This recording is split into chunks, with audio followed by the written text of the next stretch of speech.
There it is. There he is. There I am. This is the grand finals of Division 4. My mic was not working for just a tiny bit.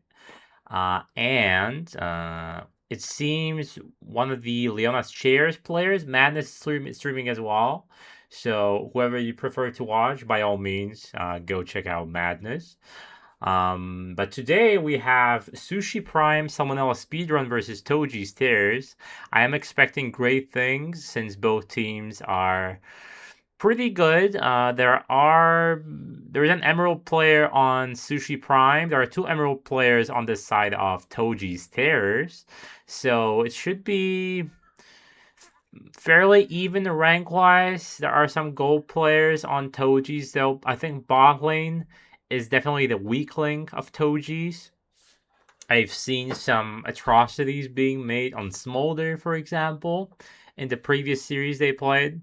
Yeah, hi Fefe, good to see you here. I checked your stream last time from Div 2, which had a very unfortunate ending. The second Sushi team from Div 2 versus Quantum and Vanguard had an oopsie and everyone got kicked out. All Valorant players got kicked out and Sushi's top laner, right? But they're replaying their game on Wednesday, I believe. This may still end with a reverse sweep. Right now it's 2-0, but it can always change. But for now, we're casting Div 4. Let me get my bearings. Let me get the draft ready. Is this supposed to be here?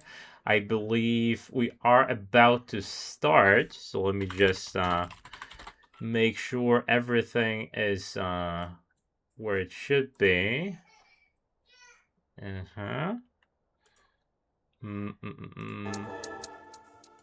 Okay, the music is ready.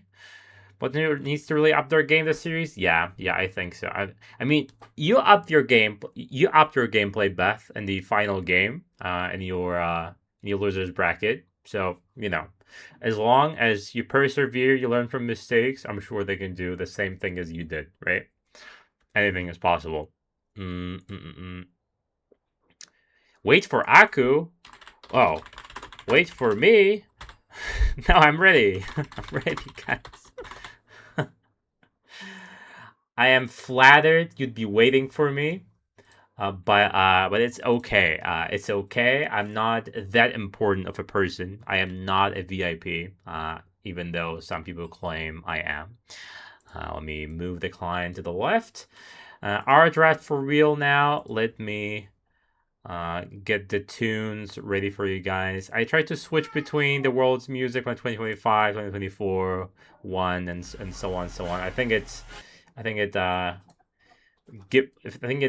makes it so we get into the world's mood for these drafts. And it seems my son requires my attention. Let me just go to him for a second. In case the draft starts, I'll already start the music playing for you. It is what it is. The duty calls,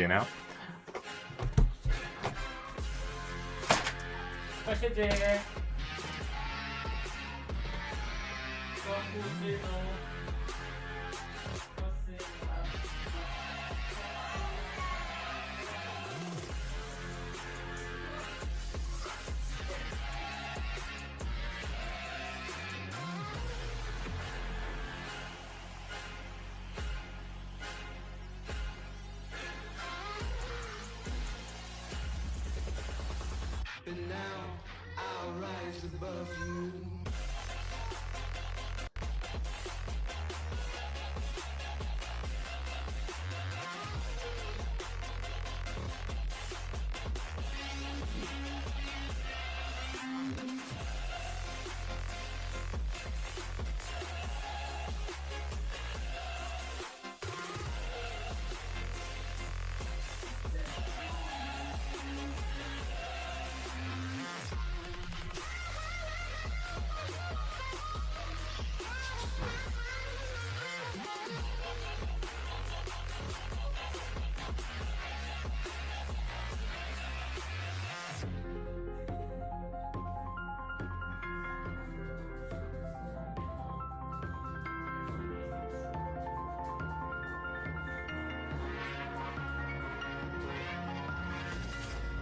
You can never say what I have lost.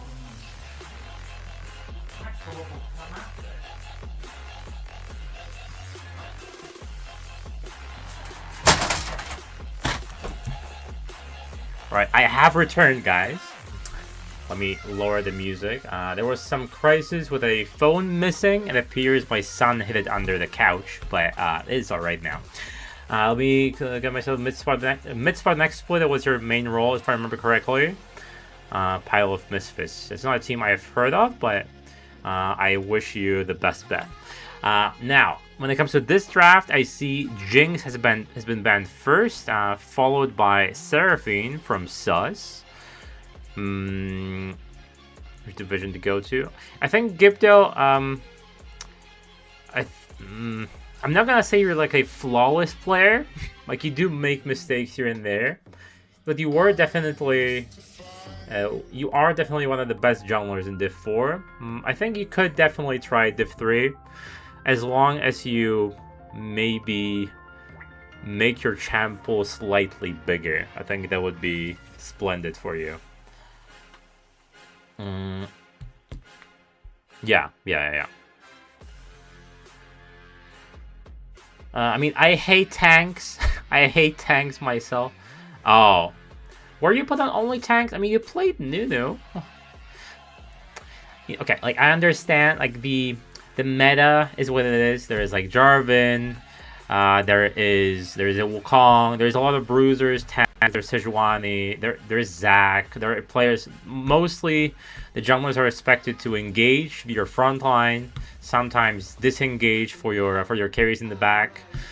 But there are definitely teams. For example, Garlic Bread Mafia on Div 2 probably the winners this split. Their jungler plays these very aggressive junglers like Nafiri, some bit of a flavor of the month picks like Nasus. So I think, yeah, Ignitor. So there are definitely, in Div 1 as well, there are definitely players who go not only tanks, but like only carries or only bruisers they require to invade. I don't know, Ajax would be a good example. Kindred, Hecarim probably not. Hecarim has not had a lot of luck this split. But we're gonna be locking in Jarvan for Toji. Banning Jinx though, I'm not sure. I mean, if Sus picks Jinx, you just counter it with Jarvan, very immobile ADC. It is known to get countered by something like a Jarvan. He's just better than everyone. Yeah, I mean, it's gonna be Zahen. It could be flexed to top and jungle. Same with Syndra. It can be flexed mid and bot lane. I hate this patch. So it's gonna be the go-to Orianna Jarvan combo, a combo as old as time. Another one would be Jarvan Galio. Galio Orianna as well. If Galio goes support or top lane, a bit less known, but still works kind of. Jarvan Wukong with the Orianna, very easy for the most part, very easy to execute. Usually a draft just champions with the go button, just press all your ultimates, focus on team fights, and see what happens. The all-in kind of comp. Gnar easily fits that theme. With the rage bar fully filled up, he's gonna jump in with the Jarvan, stun the enemies, wreak havoc in the backline, and Ori, once enough time passes, she gets death cap. These shockwaves are gonna really hurt the Sus's carries. Now, this may mean we're gonna see a jungler now or the top laner being locked in for Sus.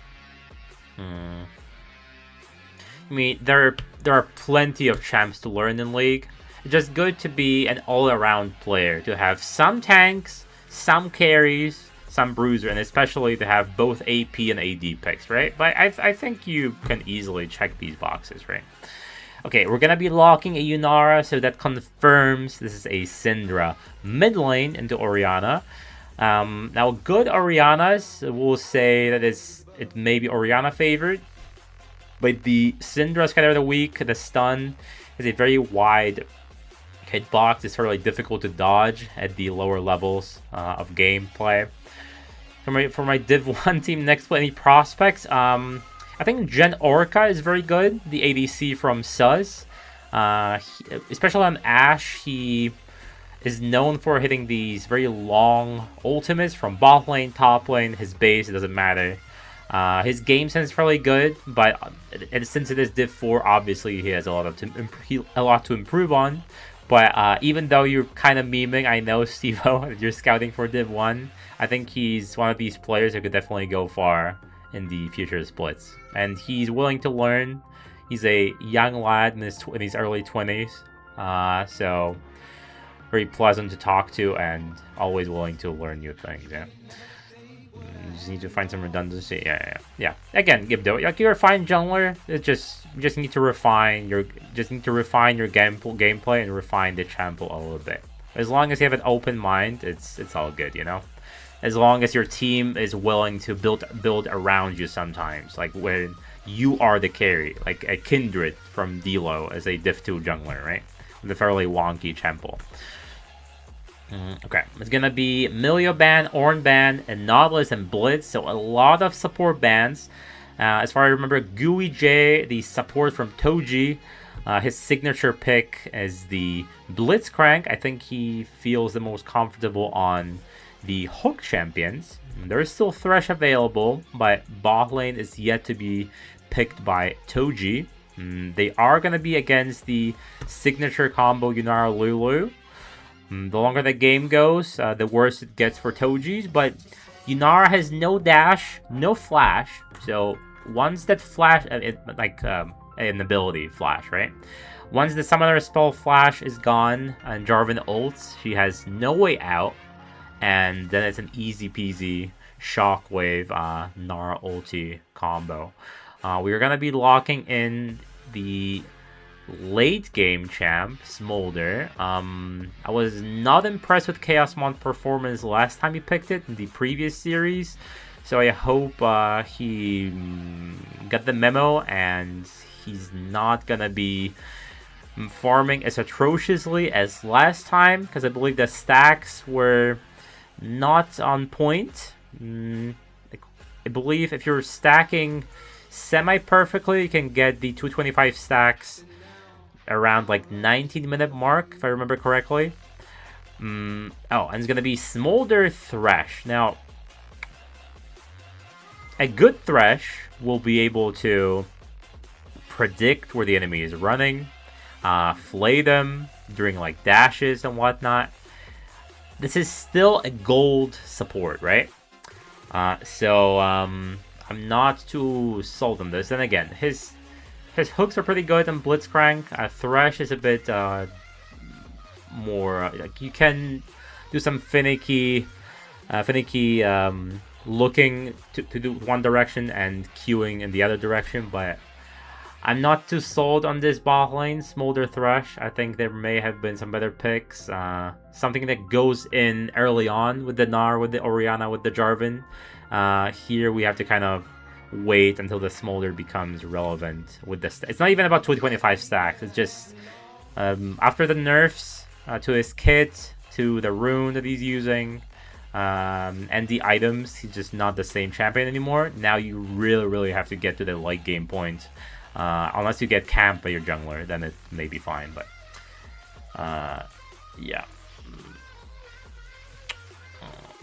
Let me do this. Let me bring myself back on the screen for you guys, because I know you're missing my lovely face. And of course, let me turn my lights on.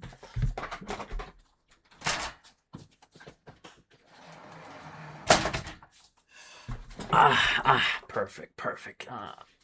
Thankfully, it's not as hot outside as it was in the past few weeks. And yeah, giving Yunara to Sus, to Orca, may bring some trouble, but I don't think the Jinx ban makes too much sense if you're willing to first pick Jarvan anyway, because it's like the worst nightmare for the Jinx. I think something like Inara may be a bit more scary in comparison. Yeah, that Yunara game was fairly disgusting. I know. I vividly remember it. Right. Nothing is happening yet. Let me quickly check it in the match history, actually.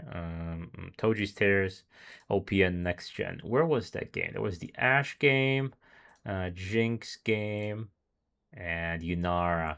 Yeah, the Yunara versus Smolder matchup. This may just be... I mean, I don't think you were dismantled, since that was the game where you played Nautilus, your best game by far. I don't think you're giving yourself enough credit for that game.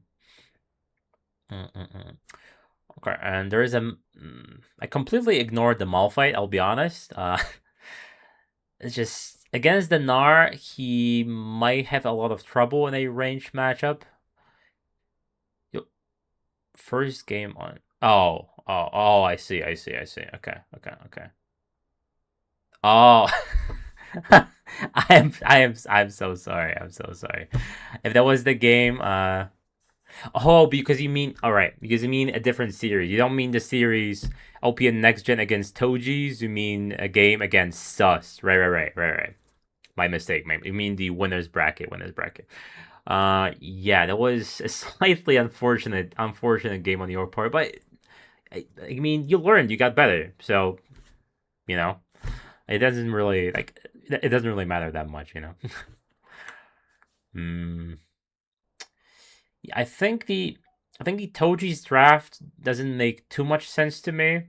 I think we have to draft something that goes more forward a bit early on.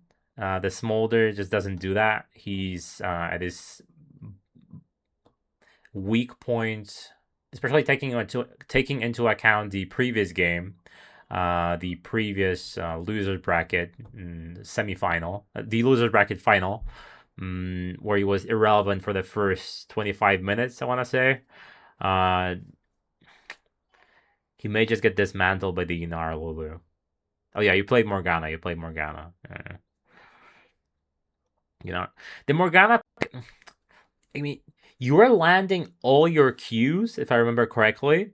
Just for the most part, these bindings are like a magnet for your team, and they just fly to the binded target like moths to the flame.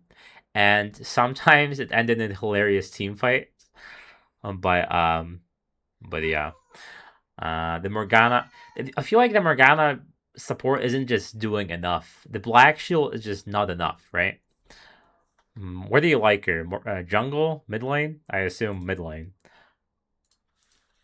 Uh, Alright. The champ select is live. Nothing interesting going to be happening there, of course. I mean, if you play Morgana mid, you're just trying to AFK the lane, right? Just AFK clear waves. Call it a day. We could, yeah. Yeah, I was just about to say, if you want to just be AFK mid lane, you might as well take Anivia. It's a way better kit as well, because the wall displacement, the Q that can hit multiple targets is just way better. So I don't think Morgana is that amazing to pick, especially in this meta. Yeah, but there was more. Yeah, comfort is important. It is important. It's just it's always important to think what can a champion realistically achieve, right? What can this pick achieve? Essentially, it's like only good for again AFK clearing waves and picking off targets with the binding, face checking bushes. So you need to like build kind of a pick comp around that. It's like a worse Ari, right, with the charm. Because Morgana isn't exactly the fastest champion at moving places on the map. And yeah, and the Morgana binding is a fairly slow skill shot. So despite the hitbox being quite big, you can get hit right behind the hitbox unless they fixed it. It was like years ago. There are just way better picks in comparison, right? Yeah, yeah. But Anivia has an egg as well, so it's safer, right? Unless you rush Zhonya's, which Morgana's, I suppose, they don't really do mid lane because you need Blackfire as first item, if I recall. The ulti Zhonya's thing will be way in the future, right? Okay. I am curious because Sushi had their sub jungler in the previous series they played versus you guys, versus OP and Next Gen. Now they have their main guy, Nilsa, I believe is their team captain as well. So I'm hoping to see great things from him. The last guy wasn't bad, but in comparison, Nilsa should be better, right? The Ori and Smolder may be in trouble due to these Malphite ultis, and especially if the game goes late. The Zahen going into the backline with the healing that he has may just be. And hey Waters, hey Toji, good to see you here. I am wondering how many people are gonna go to Madness. It's not. I mean, it's not about the viewers really. I don't really care that much. It's more about good vibes and getting the community going because I want to not only play League, so it's just nice to have more people to talk to, you know, when I'll be playing just regular games. Really wants to watch both. Yeah, just have them on both of your screens. If you have three, that's like perfect. You have one, mine of course in the middle, Madness on the left, and your regular duties on the right. I highly doubt people have three monitors. I have two. Playing with one monitor is kind of ghetto. When my left one broke, I felt really awful to be playing games without watching something in the background, right? But these days, I'm just too tired to even play games. I'll be honest, guys. I'm just spending time with the family, taking care of children, and then just logging on at like 9 p.m. on my PC. I, I just, for the most part, I just watch anime. I just watch One Piece. I I don't even play League that much anymore. But if I wanna play for, I might be a sub jungler for Synergize because I don't have time to be a main anywhere. I probably will have to play the 48 placement games. Well, not placement, 48 games to have 120 games played this year to be eligible for Split 3 in fall, right? Which I'm gonna hate a ton. I hate playing League by myself. Div 2, yeah, I've been playing Div 2 since I've been unbanned in the fall last year. And I won the division. Uh, then I played Split 1 in this year. And my top laner got banned, so I got really sad. My co-caster Gambit got banned. But he's a lovely guy. It was a bit unfortunate with a D4 zero LP account. We didn't know about it, of course, but so it was very depressing to see him go. But it is what it is, you know. He's still a very humorous guy. I love having him casting with me. Maybe he'll come in once we reach the later stages of this series. But if he doesn't have time, you know, it'll just be a solo cast for me. All right, the pre-roll is running out, so let me quickly run an ad. And once we come back, we're gonna be enjoying this first game of Sushi Prime Salmonella Speedrun versus Toji's Tears. Now, if I let me just flip. Oh, this is terrible. Let me flip this. Okay, perfect. Wait, is it Toji's? No. I'm stupid. It's Toji's on the left, Sushi Prime on the right. There we go. Yeah, it was some backend. All right, let me just run a quick ad, and we will be right back. I am still wondering when to do streams, like not the casting ones, because the casting ones have to be happening in the evening, right? I was thinking about like morning streams at 8 a.m. Some people from the east, like the east, not the east coast, like east coast, west coast of the U.S. can catch the stream then. In Europe, some unemployed people. We love the unemployed here on this stream. Just I'm not sure if I'm gonna get the energy to stream every day during the evening hours, right? Into a compare of bots versus top Sushi as the bot site. Told stuff. Yeah, I mean, it's rough. It's rough to say because the longer the game goes, Toji's Smolder and Oriana combos with the Jarvan are going to be stronger and stronger. Nar should have the edge on the Malphite top lane since he's ranged. Malphite will most likely go Comet to just poke Nar to death with the Qs.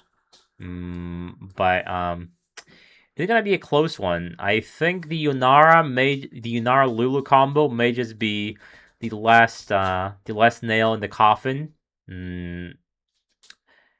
They did wipe the floor with OPN in the game they played against Smolder, as Beth correctly brought that up. So yeah, Orca very formidable on the Yunara, on the Ashe. Definitely his top 2 picks. So we are for sure expecting great things from him. Again, I don't understand the Jinx ban. If you're gonna first pick Jarvan anyway, you might as well play against the Jinx. I don't think it's that big of a deal, since it's like one of the worst possible junglers for Jinx, at least in the semi-competitive amateur leagues, right? All right, we're gonna be starting the first game. It is 0-0. 7:30 already, and we are only now jumping into the game, which is quite sad, but it is what it is. We've seen worse. Let me zoom out. He won a skin? Perfect. We love our raffle winners. Let me zoom out. This is fine. We have the overlay ready to go. Let me make sure we are live. Let me just... I see no death, so we'll just jump straight to live. And we already see, even though it's level 1, we already see Thresh getting zoned by the Lulu's poke early on. It's not gonna get better. It's only gonna get worse, especially since Zahen is pathing bot lane. Now Jarvan is gonna be very much ahead in the... What's Jarvan? Number 2. Jarvan is gonna be ahead in the clear. I believe he clears faster than Zahen, if I remember correctly. Phantom, one of the mods in VL, he played Jarvan against Zahen, and he invaded the Zahen at his red buff when he was pathing from the opposing side, from the red team, right? So he could technically go for the same thing since Orianna was gonna have the prio, but if Yunara and Lulu go help the Zahen, it's gonna be a dead Jarvan instantly. Oh, it's gonna be a missed cannon, it's gonna be a missed caster, and it's gonna be a missed hook. It's just failure after failure in this early game. I'm just messing with you guys. It's just the laning phase. It just looked a bit funny. Now Stings getting a bit dicked on by the Orianna. As I said, a good Orianna will really punish you with the ball placement and bone zoning early on. And if you don't hit the Scatter of the Week, you will not be able to return the poke onto the Orianna. Now Syndra can still do the funny, and okay, we have a flash, and Orca is probably it's 100% gonna die, and no sums left, and the kill is gonna go towards the Smolder, getting a bit over eager, not respecting the Jarvan gank. It was extremely telegraphed.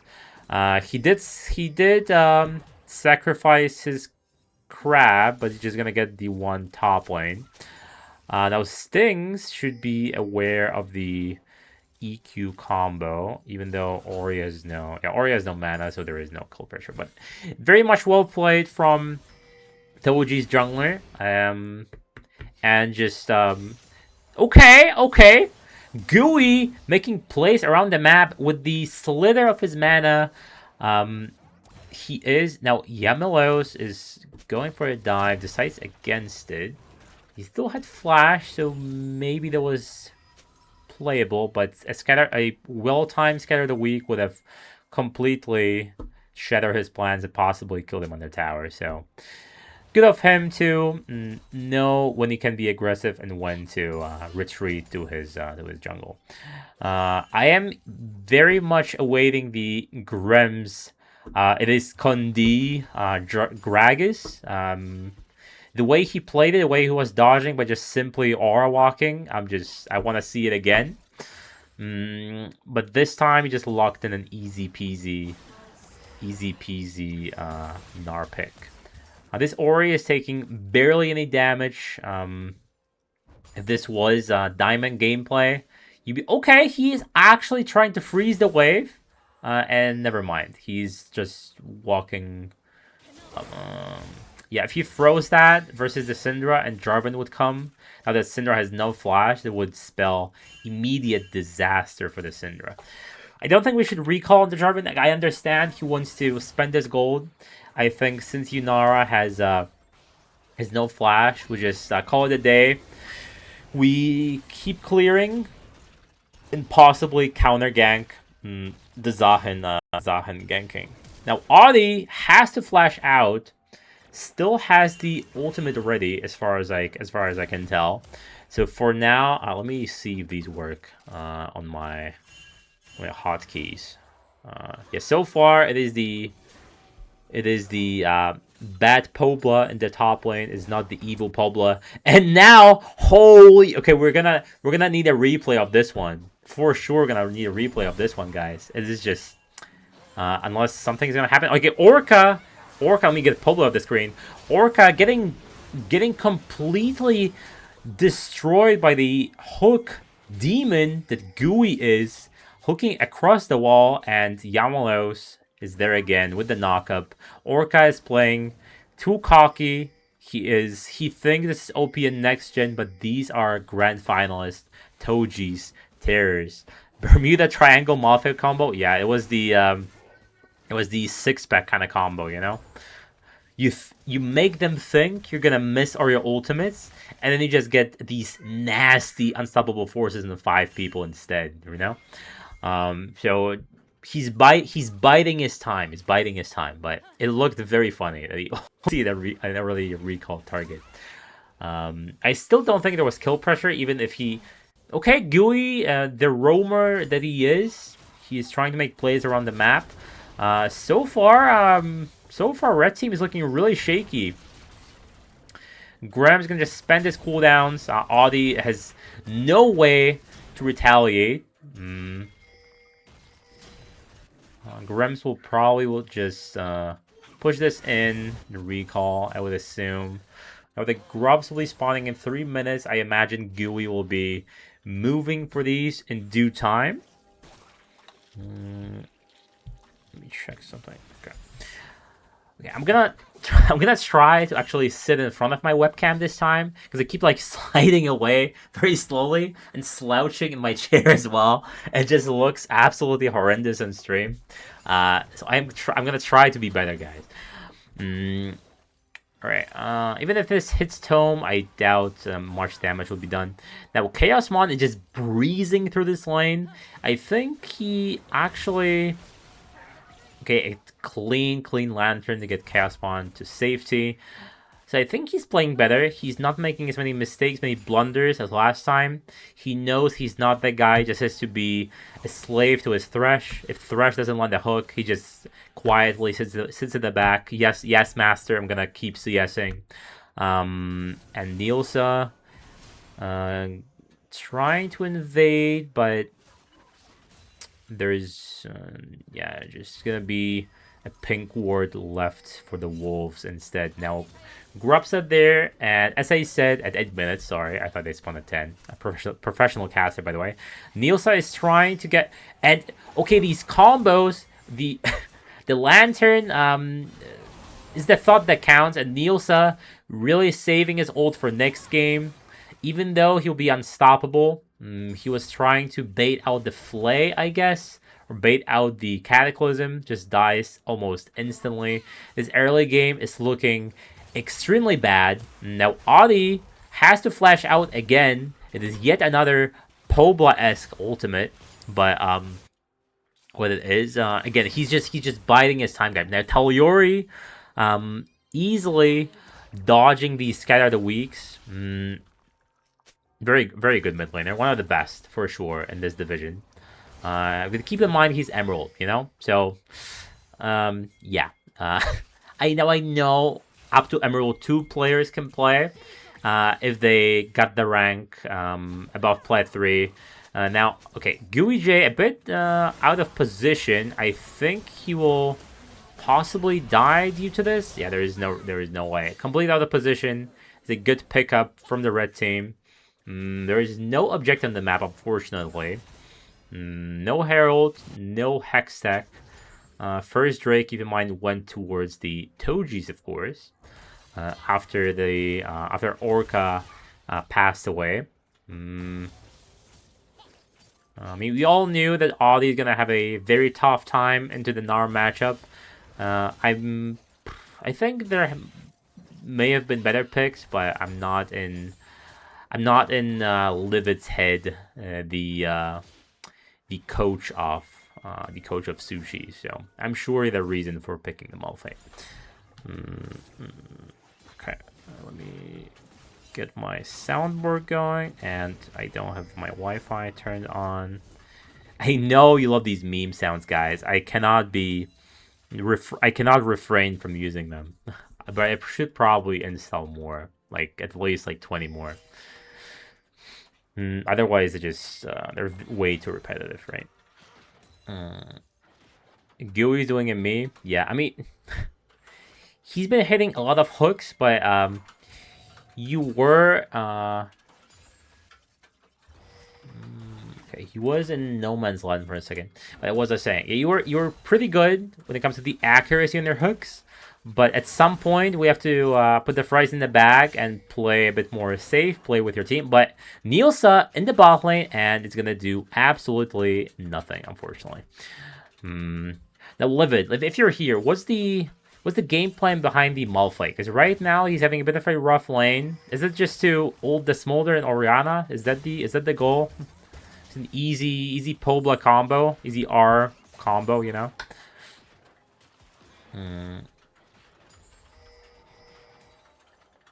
Now Chaos Mons may be in danger because both the mid and jungle are moving. Ooh, and it's going to be a whiff. Now, Gooey, I'm not too sure that is the way to go. You're leaving Chaosmon completely by himself, and this is going to be death. We're going to be going for a trade mid for ADC, but Yamalos going to pay the price, and Orca is picking up getting easy pickings. 1-2-2 thus far. It is a 1k gold lead bot lane though. Somehow, despite all this early chaos and the game going seemingly in the direction of going in favor of in the direction of the blue team, Sushis have a 1k gold lead, which is fairly negligible, of course, but they are evening out the Drakes. They are stopping the dragon stacking for now on the Tojis, and these team fights are looking more and more in favor of the red team. So it may have been just a fluke early on, a Toji fluke. Audi is there just to provide pressure in the mid and late game. He understands he will never beat Dinar, and he's just there to hit creeps and hit an occasional Q on Dinar. As long as it doesn't feed, it is quite alright. The classic Chad top laner is 0-0-0. You will not see him for the majority of the game. It appears there's a storm outside of my house, but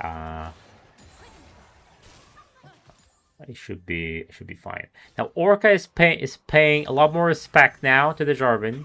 He's playing way more in the back, trying to buy this time, scale, and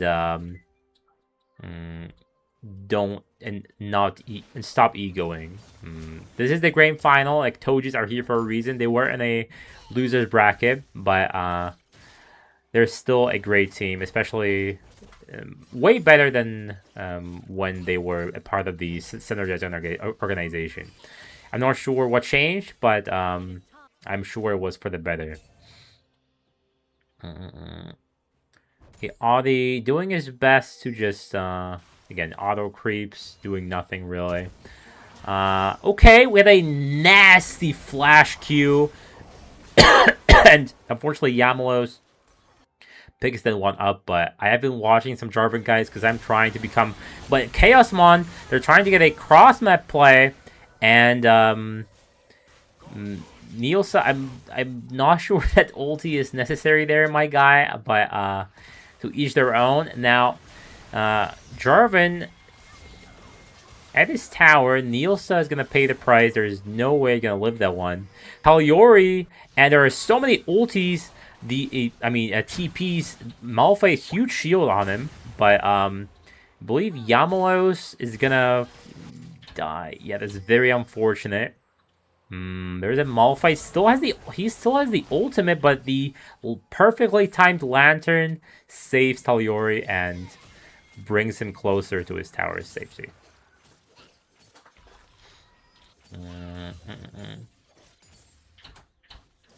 Grems, the classic feeling. Okay, I have to close my window because there is rainfall in my room right now. Oh, I hope no thunders are gonna hit my PC.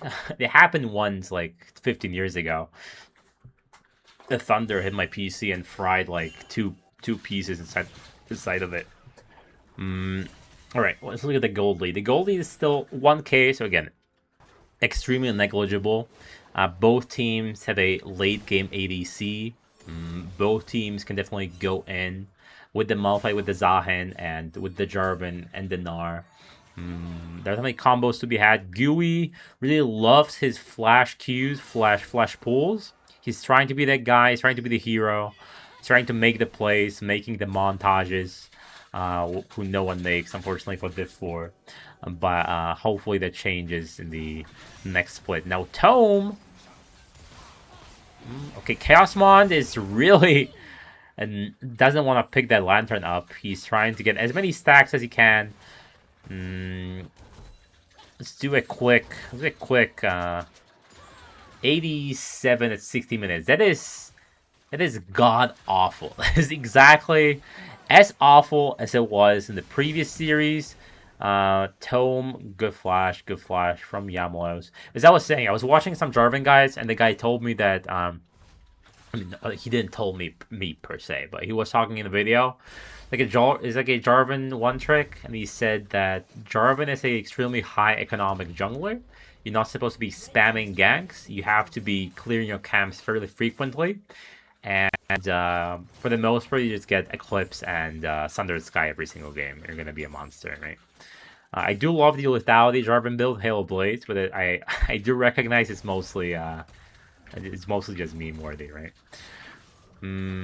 Okay, Niels had a bit of a shaky early game, but he brought it back 2-2-3. Malphite and Gnar still barely existent barely conscious in this game. 0-0-0 still. Urga jungle player. Okay, perfect, Stevo. Perfect. It's like a this is definitely like a carry jungler, right? I know you love your tanks. I know the team cannot get you away from the tanks. But I've seen some great Nathiri gameplay from you. So I would love to. Okay, we have a 5v5 now.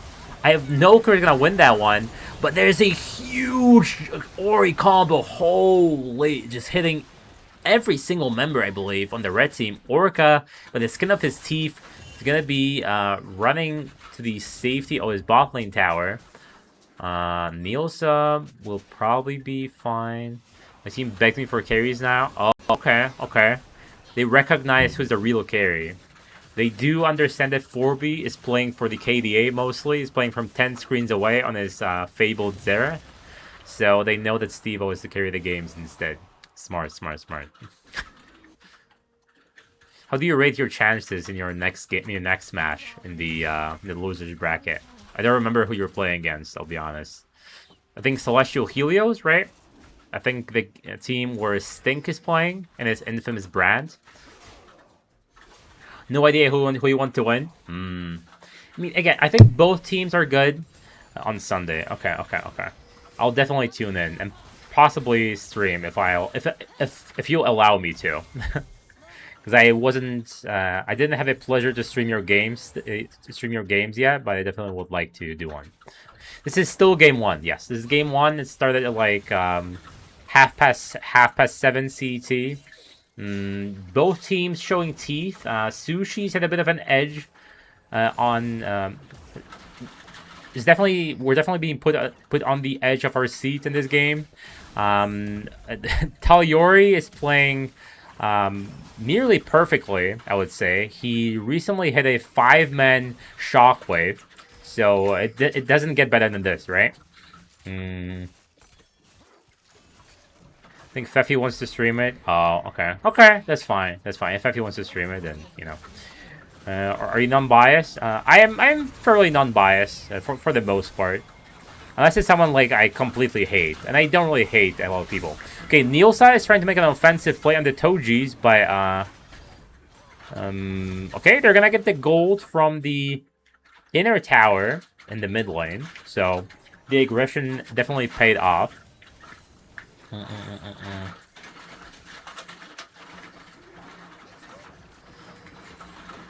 mean, I was saying that Toji's bot lane is their weak link, but Chaosmon has really been playing much better. He's been paying a lot of respect towards the aggression from Yunara's Orca's Yunara. He's not been performing as well as he normally does in the previous series he played. But maybe he's just nerves in the grand finals. You know, it's his first split in VL. He's a great player, so I'm sure he can pick himself up and do better, possibly in the late game or in the subsequent games. Now Jarvan completely skipped Eclipse and went for GA instead. That means his damage department will be quite lacking in comparison. I'm not sure I like that. Now Chaosmon, a bit out of position, but so is Orca.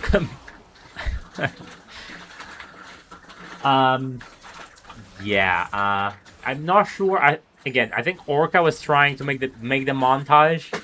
He thought he had enough damage to complete the 100 to 0 Chaosmon, but his team was there to bail him out, and Orca gets completely one-tapped by the Jarvan and by the Orianna. And this means that we might be flipping Baron if Zahen will find out that they're doing it. It is 4 people, fairly low HP bars actually. Now, okay, if Nielsa, if we are gonna okay, now if we are gonna be getting the passive, unfortunately was CC'd for way too long, and it's gonna be possibly a Baron. Audi, I'm not sold on your Malphite. I think it's just more of this, you know? It's just more of this. Maybe if you ult it in the pit, and Grimm's completely dicking down the opposition. He was 0-0-0 for the majority of this game, but he is showing why he's here in these grand finals. He does not want to go to Silver Scrapes. He does not want to go to like a reverse sweep situation. He wants to be controlling the pace of the series. He wants to go 1-0 and make his opponent sweat or shake in their boots. So well played from Toji's. They're upping the pressure with the daring play on the Baron, despite the enemy jungler being up. But they turned as soon as he showed. So good macro from Toji's. You may be hearing the rain that's right next to me, but hopefully it's not too terrible. Now Drake will be spawning in 10 seconds. It's going to be a possible third Drake for the Toji's. And a soul point right afterwards. They do have the Baron, so they should be forcing the plays as much as they can. Now, Nielsa is going to be eating a tiny bit of poke, but nothing to be worried about. And they recognize they do not want to be going into the Baron up Toji's. They're trying to make a cross-map play, and the top lane tower will go down. Some easy solo plays. No, never mind. Easy plays going towards the bot lane of Sushi's. That combo of Jarvan and Orianna is really starting to hurt. If a Shockwave ever is near any of the carries on the red team, they're just instantly dead. Stings, bleh, instantly dead. Orca, nothing to be picked. Nothing to be seen. Right now, Sting is really. I mean, all he can do is pop the GA from Jarvan, but it doesn't really matter at this point. They cannot punish that play. Very good Baron usage. Third dragon secured, a tower bot lane, only for the price of the top lane outer turret being taken down.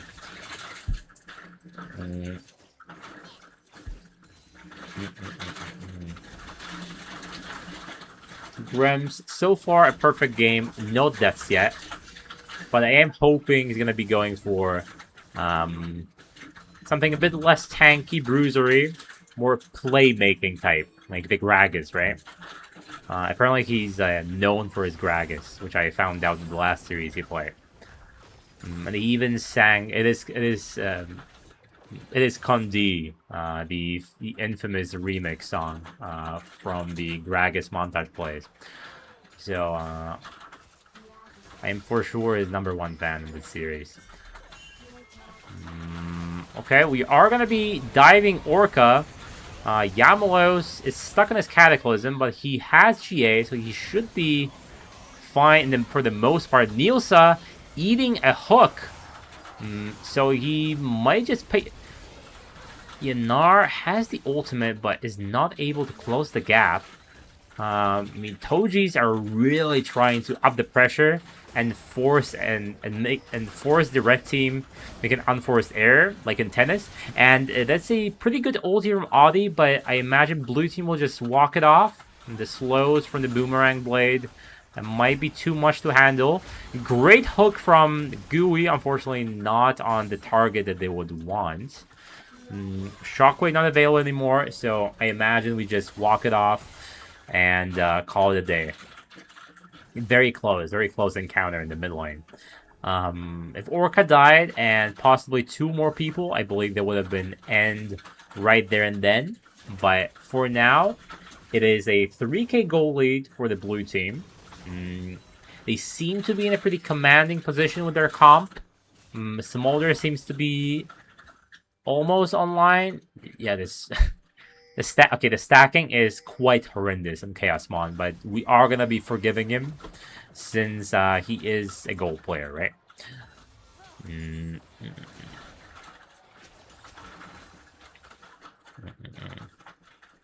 He hasn't he has improved for sure. He hasn't been caught too many times in the series, and he isn't inting in the bot lane like he did in the last time versus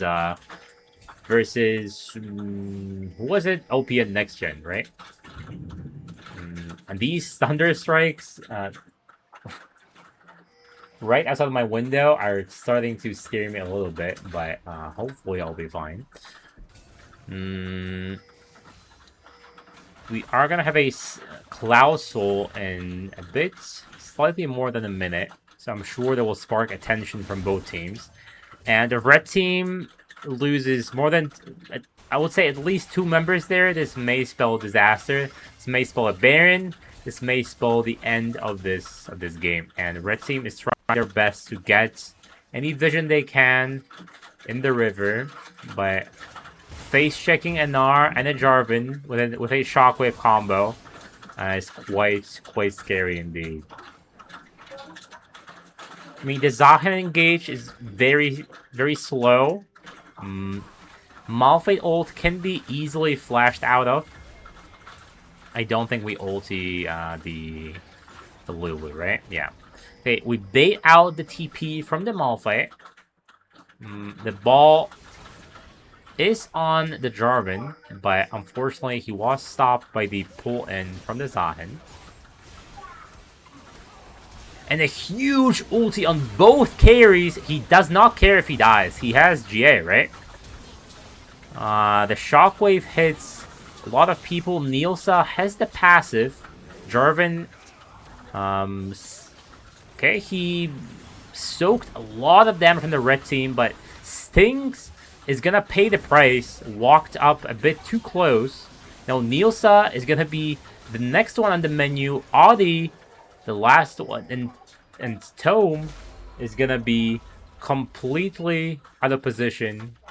Won't be able to, but blue team decides not to end the game. They're gonna go for the Cloud Soul instead. I think that was the end game angle. No, there's only support up. You have the minions. I think that's a big misplay from the Tojis extending the game. Very unnecessary, I think. Orca, again, trying to be that guy. He flashes aggressively, but he is 3 levels down in comparison to the Orianna.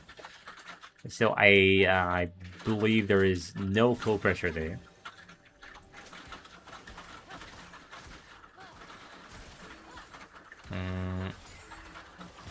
Okay, Gooey trying to go for a cheeky Raptor steal is unsuccessful. Stings is in this game, but I'm not too proud of his performance. I'm not too impressed. He just got gapped by Taliori this game, you know? Taliori, I believe Orianna and Talia are one of his best mid lane picks. And I believe an Ari as well. So as the longer the series goes, we're going to be seeing more and more interesting picks. But I think both of these teams have a really deep champ pool. So I think we're safe for when it comes to the Silver Scrape scenario. Now, Yamalos does not have GA anymore. I'm not sure what is the cooldown on it. But yeah, I can't really check it. Can I check it? No, I cannot check it.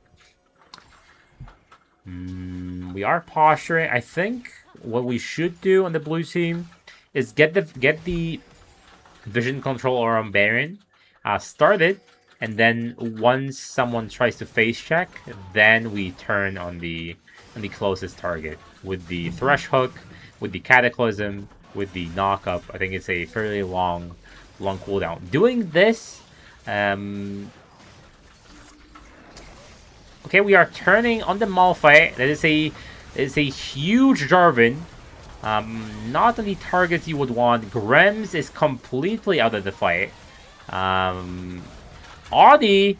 Okay, Audi, I think he missed the Smolder. Yeah, so they did the classic mistake. They are ahead, but they don't understand how to play the objectives. They start the Baron without clearing the vision first. They lowered the resist from the Baron, and then turned on the tankiest member on Sushi's, the Malphite. Probably not the right play. Not the right play. And they did not have the vision. Okay, but Yamalos does not want to take it sitting down. He is trying. The health bars are flashing red on Sushi's, but Yamalos is gonna be the first one dead, and is gonna be just rinse and repeat. We're gonna be starting the Baron again. It's gonna be 5v4 though. Gnar does not have TP, I believe. But these health bars are very, and it's a beautiful turn on the carry, but this is just pure chaos. Grems and just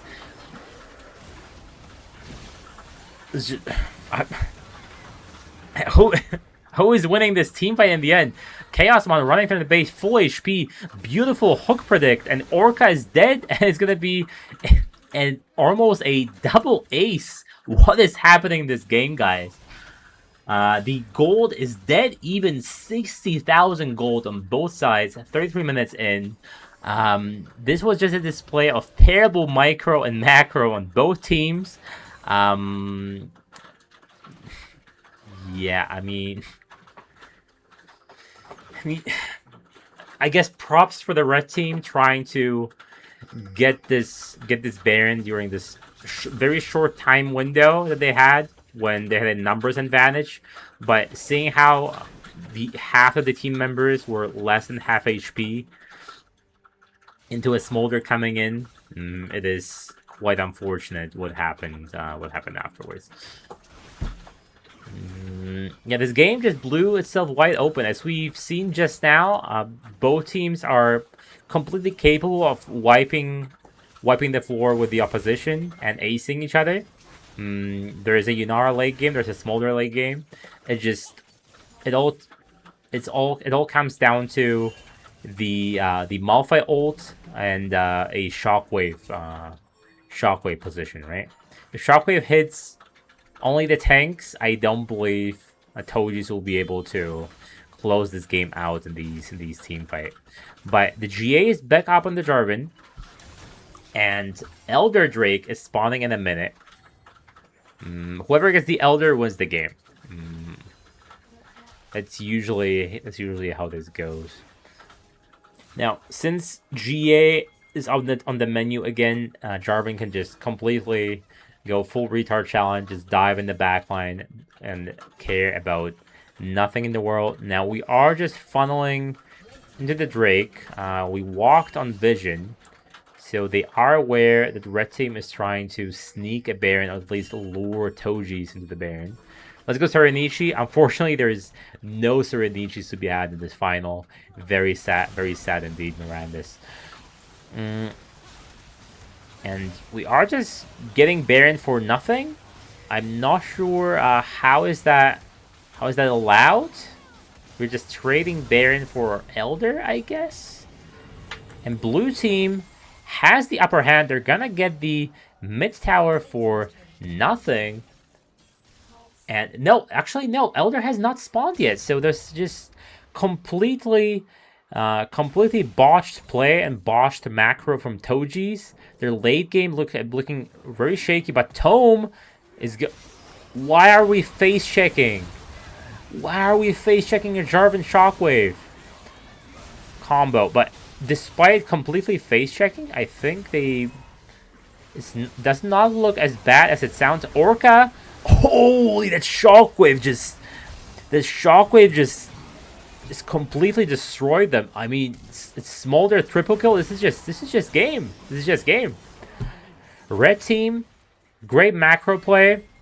Getting the Baron, sneaking the Baron from Toji's, but then the game ending that way, just walking into an unwarded bush, into a Jarvan, into an Orianna. What a terrible way to end this game. I am not angry. I'm just disappointed. I'm just disappointed, guys. But it happens. It happens. Maybe it's nerves. Who knows? Who knows? Yeah. I mean, it is what it is. It is what it is. Well played to Toji's regardless. It doesn't matter if they walked into an unwatered bush. They pressured Red Team to take risks. And they succeeded, you know. They fended off the storm because there were many points in this game where Toji's were, in my eyes, sure to lose this game due to many misplays happening, but they pulled themselves back. They reset their mental and won the game. So kudos to them. And for now, since it will be quite some time, so they'll be able to get into the second draft. Let me throw it to a quick be right back screen with some good tunes for you guys, and I'll be right back once the draft is live. So don't touch your browser. I'm sure Madness is an awesome stream, so do check him out, and we will be right back. So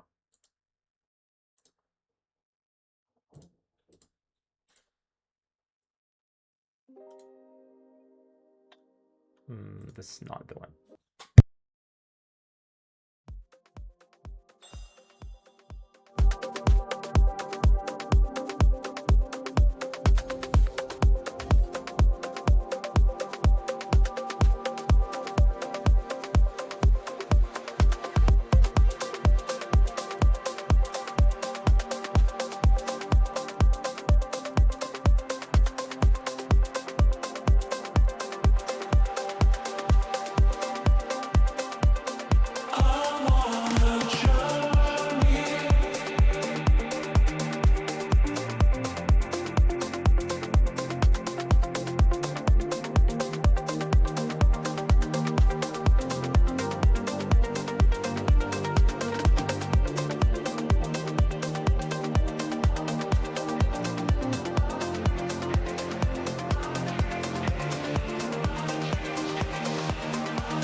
All right, guys, it seems we are about to start the second draft of the series. How the match is going on, Aizam, I have not seen it here before. I'm not sure who you are cheering for, but it is 1-0 for Toji's Terrors. Let me actually pin it for you right now because there is a score during the game, but obviously not during the draft. So let me do you a favor just now, and there you go. Thank you, my guy. To any newcomers coming to this stream, feel free to follow if you're enjoying the content, or sub, but obviously not after seeing me for like 5 minutes, right? I'm not that handsome, guys. I'm not that full of myself, right? Right. The draft should be. Yeah, Orca is right back. So once Orca is back from his break, we'll be able to enjoy the second draft of this series. Keep in mind this is a best of 5. If you would be forgetful like me, since I have almost succumbed to the old age. I am 31, so I am a classified boomer, unfortunately. I just discovered Valanths League. I'm not really cheating for anyone right now. I mean, yeah. Well, as a caster myself, I'm try not to be biased for the most part. Sometimes you're gonna get a bad egg, and you're gonna be hate watching him or hate casting. But I'm trying to not to succumb to my worst human instincts, right? I try to keep IRL. I mean, no, not IRL. I'll try to keep casting league and some personal DMs apart from one another, you know? But it seems that Orca is back, so there is our draft from both sides. Let me quickly disappear from the screen to make sure I'm not obstructing anything. And let me make sure I have everything going on in the background. If you're new to Valanths League, what kind of leagues were you watching before? Were you watching the more pro leagues like Prime League, UKL, and so on and so on? Or are you new to watching League of Legends altogether? Because Valanths League is great to start with, you know? Since it's not like extremely super try hard. Obviously, people want to win, but like there is no prize pool. There are no like master players or GM challenger players like in the other leagues. Since these other leagues, the regional ones, people are aspiring to go pro, like a lot of them, right? They want to win, like, let's say Prime League Div 3, and then win some regional cups, and maybe in like 5 years go to LEC or something. It is mostly pipe dreams, of course, but I mean, one can dream, right? Yeah. Okay, the game has not started yet, so let me just not to and let me just switch the scene for a second. Only LEC, LCK, and internationals I've heard about Amateur League last week. Yeah, I mean, amateur leagues are not for everyone, of course, because you're not gonna see that same level of play and here as an LCK, obviously, right? You're not gonna see the same level of casting as well, obviously, because I'm just an amateur at the end of the day, right? And I don't want to like cast full time. I don't want to make it my job as well. I want to play games as well. So I'm just doing it as a hobby, right? Just like Domain does, is another big caster in here who streams Valanths League. So yeah, obviously LEC, LCK, and the some regional leagues are going to have better production, and again prize pools, so sponsors, right? I don't believe Valanths League has. I don't think Valanths League has sponsors. I may be wrong about that. There's also Ultimate Esports. It's a bit smaller amateur league, but I think this league has good vibes. There is a lot of teams. There's a lot of interest, more and more. Every split, it's just growing and growing. I think the mod team is pretty chill, but just that's my personal opinion. There are always people who are gonna hate the mods, regardless of the community you go to, right? And I believe there is still one team waiting to. We're still waiting for one team to get a green light to start the draft. So hopefully it's gonna be fairly soon. Do you only watch League, or do you watch any other Riot Riot Games products like Valorant, for example, or some other ones. Because me personally, I only play League. I don't really play or watch TFT, for example. It's just not my cup of tea, you know. I do not have the 200 IQ required to play TFT.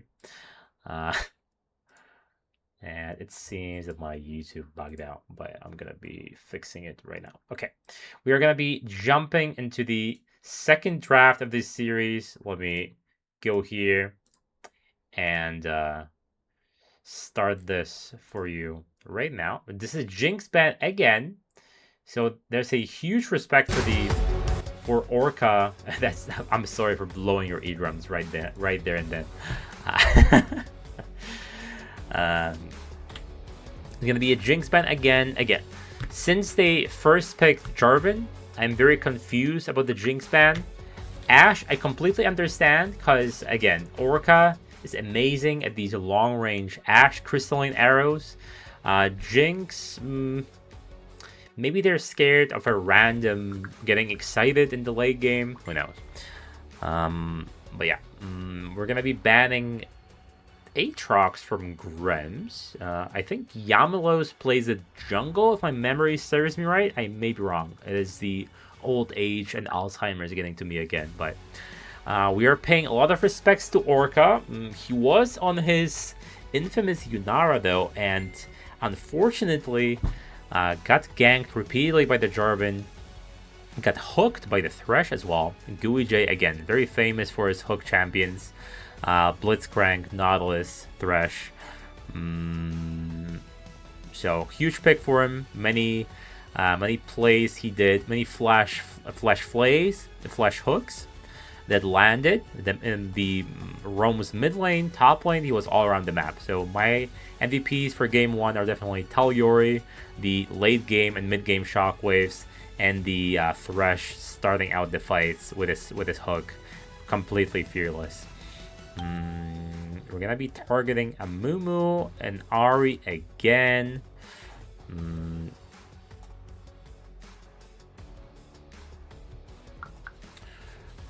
And the final ban from the red team is going to be possibly a Talia ban, since Talyori really diffed Stings, the Sus's mid laner this time. And Talia, very good at the macro plays. If your team has been playing together for a long time, the ulti displacement and the walling off the less mobile champions from objectives like the Baron, like the Dragon, can really pay off. And it is not banned, so I imagine it may get picked a bit later in the draft. And again, I don't think Stings has the champions able to counter Talia anyway. Talia, very good wave clear, so it's a bit difficult to interact with her. If you're a immobile control mage, let's say a Victor, it's just poke city. And we're gonna be locking in Lilia first. It's not a pick I would be expecting to see. Yeah, he is Emerald 4 in solo queue.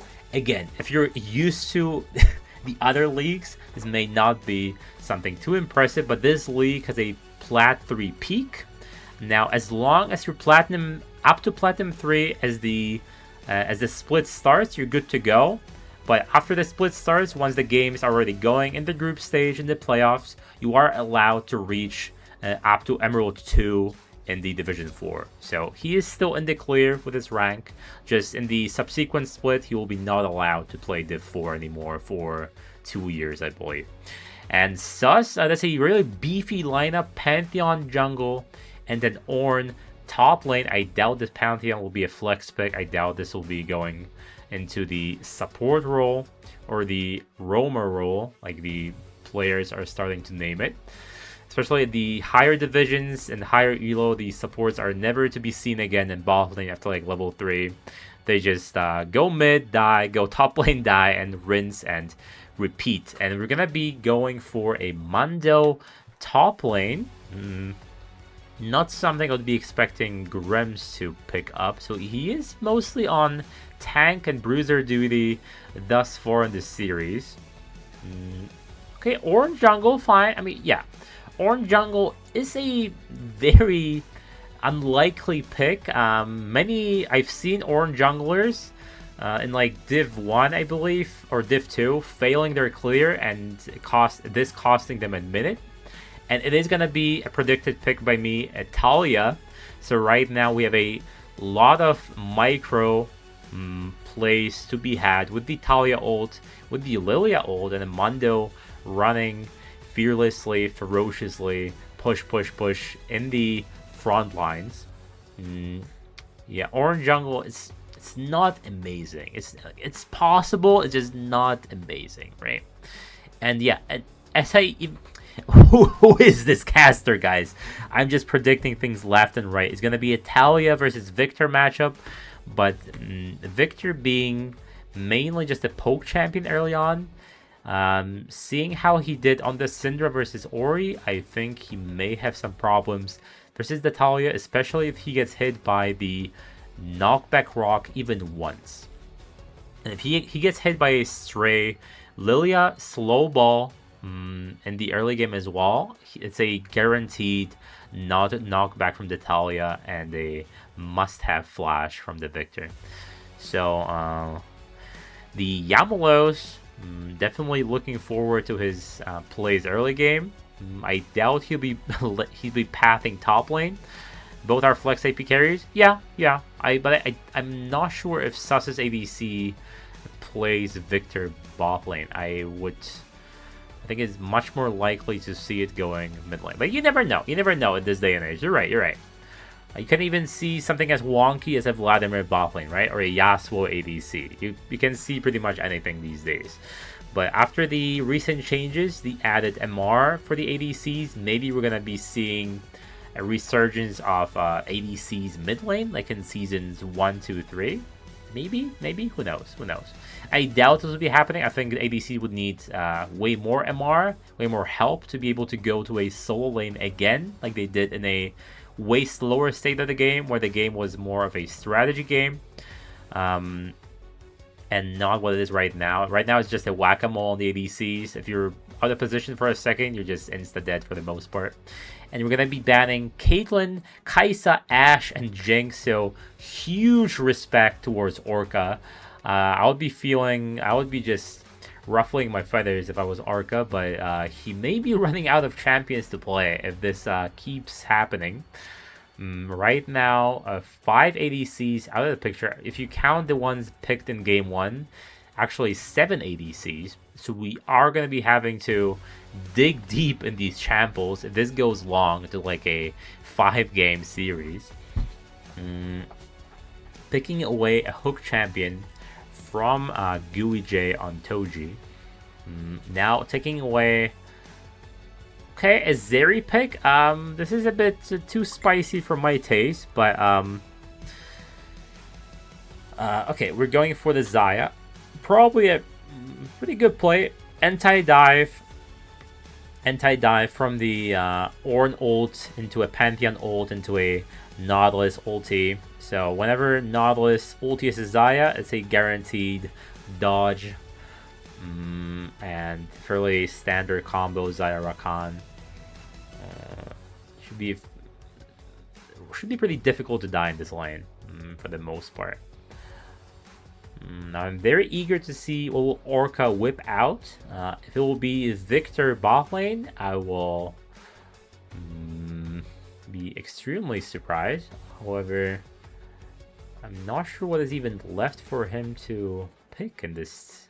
Misfortune, maybe? Oh, it's gonna be Kog'Maw. Okay, Kog'Maw without an enchanter. It's a bit sus to me. I think the Kog'Maw will just get insta-killed by the Rakan and the Lilia running at him. I'm not too fond of this draft on the Sus's side. I think this might be just targeting Orca's Chample. Is the right play. Now, would a Misfortune be better in this stage at this stage of the draft? Probably not, since it would be insta stop by the Rakan quickness or the Lilia sleep once since Misfortune would be sitting in one place, auto ulting, right? So not many champions left for Kog'Maw to pick. Let me even look at the. Let me turn this off and bring myself back on the screen. Yeah, I like the Toji's draft way more than the Sus's draft. I mean, everyone just has a clear game plan. We're all going in. Is the same as the. It's fairly similar to draft one. Everyone just press their buttons and hopefully things happen in our favor, right? The Jarvan ulting with the shockwave, with the smolder, with the thresh in the front lines, with the box, right? It's pretty much the same.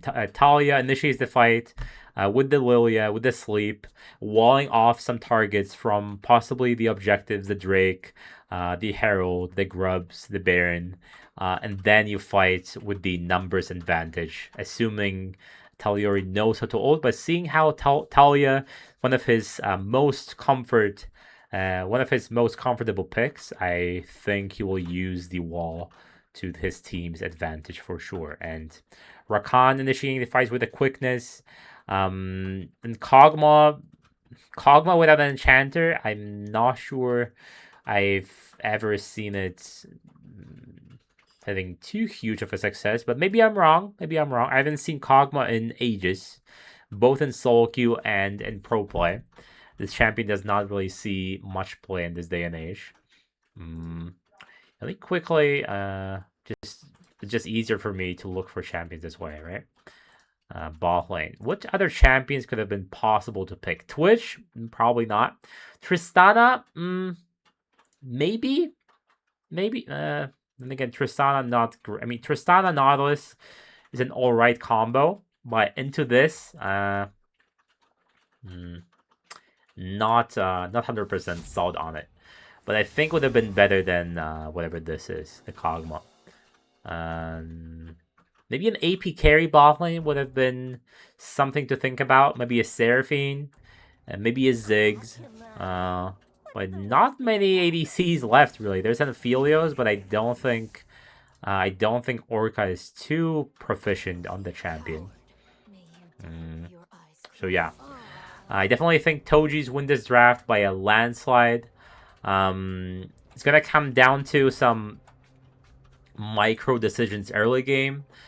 With the Rakan roaming, with the Talia plus Lilia combo, Lilia slowing the Victor, guaranteeing the knockback from the Talia, which should almost always result in either a kill or a forced flash from the Victor. I doubt we'll see much action top lane, but I believe Lilia will just path towards the Kog'Maw because he seems to be the easiest kill as it stands. Nautilus will be most likely just going in, leaving Kog'Maw to the Wolves. And I'm not sure whether this is Kog'Maw AP or AD. I believe there are 3 builds for Kog'Maw. You either go for on-hit with the Rage Blade, you go for a Dusk and Dawn AP hybrid build, or you go for a full poke Kog'Maw with the Luden's Echo, with Horizon Focus, I believe, and Death Cap, but I highly doubt there would be going for this much AP damage with this lineup. Yeah, I mean, again, Toji, especially in the lower divisions, the best thing you can do is draft easy comps, right?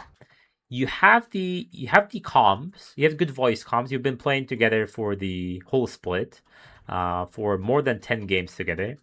So just draft something that goes in together, draft a team fight comp, and you will probably at least do half the team fights correctly.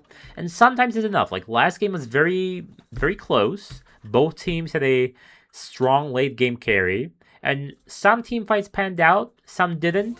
But at the end, we had the like 50-50 kind of Elder.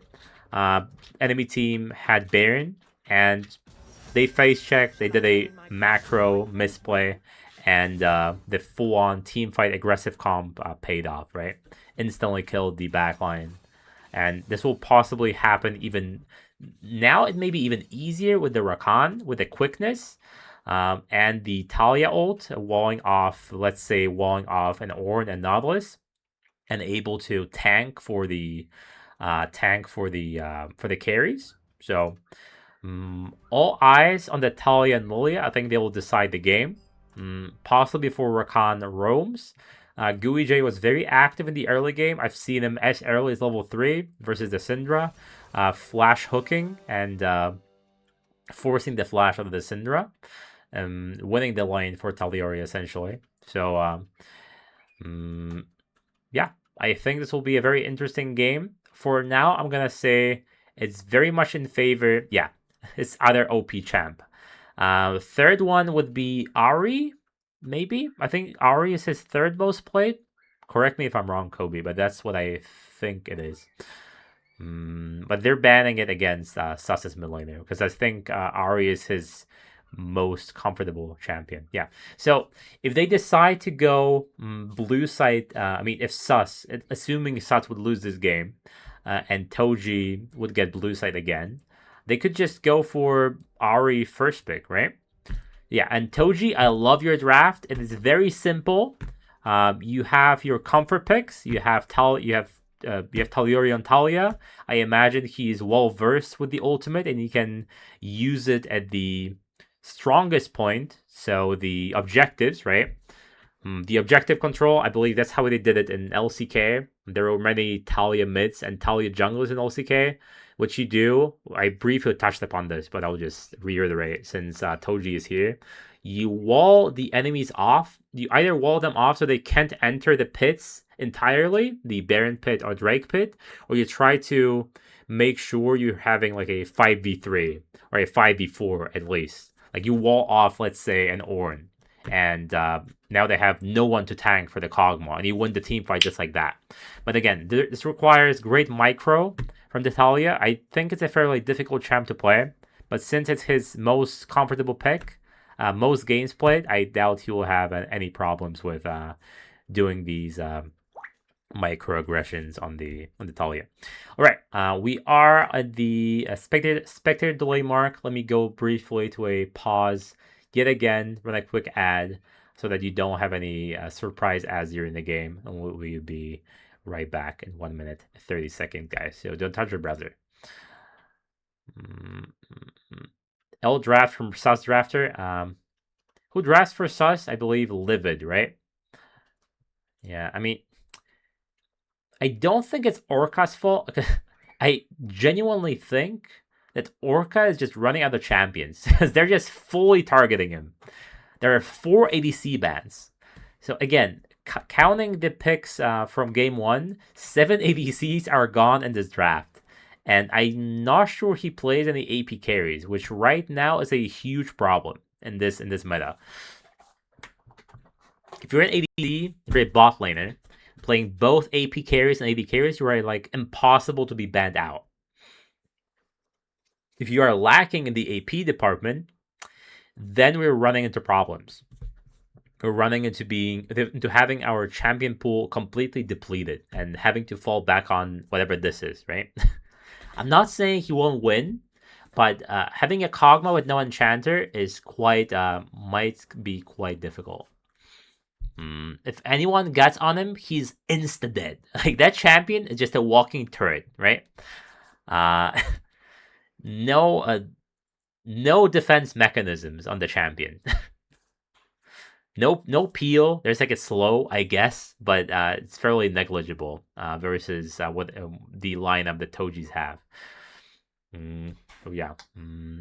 They make sure everything is correct. Perfect. And yeah, we have 20 seconds. Whoever new comes to the stream, I highly encourage you to follow if you are gonna like the content. I'm not gonna say like and subscribe because it's a bit cringe. Plus, it's a YouTube thing. No, And Kobe, I'm trying to be better. I'm trying to lower the volume as the pause is stopping, and I'm trying to keep increasing the volume when I'm starting the music during my beer back screen. So I hope my efforts are not are seen, are not being dismissed when I say. Sus have such bad draft here. Yeah, Beth completely agreed with you. I completely agreed, but I really think this might be just running into a problem for Orca not playing AP carries bot lane. So Livid is forced to make these decisions, like having a random ass Kog'Maw, right? Okay, let me zoom out again and go. Okay, no deaths. Perfect, perfect, perfect. There we go. Again, top lane, there will be close to no no eye candy in here. There may be some occasional Mundo dodgeball happening, but yeah. Now let me wait. No, this is the wrong button. Let me quickly go on this bot lane for a second because it's gonna be a field goal with the Nautilus. Clean dodge from both Chaos Mont and Gooey J. Right now they are being zoned off from minion XP, but once that melee falls, yeah, it's gonna be. Now I am surprised they're not being more aggressive in the bot lane, but maybe Toji told them, okay, chaos 1v1 in the 1v1 department, Jin Orca is better than you. So again, don't be that guy. Put the fries in the bag. Just wait for your jungler to come, and for the most part, just try to CS. Maybe that's what Toji told him, you know, and that's fine. That's fine. That's recognizing your shortcomings and not repeating your mistakes, you know. Pantheon already behind the schedule when it comes to clearing his camp, since Lilia is already at the red buff, and Pantheon is on his Gromp. Let's see what's happening top lane and mid lane. Lilia will be coming bot lane, but in 3v3, I'm not sure who wins that. It should be fairly close, but probably Pantheon favored in a straight on 3v3. Okay, that's a clean E, but unfortunately the Q did not land, so the trade fully in favor of Stings on his Victor. Okay, guys, it's gonna be slightly weird. I'm just gonna check whether my soundboard is working. Perfect, perfect. Right, this time the gank is sniffed out. Actually, not. The gank was not sniffed out again by the red team's bot lane, and Nautilus had to flash out. So I'm not sure how can that happen 2 games in a row. I think it's fairly obvious that the jungler is gonna come bot lane. Why are we TPing bot? I'm not sure. Maybe it was it a misclick? That Talyori? Okay, Talyori is such a nice guy. He just wants to let Victor have his way mid lane. Have an easier time. Gooey coming mid again. Now, despite Gooey missing the knockup, the E still lands on Stings, and Gooey J, he has the unsealed spellbook, forcing the Victor to flash out. Another successful roam from the roaming role that support is right now. Audi doing his best to freeze top lane. I know top lane is exciting, so we're gonna be paying almost no attention to it. Tank versus tank, there's nothing to see here, just 2 meatheads running at each other. One is throwing a hammer at the other's head, and these E's are striking the Victor with laser precision. It's either great micro from Talyori or just terrible dodging from Victor. We will never know.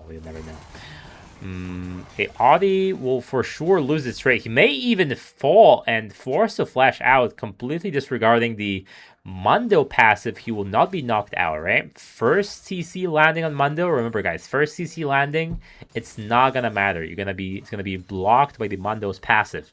I believe Audi completely forgot about that interaction. I believe Orca is going for the AD build. I see a call. I see a bow. Very sad time. I love playing the AP Kog'Maw. You do not interact with the enemy DC whatsoever, and you're at the mercy of your support to carry you through the lane. Now keep in mind, Audi, no flash. The straight 1v1, Mundo should win.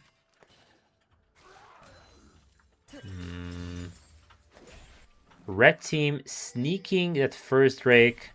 Very much well played to them. Now, Lilia, if she would want, I believe this is a prime red buff invade, and they are doing just that. Now, Audi going for a ult exchange, but he will just fall short in the HP department, and this gives the opportunity to Mundo to possibly freeze the wave top lane. Now, I doubt he will do that, but let me quickly check. Oh, he's trying, but the waves bounces out. So unsuccessful freeze from Grims. So far, okay, this nearly landed. So far, Taliori clearly shows why this is his most comfortable kind of pick. These E's are landing as if they're not skill shots. Tome is, again, Kog'Maw extremely weak in the early game. So even if these, okay, another E landing, beautiful. It's not gonna be exactly translating into too much damage, but style points are there regardless.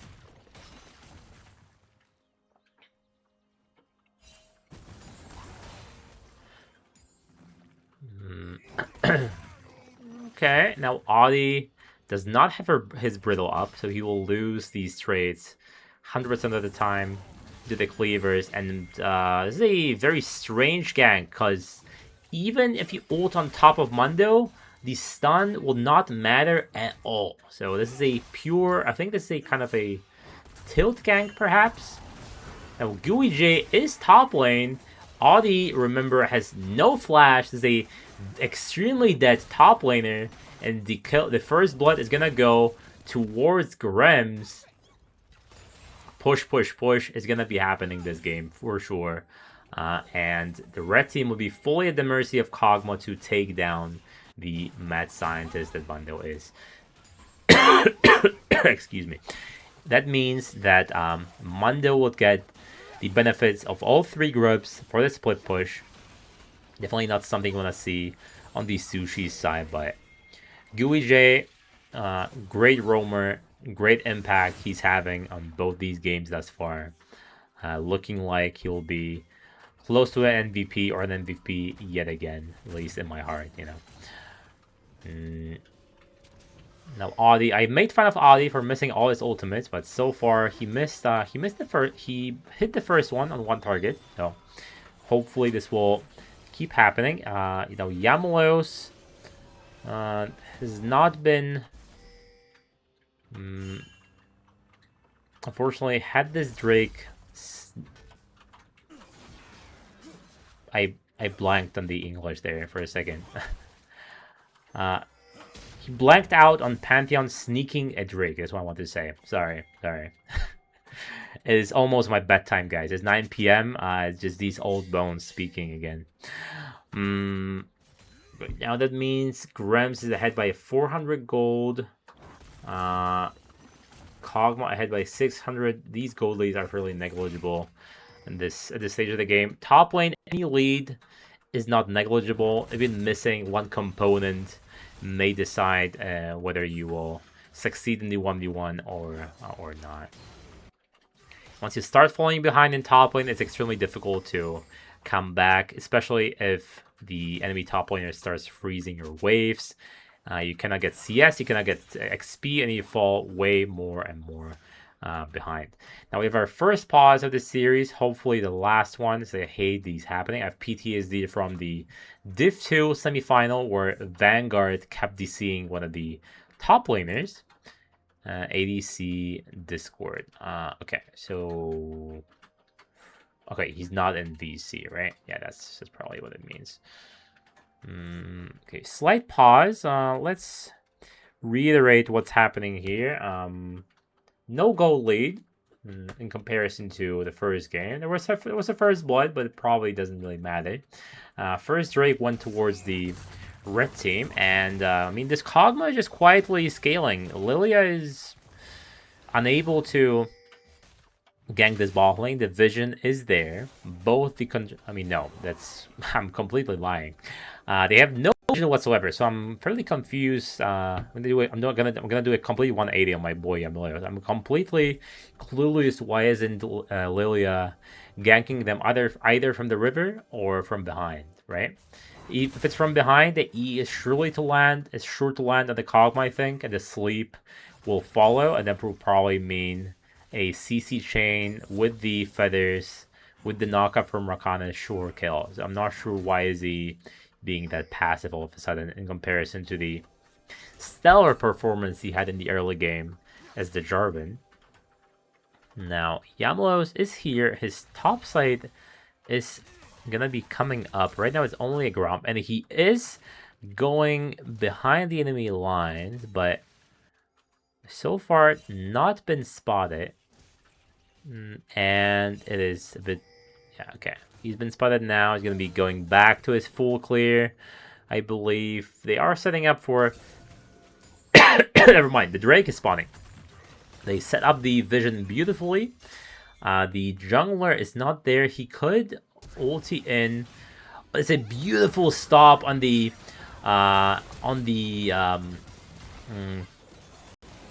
Nautilus Q. Slight miscommunication with the wall that's flashed out of, but and Nielsa ulting extremely late. That might mean that Nielsa will follow as the next target on the menu. Sting's forced to use the ultimate defensively.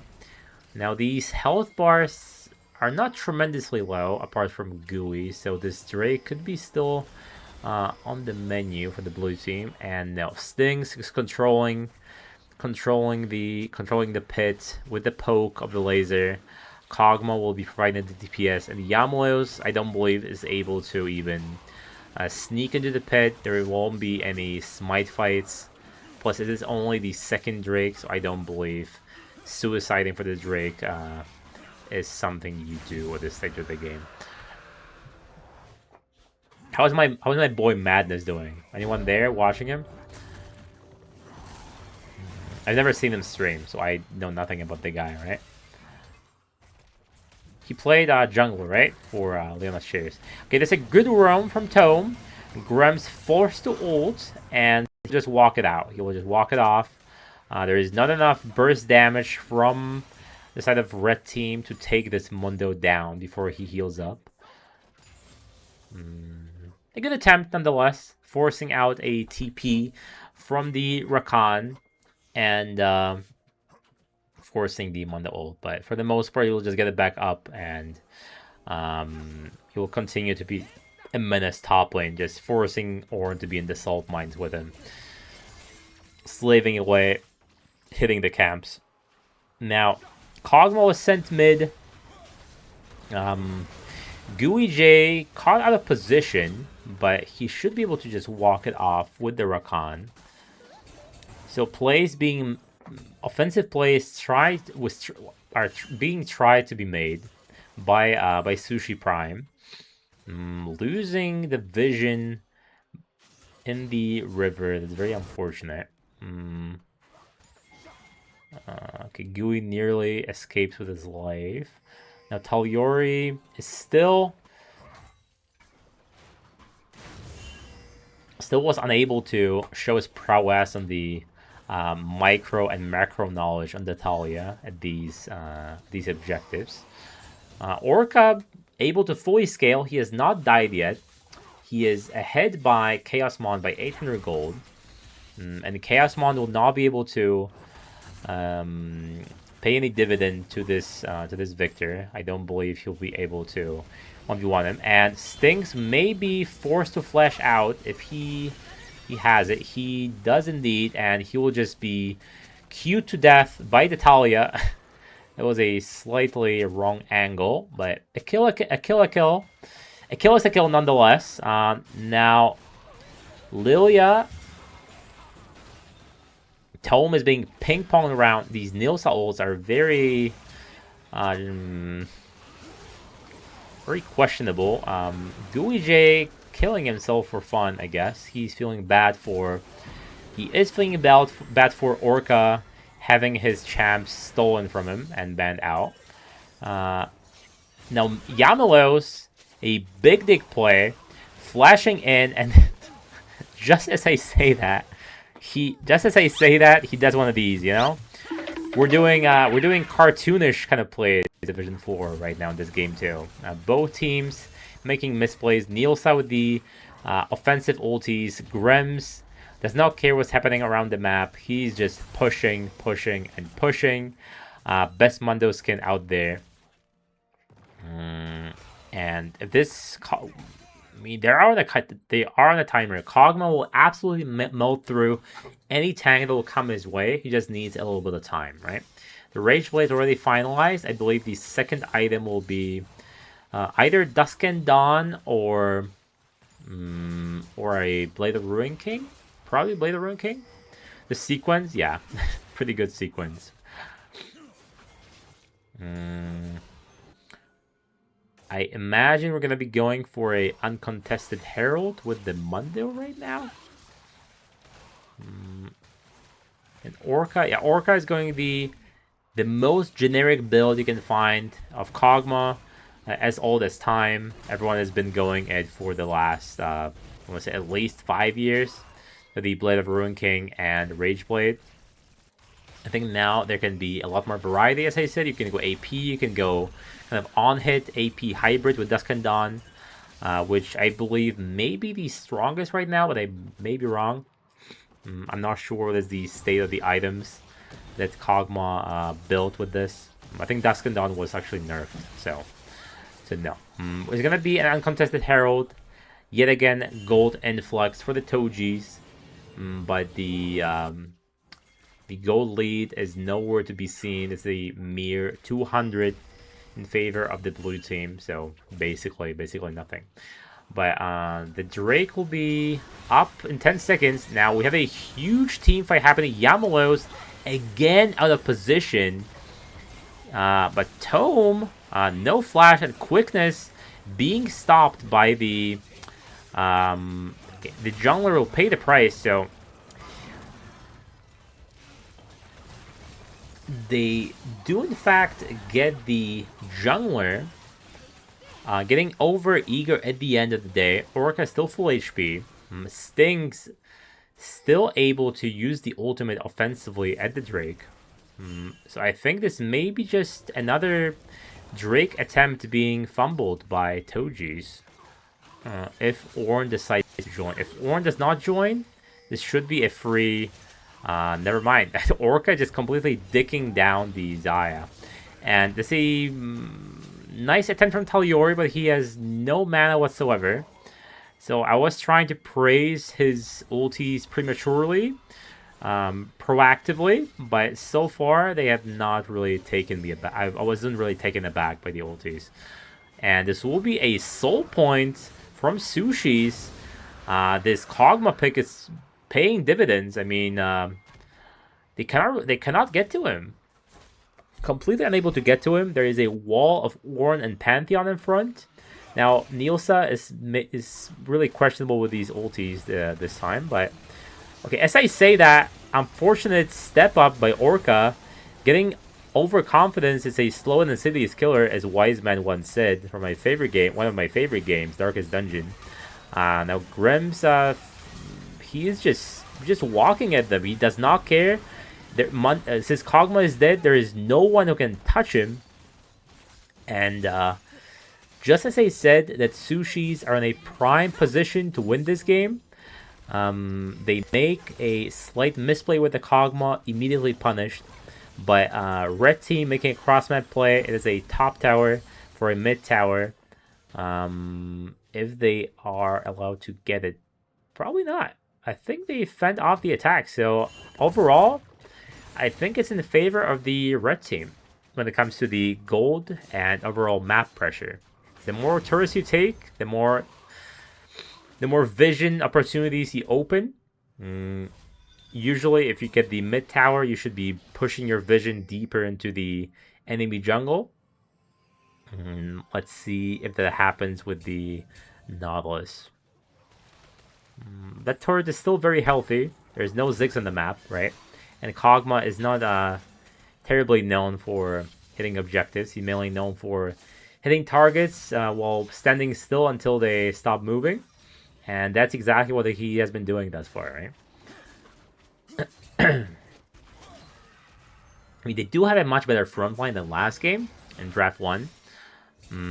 So maybe the draft isn't as doomed as we all thought in the champ select.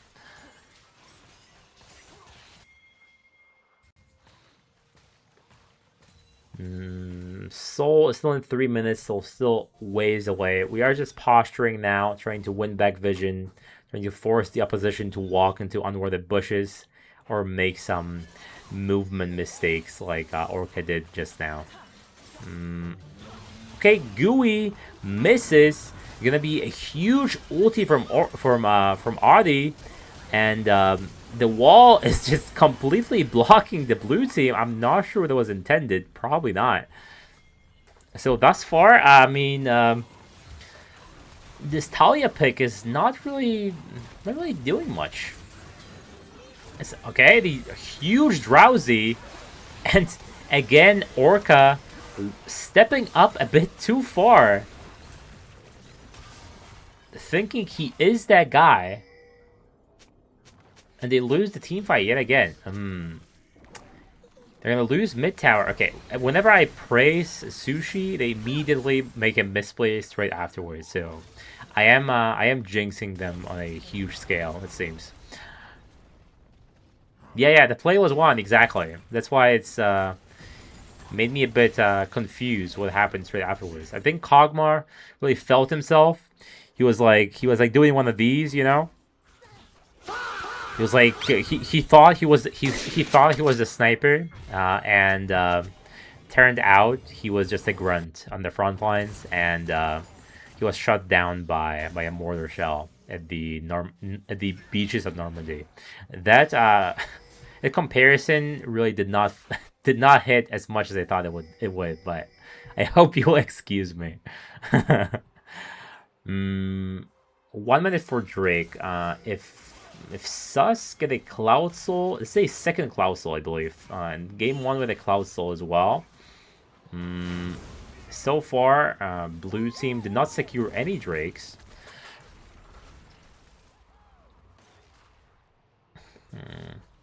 Okay, that's the problem of Kog'Maw. No self peel. No way to get out if you ever get caught. So if you make a one tiny misplay, you are just out of the fight. That's why in this division, at the lower levels of gameplay and ranks, picking something like a Kog'Maw or a Vayne is a bit of a questionable decision. Unless you're running other champions. Then I get it.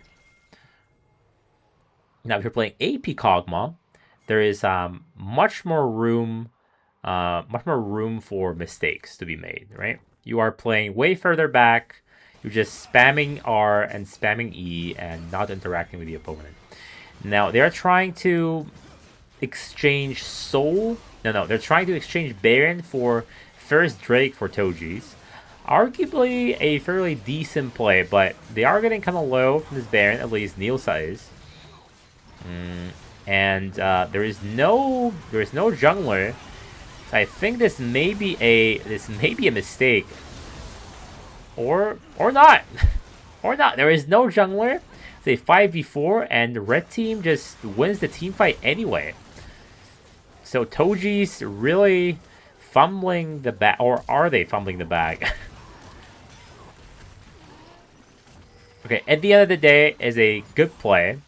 They sacrifice the soul, but they get the Baron. Now let's see whether the Baron power play is worth it. Let's see how many turrets can they get with the added pressure of having more stats on the Baron and Baron up minions.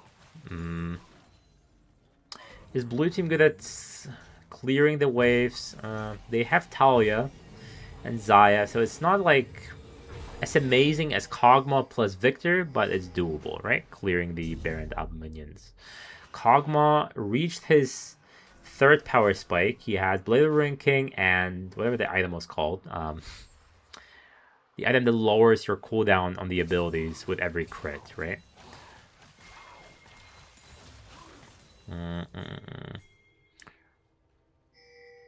As long as Orca does not misplay, it does not walk head first into a Talia knockback or a Mondo Cleaver, these team fights should be fairly straightforward for Sushis from this point on. Okay, Sting's just tanking the tower for no reason, and Talyori is in no man's land. He wants to protect this out of the tower, and he is dove by 4 members of Sushi's. Gooey J is going to be fine. I think Tome is feeling himself a little bit. His passive ran out. We are just running through this tower for fun. Yeah, Tome, I think you got the... There was a slight Beth complex right there, so we're feeling each other a bit too much there. Grems is completely disregarding the Ornn, completely ignoring him. I'm not sure what was that Nautilus play. Again, he was feeling himself a bit too much. We are TPing on the Ornn. We want to dive Ornn. I'm not sure that the right play. We've just seen the diving without any ultimates. Not ultimates, with any follow-up at the tower that's not gonna fall down. It's not exactly the smartest play. This game is extremely chaotic. The first one is chaotic as well. So right now it's a pretty good final, I want to say. And not one-sided by all means. Both teams can still win it with a proper macro and micro plays. Both teams are a bit nervous, I think. Some weird Baron plays are happening. Weird dives. So anything, it's anyone's game at this point. A huge sleep could definitely win this game and get Orca out of position. As long as he buys his time, get his items, and quietly hits the closest target that is in front of him, just front to back it, right? He should be fine and won't be in danger of dying. Now it is going to be another soul point at 1 minute 20. In 1 minute 20. Audi in the front. Gooey ran out of his dashes. The red team losing the vision war, unfortunately. They have the bot side, but they have no vision in the river. And seeing how they are into Lilia and Talia, I think vision is definitely something you cannot be disregarding. Yeah, they were not first in the pit, and that's what happens, unfortunately. So Tojis are trying to win the macro game, forcing the Sushis to walk into the fog of war, just in the same manner as they ended game 1. But Sushi says, "Fuck you! You can keep the Drake. We're gonna Suzume, as they say in Japanese, and get completely pincered and possibly lose this team fight now." Niosa is dead, but Grems is dead. They have no more front line, and Toji's completely scrambling. That's a huge feather pullback, but it will not amount to anything. And Orca will cleanly get the second tower. The inhib tower will probably not fall out because their siege is quite awful, unfortunately. And Orca is just Chaos Mod. You have no ultimate. There is a tower in front of you. The Orca being Orca, right? He has 4 items almost. It is gonna be a Cloud Soul for Sushis, and they're taking it extremely slowly with the Ornn and Victor, but slowly but surely, what was the saying? Something wins the race. And Baron might follow straight afterwards. 20 seconds for the Baron. Kog'Maw is preparing the vision, getting the crab. Niosa on the other side of the wall. Grem's forced to TP, I believe, based on the shield that they're seeing. Hardloper Zing Dut, I have no clue what that means. And I highly doubt it's English. Is it Swedish? Dutch. Okay, I was almost there. I was Scandinavian language. I was almost there. My one of my best friends is Swedish, so I saw the language family. I was just almost there, you know.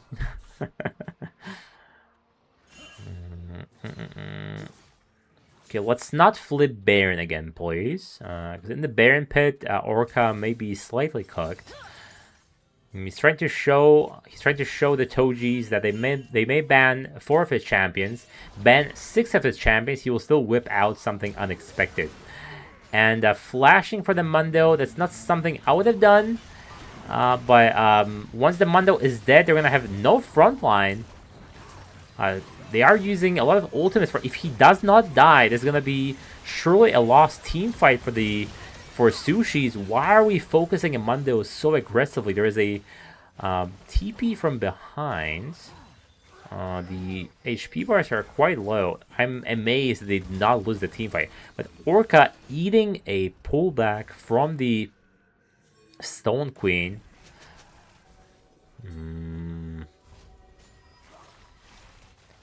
We are gonna be flipping a Baron. Nilsa is dead. So maybe it is the correct play after all. The TP is a TP happening. I mean, Tome is almost dead. Nilsa is still very much dead. Orca is just standing still. Nothing can stop this man. Going for a nasty flank on the Rakan. I'm not sure what was that, but it was almost a clean ace. Lilia barely escaped with her life, and now it is a Baron power play. I'm not sure who got it actually. Who got the Baron?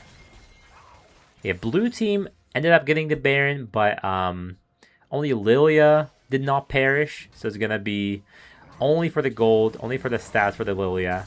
Not worth whatsoever. It's gonna cost them the inhib tower, possibly the bot lane tower as well, so these death timers are quite long in this stage of the game.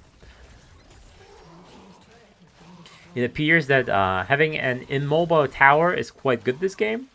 Blue team is unable to punish it whatsoever. Orca really feeling himself on the front lines yet again. Happy Feet dodging the pullback from Talia though. Guys, let's not be bigger fish to fry. Let's just pull back. Let's not get greedy with the camps. Let's spend our gold from the team fight that just happened and close out this game. Okay, Kog'Maw about a GA. So now he's just in no danger of dying. He even has a Jackshaw. This man is an immobile tower. He's as tanky as a tower. So now the win con of blue team is slowly dwindling, and getting Kog'Maw is no longer an option. He's way too tanky to burst him, and even if he gets bursted down, you're going to be in the middle of the enemy team. He has GA. He has his item upgraded by the Ornn. Yeah, I mean, Mundo is as long as Mundo is standing in place, but I mean, see what happened on the last encounter. They threw the whole kitchen sink at the Mundo, and he still survived with the added move speed that he has and the healing, right? The problem is that the red team has almost no healing reduction. There are only grievous wounds on the Ornn, but as long as Mundo doesn't hit the Ornn, then the grievous wounds are not applied, right? So someone has to build it. Possibly Victor would be the easiest bet. Just get an Oblivion or call it a day, right? The laser will just hit everyone and apply a grievous wounds to every single person. I don't think Kog'Maw can allow himself to go for the grievous wounds at this stage of the game. I think he's forced to go for. Actually, no. Lord Dominic's would be a bit troll because there is almost no armor on the side of the other side of the blue team, since Mundo opted for HP stacking and MR stacking.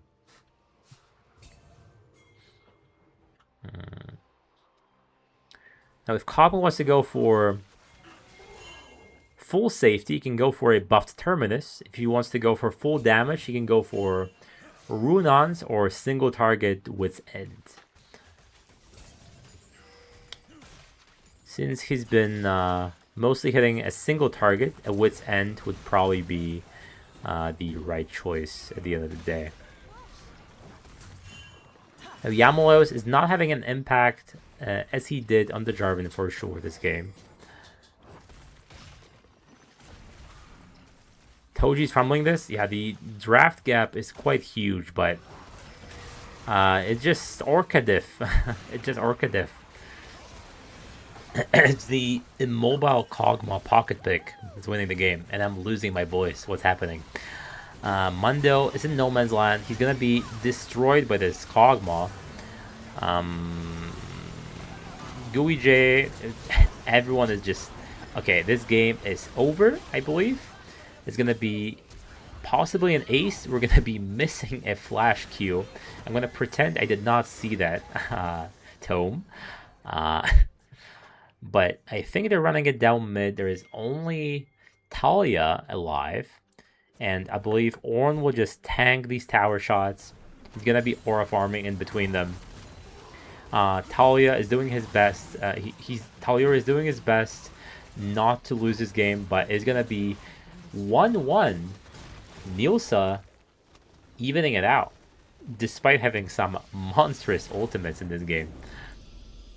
Jumping into tower range. Okay, I mean, I'll give credit where credit is due. I think Orca cleaned house this game, despite getting caught in some horrendous ways in the early and mid game. But the pick worked. It completely dismantled the Rakan and Mundo. He was just he was not even kiting. He was standing still, and due to the huge amount of CC that Sushi had. Even someone as tanky as Mundo, without grievous wounds on the side of Sushi's, he was getting completely digged down by the caterpillar. So draft gap question mark.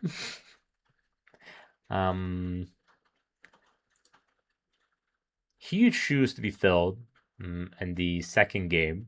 Maybe we just keep banning ADCs. Just ban something else. Just first pick Ahri maybe, and ban a fifth ADC.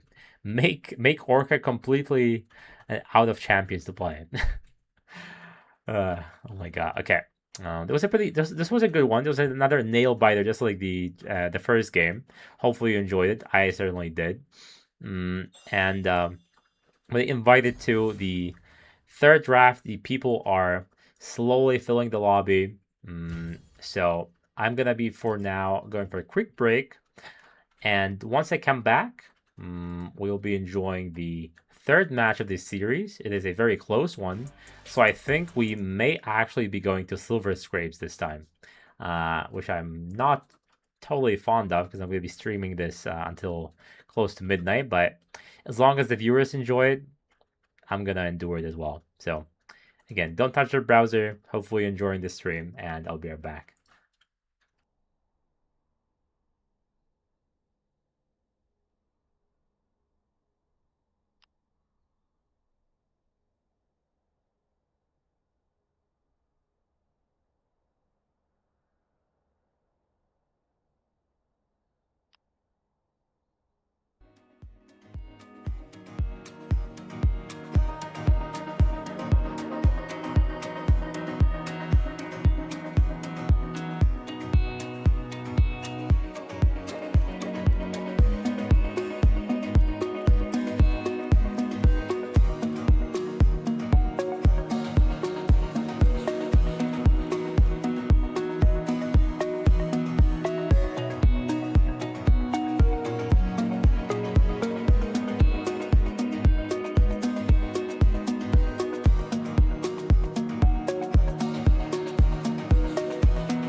I have returned, and I neatly used my slider to not blow your eardrums. Just by immediately stopping the music. I am learning, Kobe. I am learning. I'm a changed man. I believe we're gonna be jumping into draft three momentarily. Mm, mm, mm, So let me quickly do one of these. This is not what I want to do. I am hoping to see. I am really, really hoping to see a Twitch from one of these teams. I don't believe any of the ADCs really play it to a good degree because that champion is like slightly similar to Kog'Maw.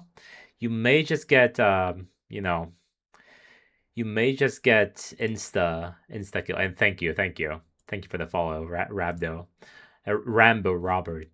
You are. Were you a mid laner or a jungler, perhaps, for one of the teams in Div 4? I vaguely remember your name. Just vaguely. There was like a Rambo Roberts. It's fleeting. There's a fleeting memory at this point, but yeah. Mm, mm, mm, mm. Yeah, what was I saying? Yeah, I really hope to see a Twitch because this champion is so hyphy. Can go AD and AP. If you go AD, if you get touched on by a breath of fresh air, you get insta killed. But that's the flavor of the month you get with this champion. That's what brings the adrenaline in your veins. So whenever there's a really good draft for Twitch, let's say you're into a Jinx, right?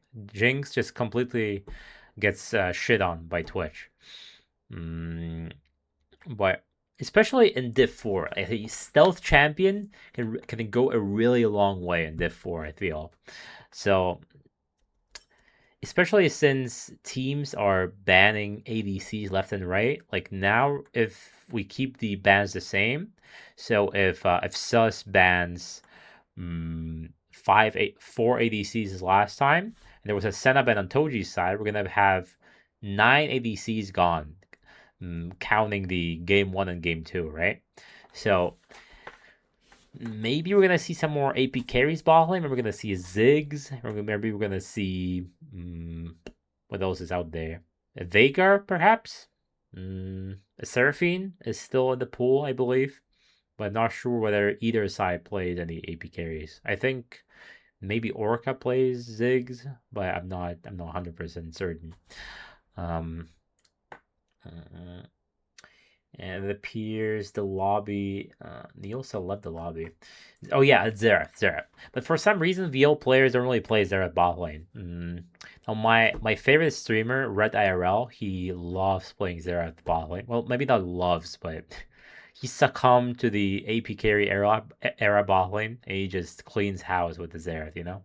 And there's one player in Division 1 4B who loves his KDA. His whole team protects his KDA at all costs. And with the Xerath, he just plays 5 screens away and cherishes his Dark Seal or Magi stacks. Now bot lane, it's not as easy to do. You can get collapsed on pretty easily.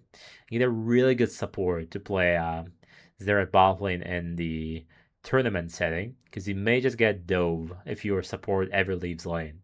Now, if you're slightly ahead, you can just one-shot the casters with the Xerath and call it a day. You're not interacting with anyone whatsoever. But I feel like, I mean, Chaosmon was really giving respect to the opposing jungler. He was not making any plays whatsoever in the early stages of these games. So I imagine maybe he could play something SAFK as a Xerath or a Ziggs or some other AP carry bot lane who's just always AFK. But yeah, I think both teams are saying they're ready, or at least that's what I heard. Yeah, let's get a lobby ready and our draft. I believe every player is on the proper team. So now we're gonna be starting draft 3. That's why my cam is gone again. And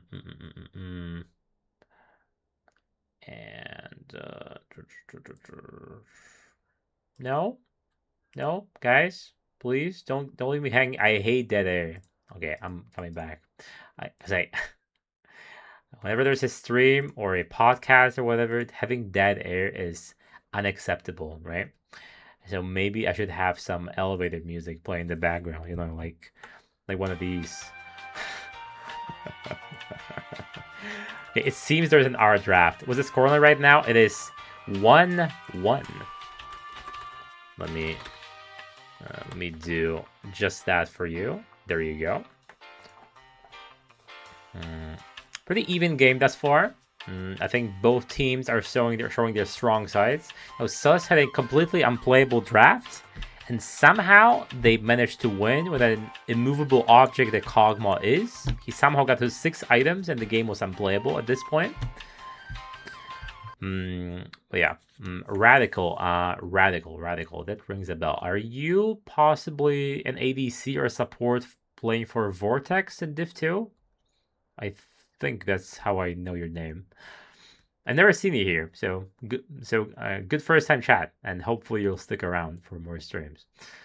And yeah, it's our draft on one side, and the other is, I believe, Toji's are still slacking, possibly discussing the possible strategy for game 3. Now, whenever there's a 1-1, I have a strong inclination to believe there's gonna be Silver Scrapes territory. We are gonna get 5 games, and we're gonna just be doing one of these again because they're really stretching that pause thin. I believe you are allowed 15 minutes in between matches, so they are using the full amount, it seems. Or Toji is. Toji does not want to go for Silver Scrapes. He wants to end this as soon as possible. I would love to just go downstairs and eat some sweets, just completely stuff my face with cookies. But fortunately, that would be slightly unprofessional for this very much professional broadcast. The production value of this stream is off the charts.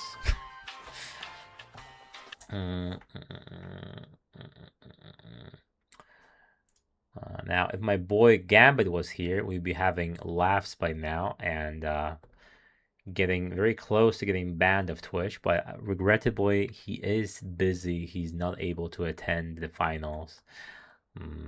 So Toji's, would you be so kind and bail me out from this purgatory that watching this blank screen is? I would be very much appreciated.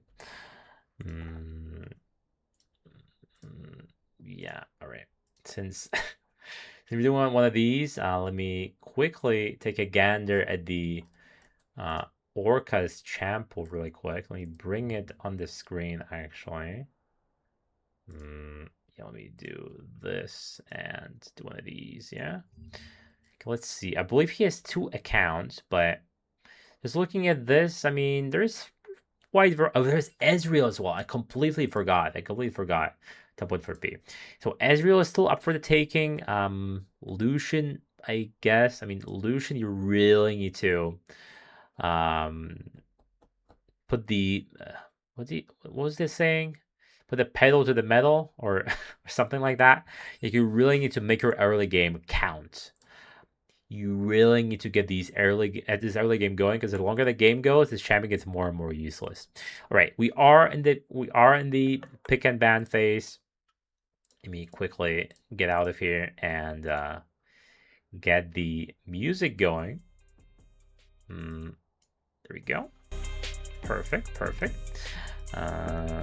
We are probably I think we're gonna be going with the same line of thinking with the bans. So just targeting Orca. Seeing the Jinx. Ashe will surely follow. So Sus are targeting mainly the jungler, I think, and the top laner, while Toji's are extremely afraid of Orca. I think Orca is feeling himself. I think the initial mental breakdown that the game 1 was with the Yunara and getting ping-ponged by the Jarvan ultis and Orianna shockwaves wore off, and now he's fully locked in. That Kog'Maw definitely was something to be frightful of. What is it gonna be? Is it gonna be a third? No, it's gonna be another Ari ban, so the bans remain the same. Now Sus may go for an early ADC pick, possibly a flex with like a Ziggs. There's still a Misfortune, there's still a Tristana, so there are some decently playable ADCs left up for the taking, right? Now Sus picking another vegan jungler, so I like to call them, so the meta jungler Wukong. We see him almost every single series, as well as Xin Zhao and the Jarvan. Tojis are going to be answering with Shyvana. Okay, Shyvana, fairly good pick into Wukong. Seeing how Wukong gets passive armor, and Shyvana does monstrous AP damage and max health damage as well. Now, Shyvana, notorious for being terrible into CC. Once she ults in and the fear wears off, if she gets CC chained, it does not matter how fast she is. It does not matter how much HP she can regain with a shield explosion. She will just get insta-killed like a Master Yi, just in a dragon form. Now, going for a Jace, I believe this is a Taliori pick. I think he is a Jace player, but I may be mistaken. I'm not sure who plays Jace on the Toji side. Maybe Grems plays the top lane. Could be flexed into the mid lane as well. We're gonna be answering it with a Braum, and no, surely not. Okay, Kai'Sa Braum, very good combo. Extremely easy to get the Braum passive going due to the high attack speed and the attack speed items that Kai'Sa builds. Most probably Nashor's Tooth, Dusk and Dawn, Rage Blade, something like that. Unless she opts for a full AP build where you go for the missile kills with the W. Picking ADC could be good here. I believe this will be a Ziggs being flexed into the AP carry role into bot lane. So we are probably just gonna be AFK farming on this other Tojis, throwing bombs at the Kai'Sa. There may be some kill pressure with the Shyvana, probably after level 6 though. With Shyvana, you mostly want to go for efficient farming early on, getting this level 6 as fast as you can, and prioritizing Drakes for the added stats that you get passively. Now that means that Sus are not going to be banning ADCs anymore, I believe. It is a field day for banning supports now. Grems being fearful of the Audie's Renekton, one of his most played champions, as far as I remember. I believe Grag is out of the question in this draft for Grems. He could go for... There are not many picks left for him, I guess. He could go for a Scion and just be AFK. Right now, the front line on Toji's is not great. I think a Scion pick would neatly fill in the gaps. As for Audie, he has a Garen, he's an Urgot, he has a Shen, and he's an Illaoi. So definitely that the champ pool is still very deep. I imagine he will opt for the Garen or an Urgot. Both tremendous side laners can get countered by something unusual by Grems, but seeing his champ pool, most of his top picks I either picked or banned already. I think going for a Gragas could be a mistake. This is only game 3 draft, indeed. It is quite slow. We started game 1, I believe 7:30, and people are really using the maximum of their breaks in between games to discuss strategy or to just jerk it in the bathroom, I guess. But to each their own. It's going to be a Galio mid. So this means that Jace is surely going top lane. into the hands of Grims. This goes to game 5. It's fine. I'll sit here till midnight. I was fully aware that might happen, so I think these teams are fairly evenly matched, and some micro mistakes will decide these games. Hui, a huge pickup for mid lane, since Hui is amazing at controlling the pace of the game. It's almost impossible to force him out of the lane, and he will surely bully the Galio and make sure he was not allowed to leave the lane and ult either top lane or bot lane. I'm not sure how Stings is good in the play, but the Victor, very similar gameplay, so I believe Hui will be in good hands. Now Trundle, I hate this pick. Actually, no, this is not jungle. It's not jungle. If it's Trundle top lane, then he's going to be building full AD, of course. Revan is their first item. And the longer the game goes, the 1v1 should be fully in favor of the Trundle into the Jace. He will get heavily punished early on. He may even be packed towards by the Shyvana to make sure that his Trundle is put on the back foot. Let's say there's a fed Jace on the map. Are these... And wait, hold on a second. Is this the... This has to be the Gragas Grem's top lane now. This means that the Galio is put support? I was completely bamboozled by this draft. I think I'm right. I think it's Ziggs Galio bot lane, Gragas top lane, Jace mid, and Shyvana jungle. I mean, I want Toji's to win just due to the fact how crazy this draft is. I think there's basically no front line. There's just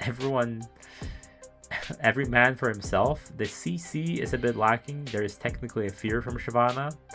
There is like a knockback from Jason Ziggs. It's like fake CC. Galio is your biggest source of CC, and Gragas displacement. There's a lot of displacement instead of Toji's. There's just a lot of chaos. But if we ever fall behind in any of these lanes, I think Sus having the more conventional draft in the late game, Kai'Sa, Wukong starting the fights with Braum, Trundle split push, and Hui control mage mid lane, their more controlled approach may decide the late game department. But if this doesn't reach late game, I think Toji's may have it in the bag with their extremely aggressive and extremely chaotic draft. So this game surely is going to be an interesting one, especially if Grems is having his main to be put top lane. I would be very happy if one of the if Sus would ask who's going where are these champions going, right? But this probably won't happen, I believe. And we just have to wait until the game actually starts. It seems I've already slid down my chair.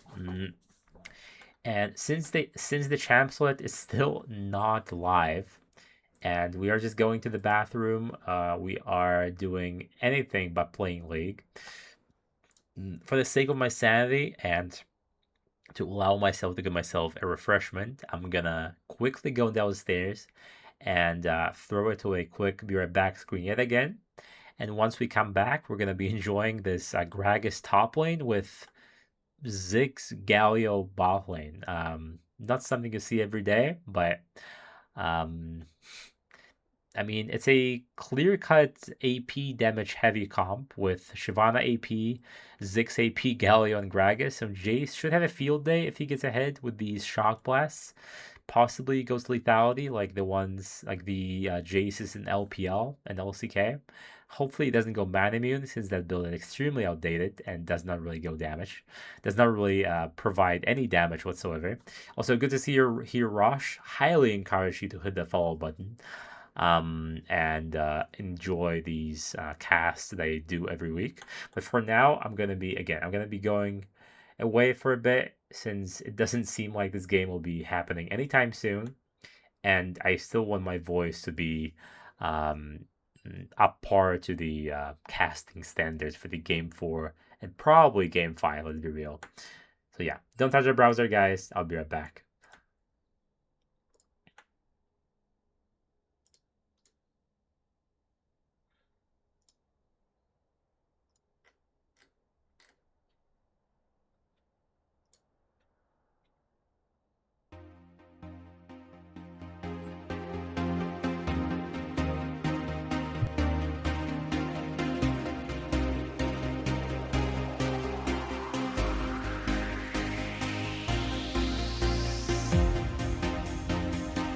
I'm standing still.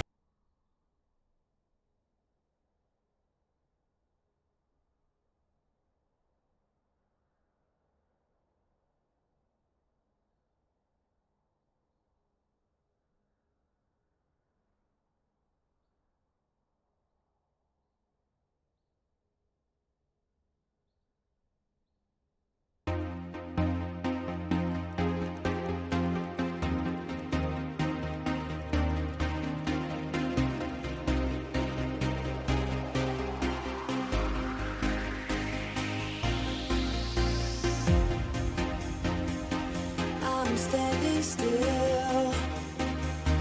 I'm all alone. Nowhere to go.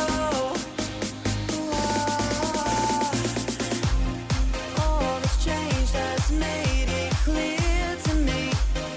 I have nothing here that's left for me. So I will find a place where pain will find me. Eclipsing of the sun, lights are out, the feeling lingers on. Lights are out, I'm left here all alone. The night will find a way.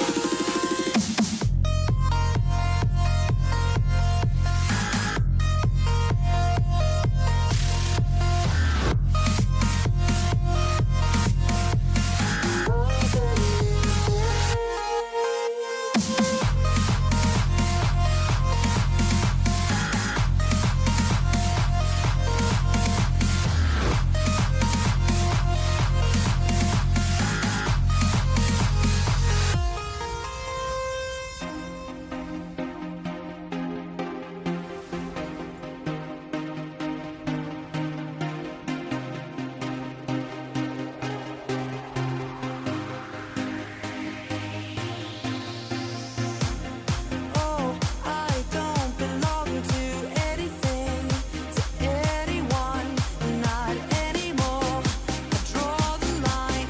You once were here, but now is not that time. There's still a piece of you.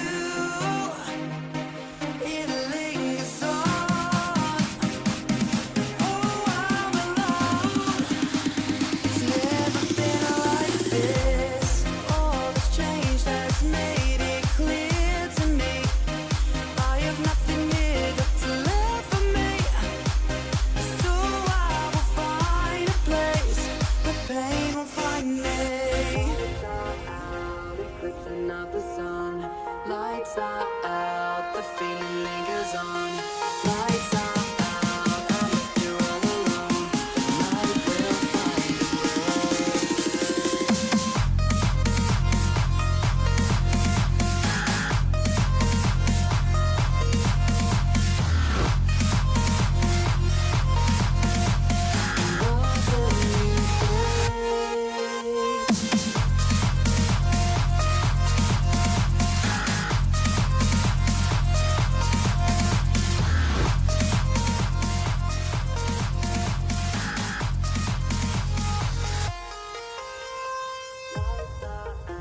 Eclipsing of the sun, lights are out, the feeling lingers on.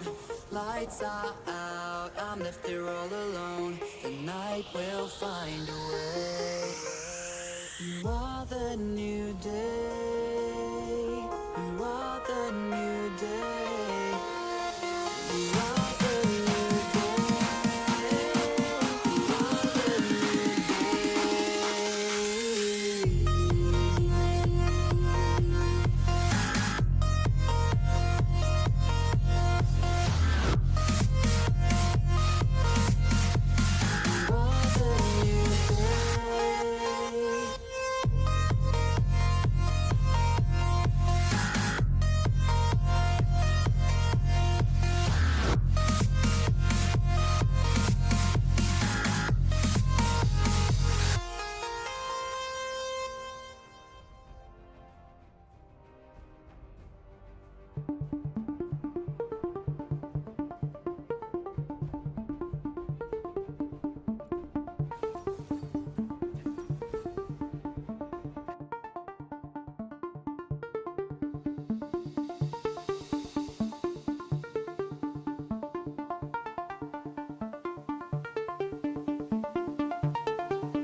And we are back yet again. The game has started in 10 seconds. The game is going to start in 10 seconds. It was bad English for me. My apologies. My humble apologies, in fact. 3, 2, 1. And this draft, again, this draft is extremely crazy from Toji's. Toji extremely cooked in this one. I said extremely way too many times in this short amount of time. I'm just this excited to see this draft come to fruition, and I just have to do one of these for my boy Gragas, you know. Wait, but my what is it? If you know, you know. But once if Grims does good this game, I'll just I just use the Gragas theme song, if you know what I mean, for at least 2 minutes. But he really needs to show me he has it. He has what it takes to bring out the hammer.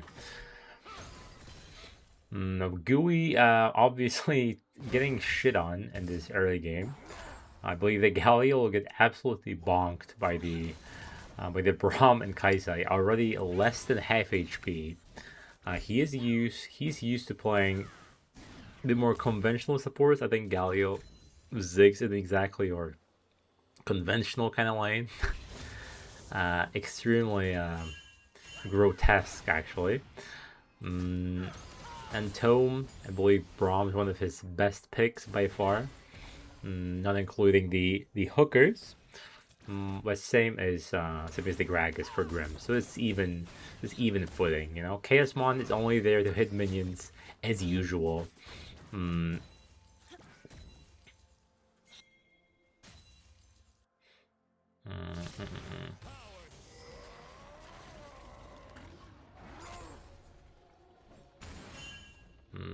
Grims, he's trying to make this. I am very fearful for this Talyori pick on the Jace. I know he plays it a ton, but this champion just doesn't seem to do much unless you're unless your skill ceiling is very high, right? You don't really see that champ too much in the lower divisions. Now Grims, I'm not sure. It's not as easy. The laning phase is not as easy as the one against Camille last week. Seeing how Gragas is probably a counter to the Camille, since you can never E him ever due to the body slam. Trundle has way more healing, way more. Okay, Ayamulo is getting really bullied in this jungle. He should be able to. He will be double crabbed by the Wukong. Unfortunately, Yamulos sneaking into this bot lane. I think he should be just putting the fries in the bag. Going here, yeah, I mean, again, like early game Shyvana provides absolutely nothing. You should be, unless it's a clear-cut gank where the enemy is like 50 HP or there is a setup for it. Technically, there is with Galio, just not in these circumstances. You should never ever abandon your clear. Like Shyvana's, it's like ganking early with Nocturne kind of thing, you know? It's just not worth it. Like now you're completely fucked your clear. Your tempo is down. You're probably not gonna be able to get the first Drake. So your whole early game pressure and tempo is gone due to that one play. Plus, again, like ganking for his Ziggs with a Galio, you know what I mean? There's zero kill pressure there. Extremely bad play. It is what it is though. Gets double crabbed as well, so his dragon form will be delayed by 2 full camps.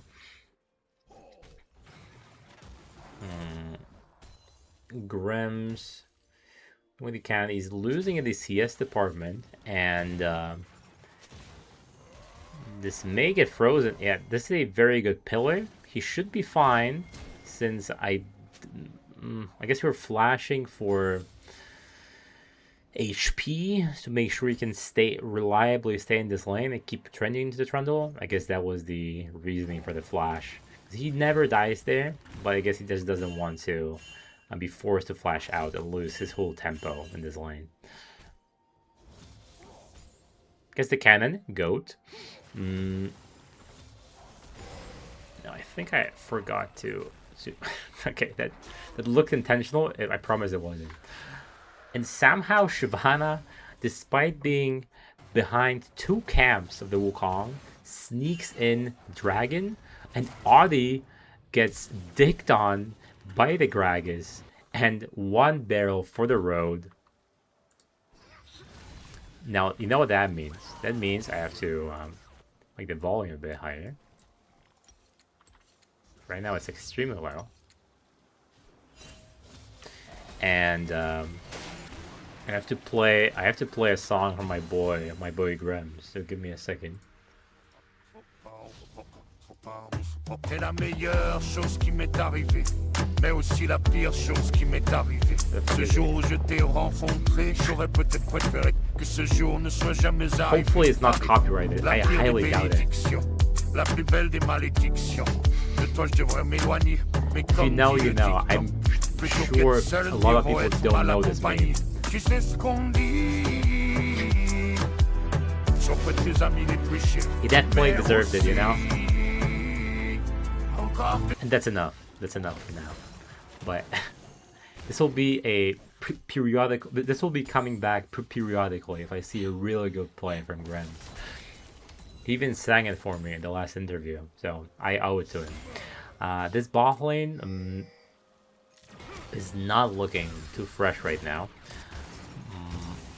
Again, you do not have to do anything in a Ziggs lane.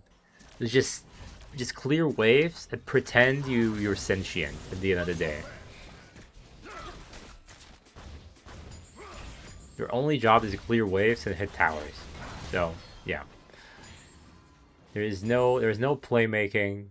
There's no trading. Just do nothing. You know, that's essentially the AP carry gameplay bot lane. It may be a bit over exaggerating, but that's how I see it at least. Okay, Audi is behind. Actually, he's not behind. He's only a 200 gold lead, and Sus are ahead by 100 gold lead. Now Grem's forced to ult Audi, unfortunately. I believe Audi ulted him offensively. Yeah, he did. He has lethal tempo as well. Both junglers sitting on wards. And Taliori gonna be hit by that Braum passive. We'll be able to walk it off though with the added move speed that he has. Now we're gonna have a 3v3 battle at the Grubs. We do not want Trundle to get the Grubs by all means. Taliori snipes things, but for now the damage is quite lacking. I think he's going for the Manamine build. I've been told by some analysts, which means my friends, that the actually build you're supposed to go if you have balls in the Jarvan is the lethality build. And we have a huge fear from Shyvana, but as I said last time, this champion is so incredibly squishy. You get CC'd by air, you just insta-dead, like a Master Yi. Jace, unfortunately, walks into a pillar. Gooey walks back in, and Chaosmon tried to do what I said is completely forbidden. He tried to fight back, gets immediately punished by the Kaisa, who is a real champion in the early game. This means that I believe 3 grubs, or at least 2, will go towards the blue team. And this draft, this aggressive, chaotic draft from Toji's is completely falling apart already. Gragas does have 2 kills, but I believe Trundle will outscale him in the 1v1 department, unless he plays it absolutely perfectly. Gooey looks incredibly lost in that Galio, despite being 0-0-0. Unless it was picked fully for the bamboozle effect, that the Galio is going mid and Jace is going top, I'm not really seeing it. Now, both top laners are going to be completing their quests, it seems. Yamalos is going to pause the game. ADC Discord crash, this time ask if ready. Oh yeah, let's do that. Yeah, okay. So it seems that the ADC has Discord issues yet again, similarly to the previous game. Hopefully this will not be a recurring issue, but it is what it is. Vanguard last time, and now it's Discord. So, how's everyone doing in the chat? Are you tired like I am? It's 10 p.m. and it's only game 3. So we're going to be here a while. If it's going to be game 5, we're actually going to be here sitting past midnight. And it is a weekday, so To all the folks who are going to work in the morning, I pray for your souls if you're a dedicated fan for either team.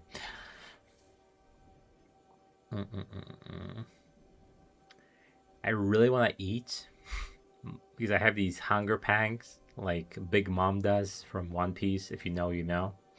But it would feel a bit bad to chew into the mic, you know. So I am gonna suffer as long as I have to. And this pause is taking way longer than I thought it would. Not sure. Okay, there we go. They're ready. Keep in mind the spirit. What is it? Ooh. Oh, we're going way back in the time machine. Weird. That comment is way, way old.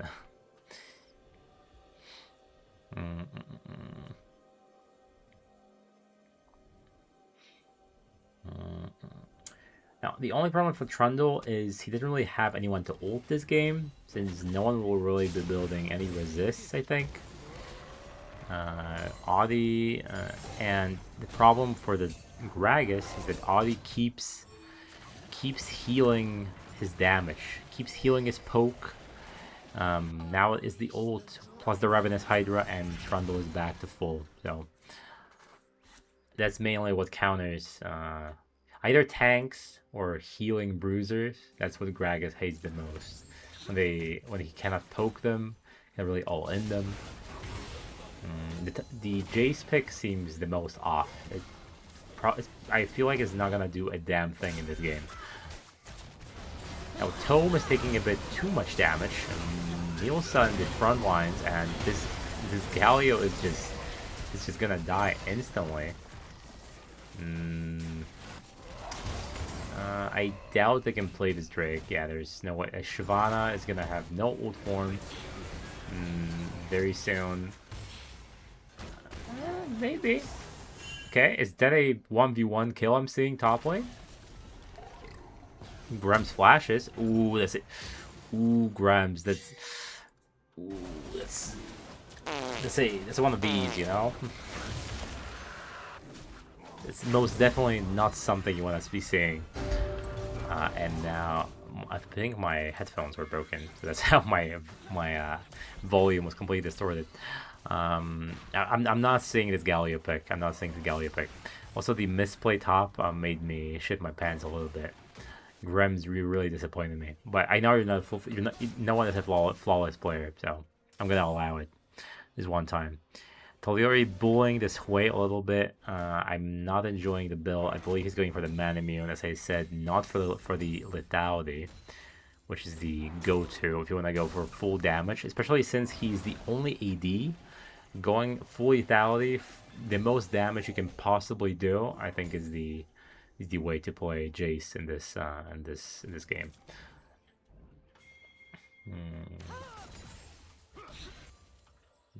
Orca trying to show he's not a Ashe and Jinx two-trick pony, whipping out the Kaisa. His Trample is not shallow by any means.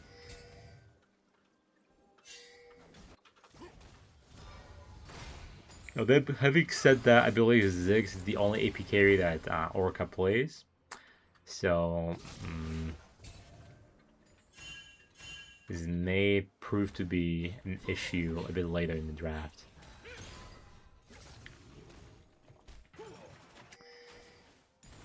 I think the overall idea is to have Galio ult on Shyvana, I guess. Yeah, and these trades are looking more and more egregious for the Gragas. Nielsa is trying to sneak himself back in, but walks. I believe he may have walked Vision at the middle point of the river. Toliori doing his best to poke, but yeah, now Audi is gonna heal all the damage back up. Grems blew his load, and Audi will just gladly wipe it off his cheeks, you know. Okay, Chaosmon actually is trying to sit AFK. Orca does have a 2k gold lead. The majority, this is the main gold lead. That and Grims is gonna pay the price. He's gonna die. They're looking for a cross-map play. I believe Shyvana completely missed the ultimate on the Kaisa. You're gonna get... It's probably the worst person to have the kill go to. But it is what it is. Best one would be Shyvana, but to no avail. Grem's gonna lose his tower. Kundi is probably not gonna return unless he makes some crazy plays with the what's it called? With the ulti. Now, Guije really trying to make his pick pay dividend, and Talyori blindly going into the enemy jungle. This may cost him his life. I believe he may burn from Blackfire, but no, he's gonna be fine. Just barely, with the skin of his teeth, escapes from this horrendous play on his part. Now, Rift Herald has spawned. Wukong is immediately on it. That probably means they have it in the bag. It's more gold on the side of Sus. And this time, Red Team doesn't really have like a late game insurance on any pick, really. There is no Jinx, there's no Kog'Maw, there's no, I know, Aphelios, there's nothing like that. Yeah, so this Herald will be easily going in the pocket of the Monkey. Actually, no, going into the Audie's pocket. Just want to funnel as much gold as possible into this Trundle. Because the longer the game goes, the more unstoppable Audie will be in the side lanes. Now, I do understand now why are they not really picking the Gragas, because in this matchup is just going more and more in favor of the Trundle on 1v1 wise. If you can 1v1 at Gragas, you can team fight with the ulti, but it requires a lot of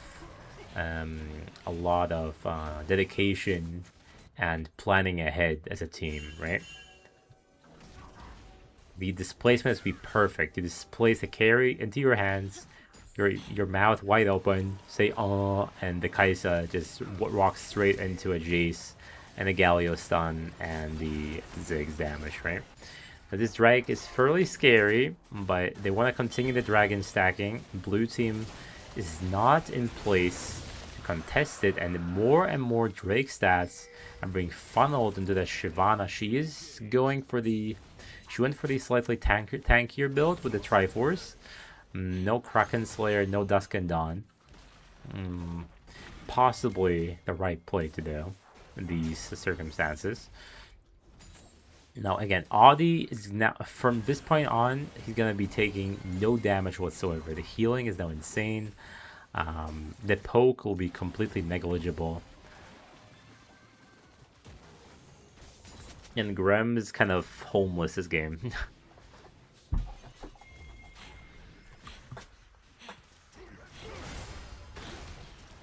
Now Jay, okay, that's a huge fear. Wombo combo. And Orca gonna pay the price. A huge shutdown going towards Shyvana.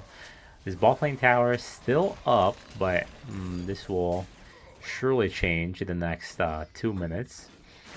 You just funnel all the gold into the Shyvana. The Shyvana is your carry.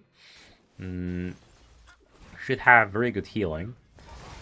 Now, I'm not sure we should be going for this. Yeah, he's fine, I guess. I think it was a bit over-eager on the side of Wukong, but maybe it's fine. Now, Gragas into Hui, it should be better. As long as he doesn't get hit by the fear, he should win all the trades versus the Hui. Just poke him. Yeah, that's the fear. The fear going. I think he's dead. And let's see. This is just... That flash gave me AIDS, I think. And Audie is gonna show Talyori who is the daddy in this relationship. Talyori runs away. Recognizes he is the beta. Who's gonna stop this Trundle? They have to end the game before Audie becomes too unstoppable in the side lanes. Unless they have such a good vision and such a good numbers advantage for the objectives that they can just make sure Audi is on the side of the map that they want it to be, and then kill him before the objectives spawn. That's probably the pick 3 or 4 people. It's probably the way to go. Like now he's out of position, but unfortunately the comp is made that way that if Gragas does not display someone or Shyvana does not have the ultimate up, it's very difficult to pick people off out of position.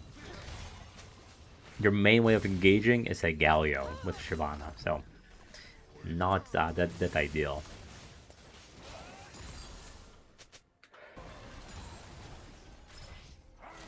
Okay, Grem's running for his life. I don't believe he should be even looking in the direction of Trundle at this point of the game. Yeah, Trundle has Merc Treads, has Ravenous, pretty much unkillable for the Gragas.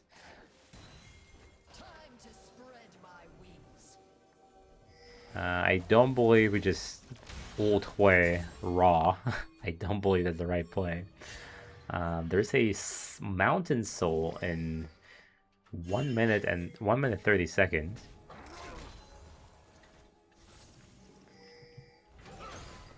The win condition of Shyvana is possibly online if they get the soul. With the Mountain Soul, with the added healing that this build provides, and the tankiness of Shyvana, she may not get actually one shot by the Kaisa and the Hui. She might get chain CC'd though, as I said. So let's see whether Sus are able to fulfill their win condition. The red team just has to do nothing, essentially. Just don't make any mistakes until Drake spawns. Funnel them into a tiny corridor, and then win the team fight with the Shyvana and the Galio CC combo. Now, there's an ad coming up, so let me snooze it for now, but it's only gonna work for the next 15 minutes. And there's a game. Oh, there we go.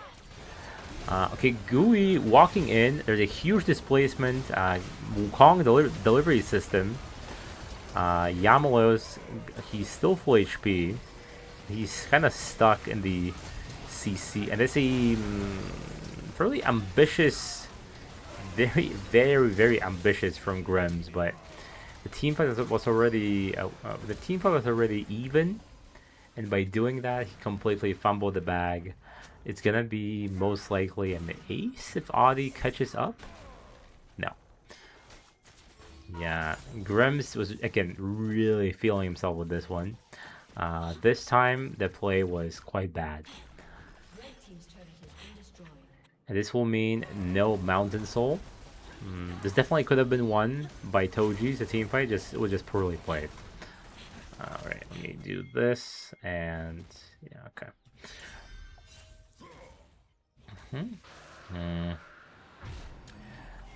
Strange to see a Trundle not in his natural habitat, not in a sideline, blindly pushing towers.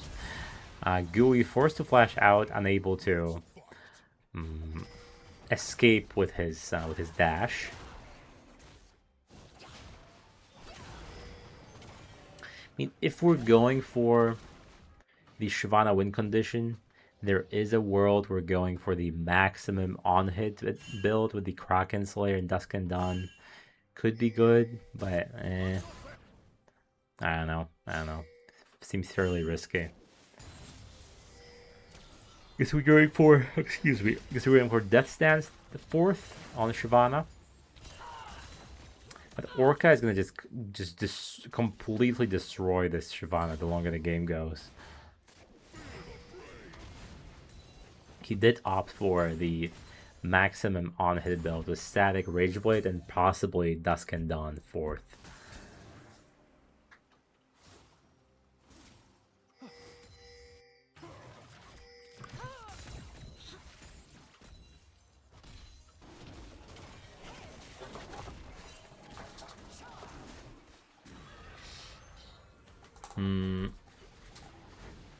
Let's not flip any Barons, guys. This is way too early for that. I think this is fully on Orca to carry this game, as usual.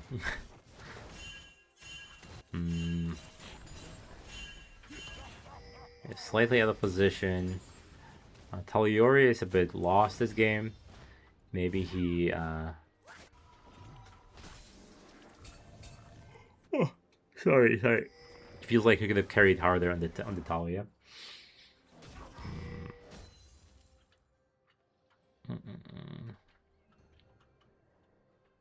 These shock blasts are barely tickling the blue team.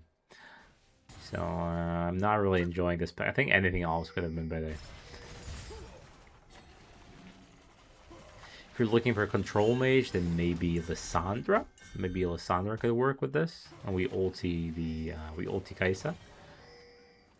And again, if we want to go AD damage, maybe a Yone, perhaps. And again, Yone to play seems very cancer. So yeah, Grems is just completely outclassed at this stage of the game. He may even get dothed and killed just like that. And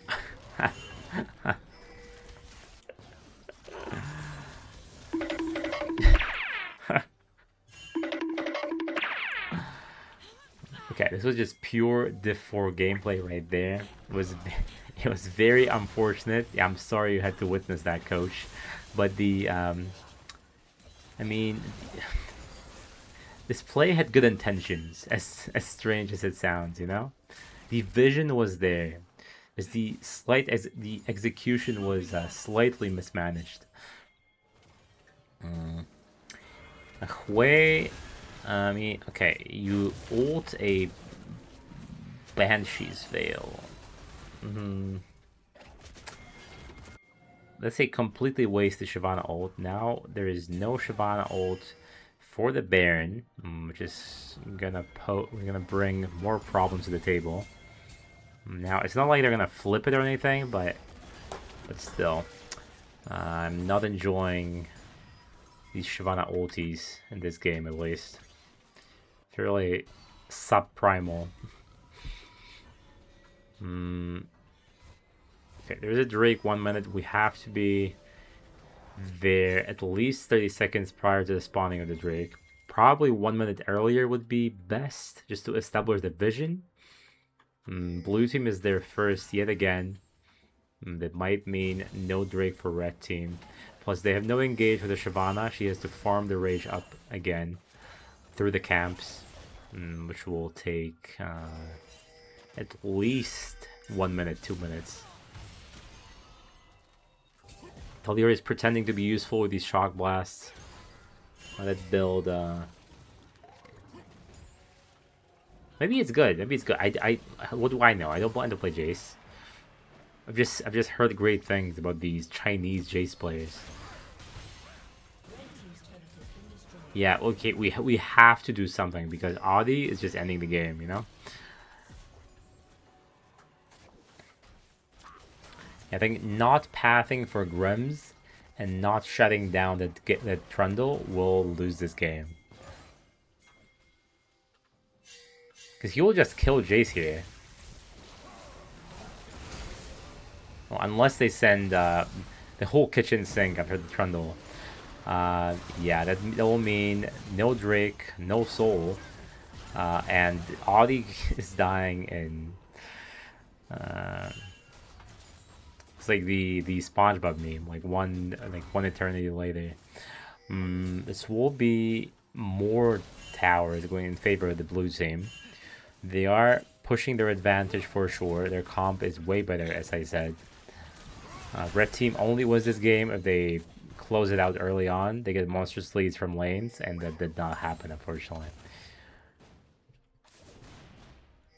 Grems was doing his best, however, to no avail. The mid tower is still standing against Ziggs 28 minutes in.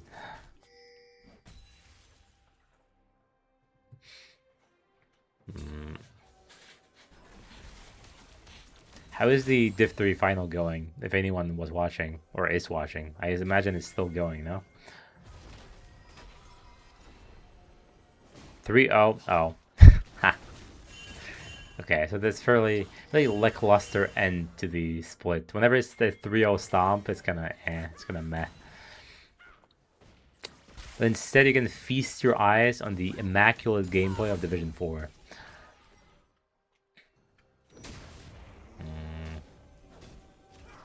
I'm awaiting some She Says Kundi kind of gameplay from the Grims. Yeah, it is what it is.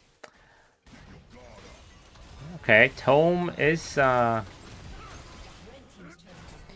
if that was a on-hit Shyvana, that guy was dead. Okay, cool. Yeah, Audi's just ending this game by himself. Orca should be fine. Yamalo's flashing air. Orca just doing whatever he wants with these noobs. Not actually, but you know. With some pretty clean dodges from Orca. Flash, ulti to the side, very good. I think Audi is just Audi is really feeling himself. Okay, someone, you know, after that play, just someone invade Grimm's house. Someone grief Grimm's house in Minecraft right now. Okay, Grimm's is usually not doing plays like that, but I think he's getting a bit nervous that they're gonna be losing this series 1-2. Who is the player to look out for? I think Orca is the player to look out for. They keep banning. Yeah, they keep banning his ADCs. I believe it's like 4 ADC bans every draft versus Orca. But his champ pool is so massive, it just doesn't matter at all. The only problem is he doesn't play AP carries, but I mean, he played Kog'Maw in one, so what do I know? Hugh next year? On Toji's, I mean, I thought Grims was the player to watch, and Talyori, but Talyori is playing Jace for some reason, which is completely dog-walked by the opposition. The pick is just doing absolutely nothing, and Grims is supposed to be like, not a one-trick Gragas, but like he is that guy in the Gragas, right?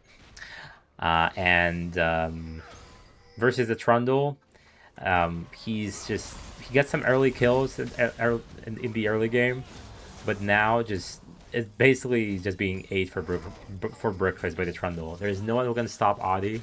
He might just end this game by himself, and there is no Kundi in the Gragas in this series. There have been tremendous amount of flashes being missed, like flash body slams. So I think he's just not feeling it. He's just not himself in this game, you know. Orca's main account? If there is an Orca's main account, yeah, I know he's main Jace. It's just the champ doesn't really do anything. Unless you get him monstrously ahead and that poke means something. If you're just throwing these shock blasts and they tickle the opposition, the champion does nothing, you know? You'd much rather have anything else. Well, let me quickly... There's nothing happening, right?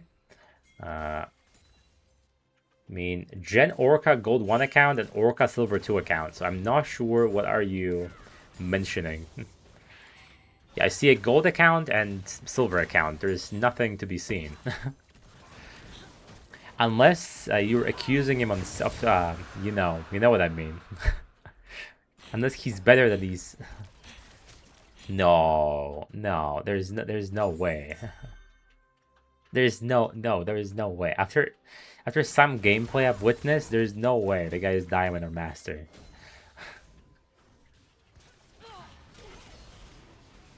I'm not saying he's bad. Like, he's a really good player. Just, I'm sure he's not a Smurf. But of course, this is a free world, right? You are free to open a support ticket, report it to the mods, and they will investigate. For I thought my top laner would never be found out as a Smurf, and surprise, surprise, he actually was. So you may get surprised sometimes with maybe he's not playing his main role. Maybe he's right. Maybe the conspiracy head Kobe is actually right. Yeah, but everyone Smurfs. Yeah, Everyone smurfs these days. Now that's what a loser would talk, who's not in this tournament here.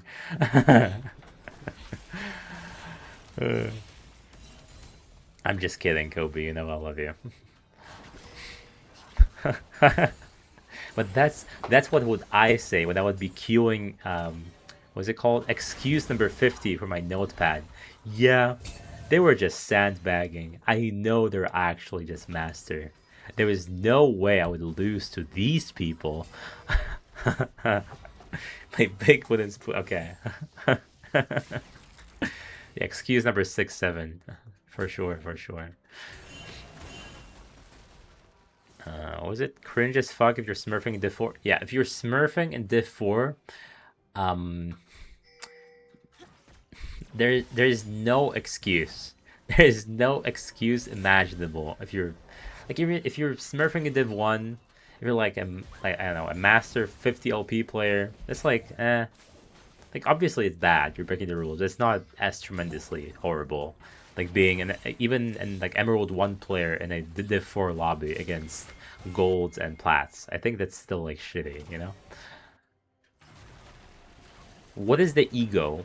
Actually, I don't think there is much ego.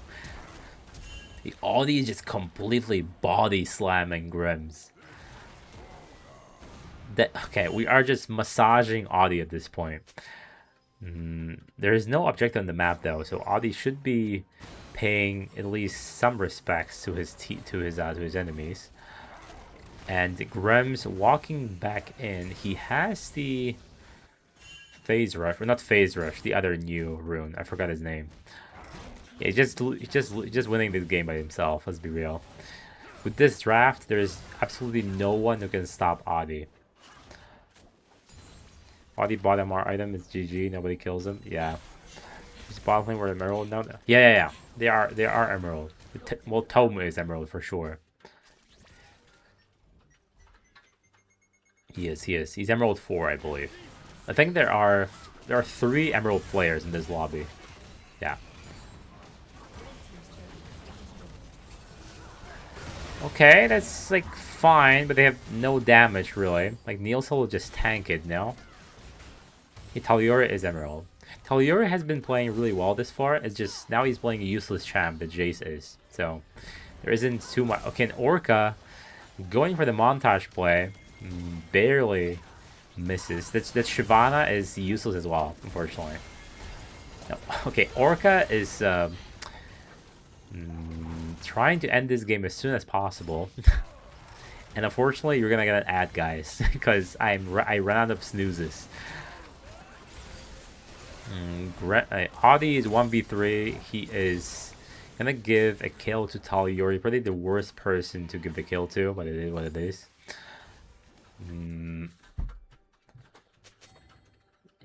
This is a... Yeah, this game we're seeing the biggest gold lead by a landslide. Is a 7k gold lead. But it's also the worst draft we've seen thus far from the red team. Absolute chaos. You have to win early game and stomp the game by 25 minutes to have any chance of winning. Otherwise, the comp doesn't make any sense.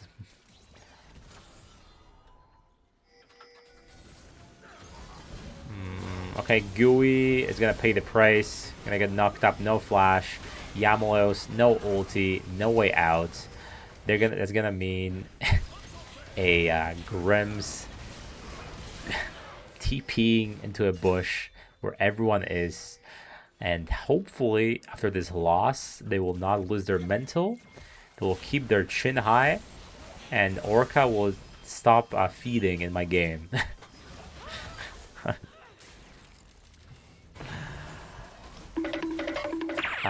Yeah, Audi just wants out. He wants out. He wants to play his holy damage. Jesus Christ. Yeah, he can be tanking 5 members, and that's my Diamond Smurf right there. Who's Diamond Smurf? Oh, Orca, yeah. Yeah, Orca is just feeling himself. He's trying not to make it too obvious, Miranda's. Like, you know how it is. Like, first you stomp, and then you do some crazy misplays to make sure you're not being seen as a sandbagger, right? It's easy to look like them as Smurf. Yeah, I guess. An enemy. That Livid draft was atrocious. I'll have to be honest, Livid. The Snake Tyrant has to put the foot down and tell you how it is. What is what's that meme? And perhaps what is this? Just makes no sense. Like Jake's pokes. Shyvana wants to go in. Gragas wants to displace everyone. And Galio ults on the Shyvana after Gragas displaces everyone. Unless we use Gragas only defensively, but then it doesn't really make sense either. So, Like, Sus is very easy. Adi is in the side lane. He's only split pushing. There's nothing else going through his mind. Hui is controlling the game. Easy fear, easy slows, easy wave clear. Kaisa, there's the late game insurance and way to kill tanks if they pick them. Braum, just CC, walks in with Wukong. Again, everyone goes in. It's just as easy as it should be, right? And Toji's did that in the previous drafts, in the game 1, in game 2, and for some reason in game 3 they went for this extremely chaotic solo queue-esque kind of comp that make no sense. If you lose the game, if you don't win the game by 25 minutes, you cannot do anything at all. It's just absolute dog water, useless piece of garbage, right? Okay, I went a little bit over the board there, but you know what I mean. Like draft-wise, not people-wise, of course. I love Toji's. But yeah, we're gonna be jumping into game 4 at 15 minutes to 11 p.m. I do believe Toji, 9 Waters on Twitch will have plenty to say after this one.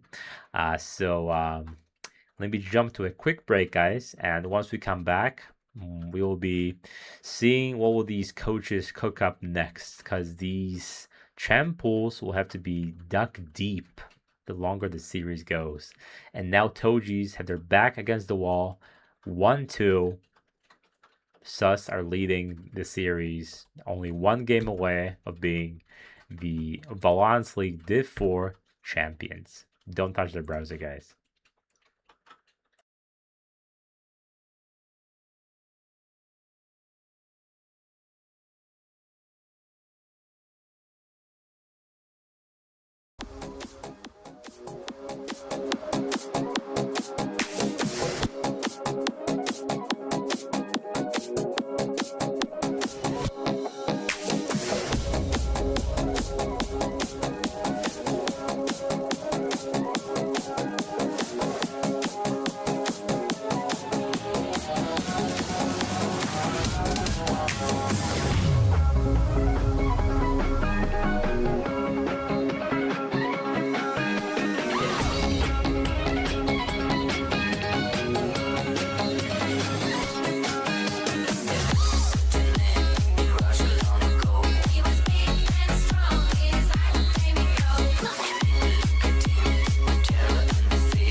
Do not go gentle into that good night. Old age should burn and rave at close of day. Rage, rage, against the dying of the light.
It's been 24 hours, could've bought me flowers. You know I've been happy, maybe call me in an hour. Do you wish that it was her though, singing songs in the shower? Baby, no, I can't help it, reassure me about her. While you're staring at him, I can see, when you know he belongs to me. You know I'm missing the sunrise, behind his eyes he is thinking of you. Oh no, there she goes, to take away my pain. I'm begging her not him. Don't do it, no, don't do it, I tell you don't. Oh no, there she goes, to take it from my hands. I'm begging her not him. Don't do it, no, don't do it, I tell you don't. Saw it, saw walking like a model, but I won't let it oppress me. So I bought another bottle. Why you bend over like that? Can't you see my sorrow? When you bend over like that, you know his eyes gon' follow. While you staring at him, I can see, when you know he belongs to me. You know I'm missing the sunrise, behind his eyes he is thinking of you. Oh no, there she goes, to take away my pain. I'm begging her not him. Don't do it, no, don't do it, I tell you don't. Oh no, there she goes, to take it from my hands. I'm begging her not him. Don't do it, no, don't do it, I tell you don't. I'm still awake at 6 in the morning. Oh no, you call Natalie, please feel bad. Don't text back, leave my man, like Dolly, back Jolene. Just cause you can, don't take him, please. Oh no, there she goes, to take away my pain. I'm begging her not him. Don't do it, no, don't do it, I tell you don't. Oh no, there she goes, to take it from my hands. I'm begging her not him. Don't do it, no, don't do it, I tell you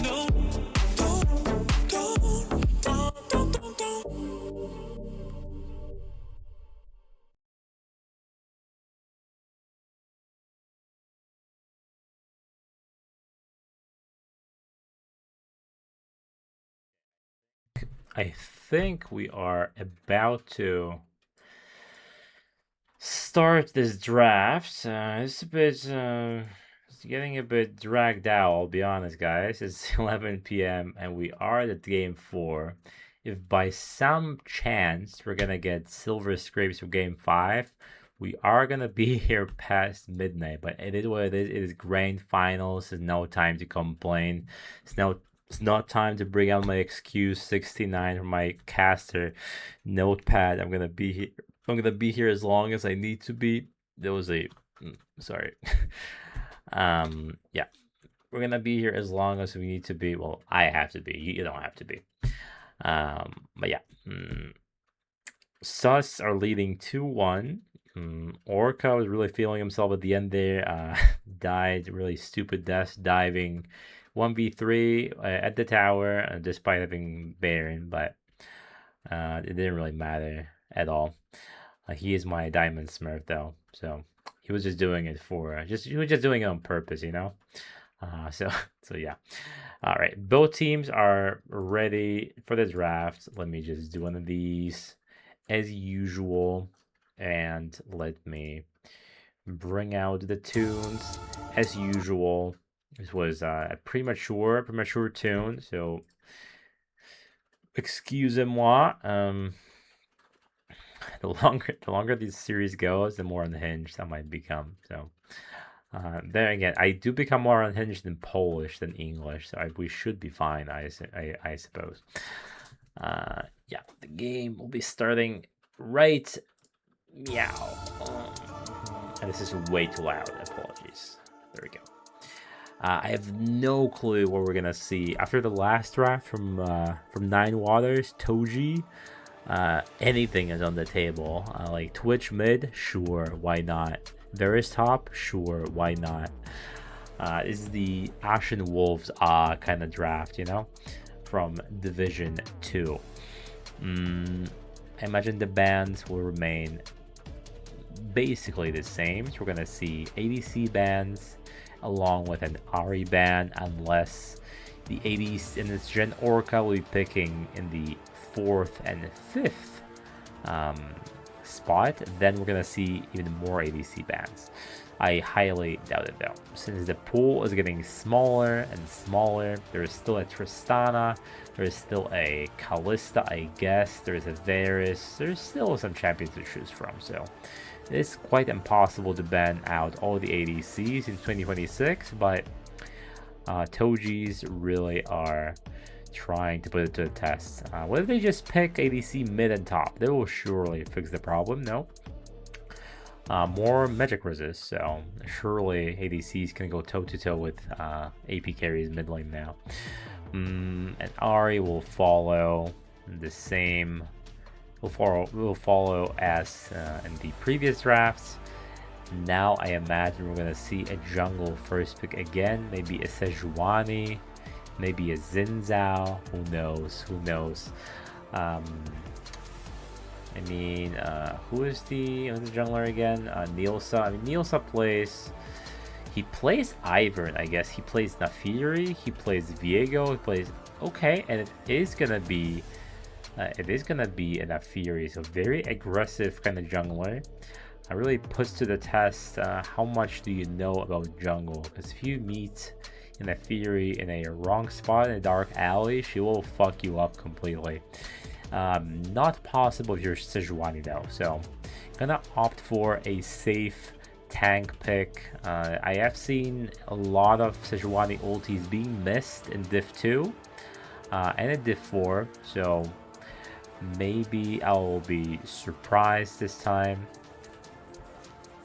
I will keep my hands, I'll keep my fingers crossed behind my back for my boy Yamalos. Now, second pick, we're gonna be seeing Aphelios. Now, Aphelios for sure needs an enchanter, right, to get through the laning phase. Maybe, I mean, Anami is still there, and the support even plays it. I'm not sure if Gui plays. Gui is too great on the enchanters. Now seeing Lucian, it's gonna be a Lucian Melio, very annoying to play against. And again, the longer the game goes, the more useless Lucian becomes. And giving away the signature pick of Gooey J is going to be a Blitzcrank. He for sure can carry the games with the pick. If he pulls in, right now he pulls in anyone really, the game can be just done momentarily. We are indeed gaming Livid for sure. That last draft, what the fuck was happening in that draft? The last draft was so bad. But no, it's never the coach's fault, it's the player's fault, right? For sure, for sure. Again, the vision was there. I get it. The vision was there. So no flame, no flame. Now we're gonna be seeing more top bands. So Renekton and Lowy, I would assume. Now I'm gonna guess Renekton and Lowy. Now Olaf being banned. I assume Grems plays Olaf. I've never seen him play Olaf, so. Olaf would be pretty good in this against Lucian, Emilio, and Fury, because right now they have no front line whatsoever, and there are some dashes and some speed boosts, but an Olaf with a Ghost and a Strikebreaker will not care at all about these.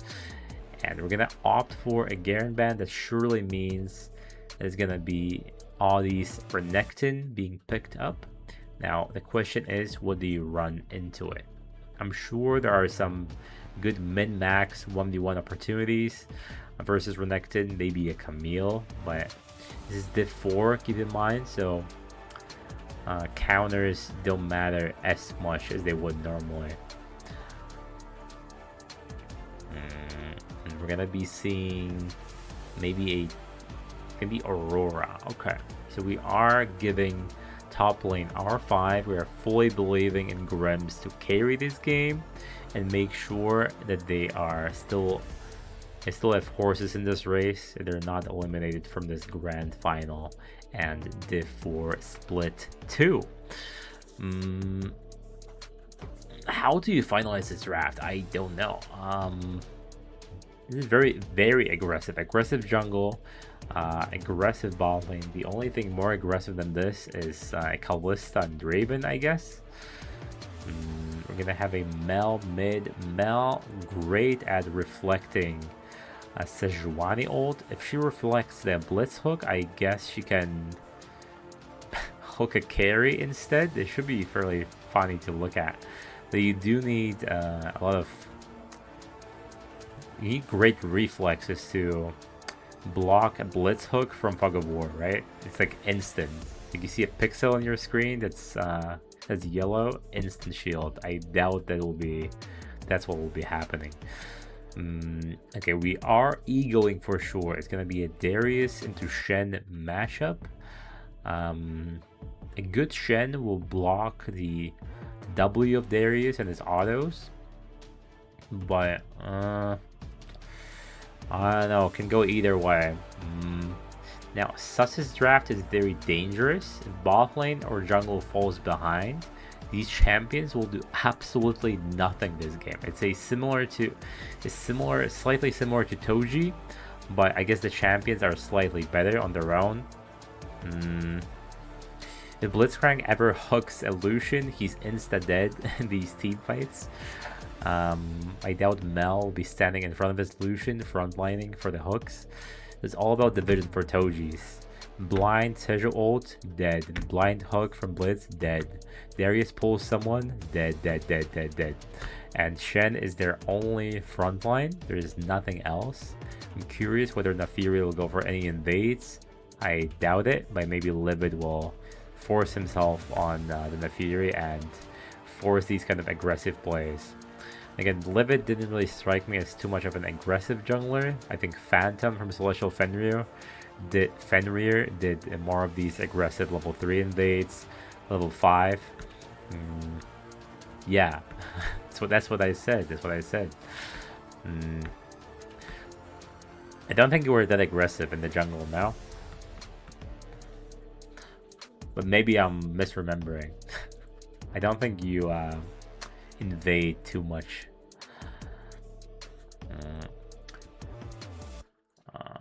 Yeah, these drafts are okay. This draft is better than Toji's last draft for sure. Like it has hands.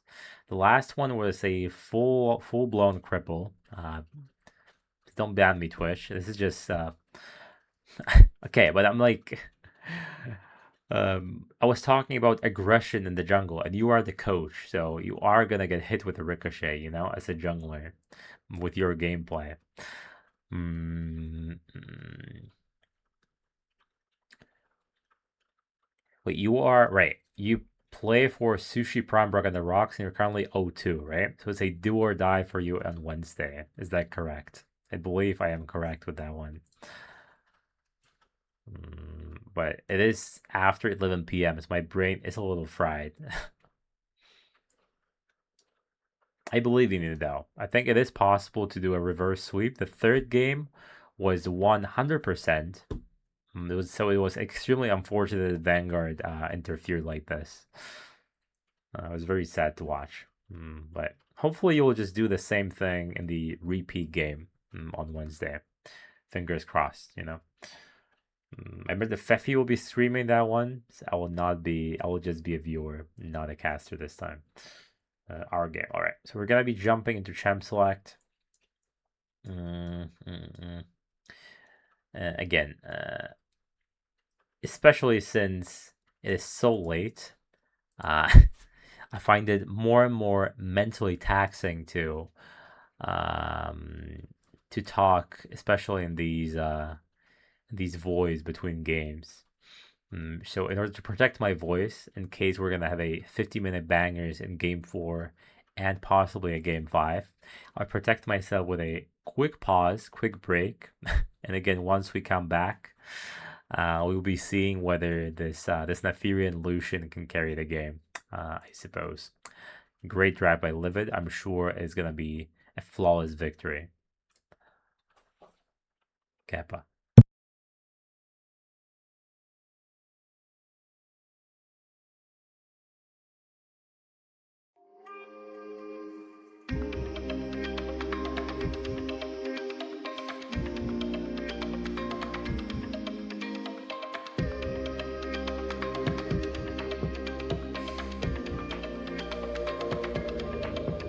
Feel my heart beat like I am. There's no lightning strike. Just I am. In the silence there's a symphony, vibration possibility. This is our song. It's a beating, breathing, living thing.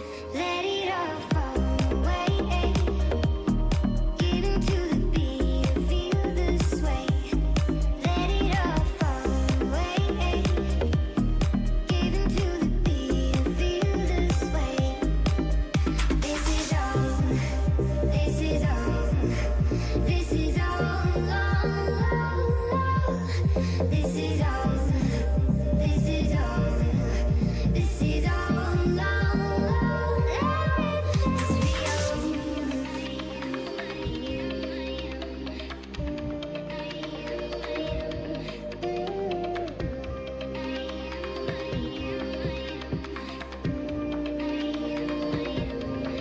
I feel my breath roll in. I am. Something more than skin. Just I am. We're the science of infinity. Vibration possibility. This is our song. It's a beating, breathing, living thing. Let it all fall away. Get into the beat, feel the sway. Let it all fall away. Get into the beat, feel the sway. This is all. This is all. This is all. This is all. This is all. This is all. Let it all fall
My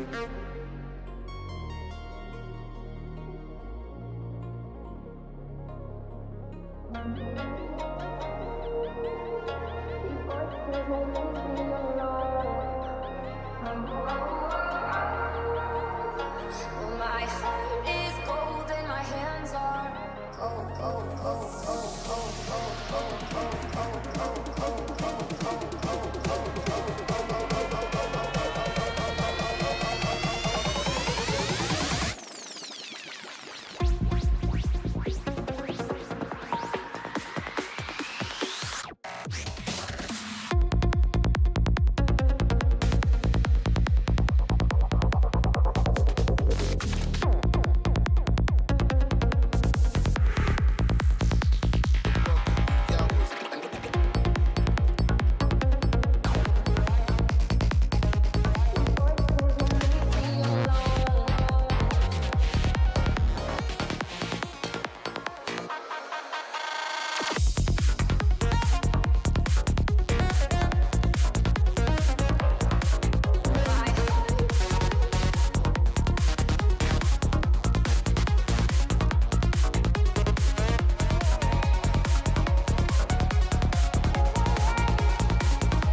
Okay, let's go, guys. Let's go. Let's get through this together, yeah?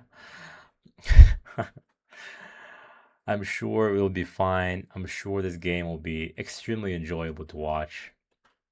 I'm sure teams won't be afraid to make any plays at all. And again, one team is to one sus. So, and they have drafted fairly aggressive comp. They kind of have to make plays early on. Especially the bot lane. Lucian that falls off late game, sorry. Kind of forced to make plays. Yeah. Nothing happens. Perfect. Let's just... we have a heavy trade mid lane. Taliori versus Stings. And all eyes on Gui. He made some great plays in game 1. By the thread of the needle, in between the minions. And the trade is won by Lucian. Uses heal though. Let me just do this. Let me just some Duolingo, you know, right before midnight. Just bear with me, guys.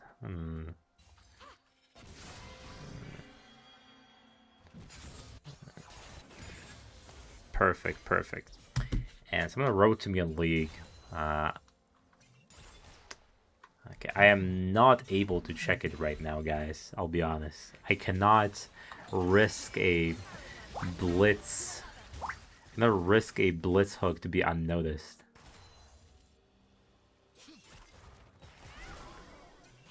Yeah, so far Chaosmon is being completely bodied this lane. It's kind of expected though, versus Lucian. Especially if Blitz is forcing him to take trades he doesn't really want to take.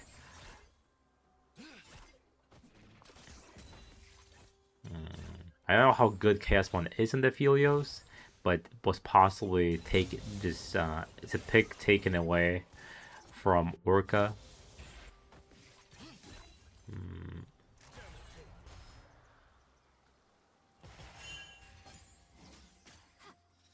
Okay, perfect. Okay, I'm done. I'm done.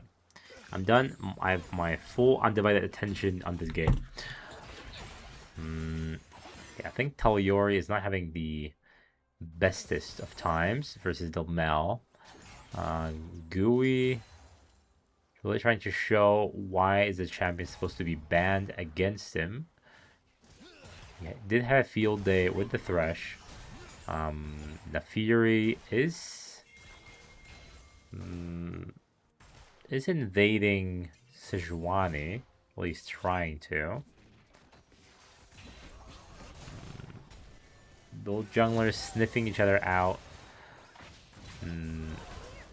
Okay, that's a good pull, but unfortunately Orca did not hit Chaosmon right before the pull-in, so he did not take turret aggro and actually made it so Chaosmon lost the trade even more.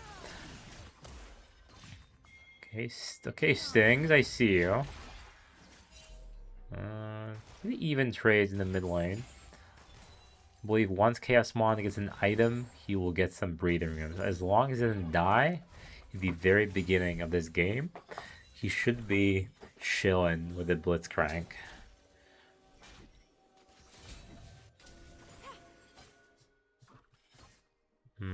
Okay, now Sejuani is extremely behind on tempo again. Similar to the Shyvana game. Adi blocked absolutely nothing with that.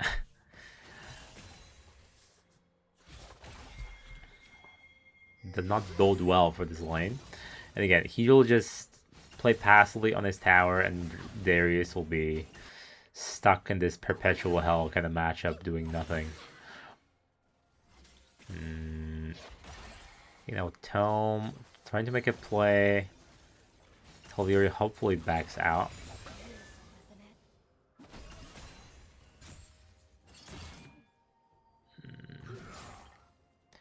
Now Darius seems like an extreme ego pick. I'm not sure it beats Shen as effectively as he thinks he does, as he thinks it does, unless he didn't really have any other useful picks apart from that. So I just fear he might get kited. But then again, the blue team doesn't really have that much slow. There's a Milio knockback and Mel route which you can easily dodge. So maybe Darius might get some recess in these team fights actually. It's now or never. It's now or never, because Darius usually gets ping-ponging around in the team fights. Similar to like Illaoi kind of picks. As I suspected, neither team is taking unnecessary risks. Sasa's trying to make sure I'm not stuck here till midnight, and Toji's is trying to stay in the tournament. Okay, successfully protected the pink ward. The jungler is mid, but I don't believe... okay, I still don't believe there's any kill pressure. Yeah, it's just for the flash, very patient with the ulti, waited out the shield from the... Again, blocked one auto with that shield. Walked away from the W, thankfully. Okay, these pulls are amazing, I have to say.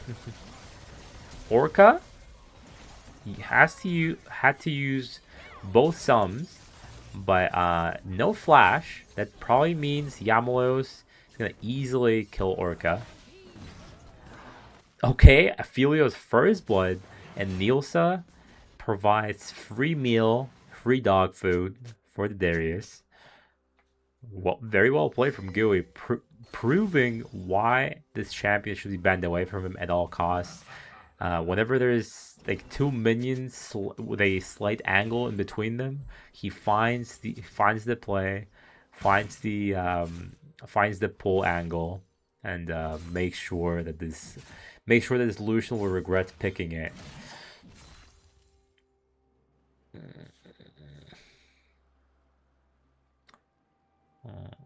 Chaos Mon probably the worst person, well, maybe after Darius. Chaos Mon are the worst people to give kills to early on, since he is that late game carry, with the Darius and Sejuani in front, and the Blitzcrank. And they don't, apart from the Fury, they don't really have a way to get into the backline, and the Fury really needs to be on point with the flank to even have a chance at getting into the backline. Otherwise, it's Darius pull-in, Sejuani ulti, Sejuani passive, and you're a very sad boy. First Drake did go towards Sussy Bakas though. Stings, I mean, Gooey J trying to be as patient as he can. There's no flash on Stings. Extremely patient. I just still don't think there's any kill pressure here. Okay, waits out the what's it called? Waits out completely the block. Now Darius is here. Darius may get. Never mind. Darius does not get a reset, but it is a 2-for-2, I believe.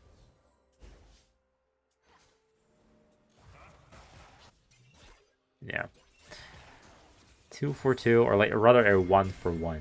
No, 2-for-1, because Toji's are 3-2. Yeah. So it could have gone better. Darius unfortunately did not get a reset like he wanted.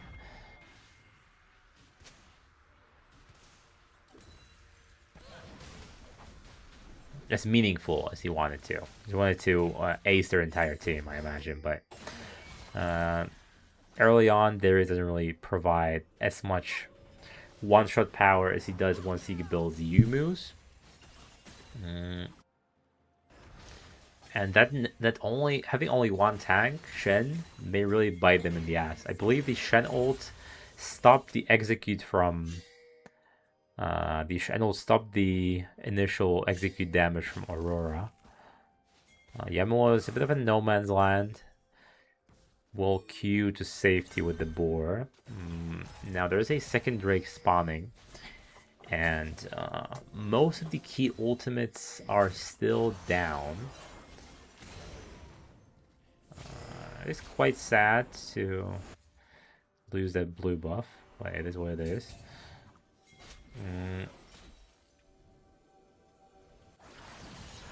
Okay, swing and a miss is one of the first pulls I've seen Gooey J miss.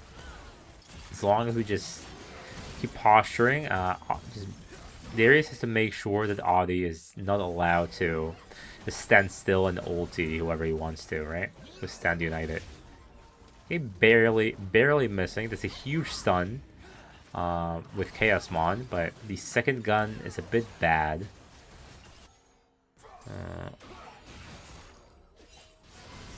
Okay, Grem's gonna go for the. Okay, perfect. The jungler is dead. Did not go golden, unfortunately. Not golden. Did not go invulnerable, untargetable. And they are stacking. They are stopping the dragon stacking. Chaos Mon is getting even more gold to his name. So far, Nielsa does not sell me with that Nafiri pick. He's not nearly aggressive enough. He's not nearly using the invulnerability as he is supposed to.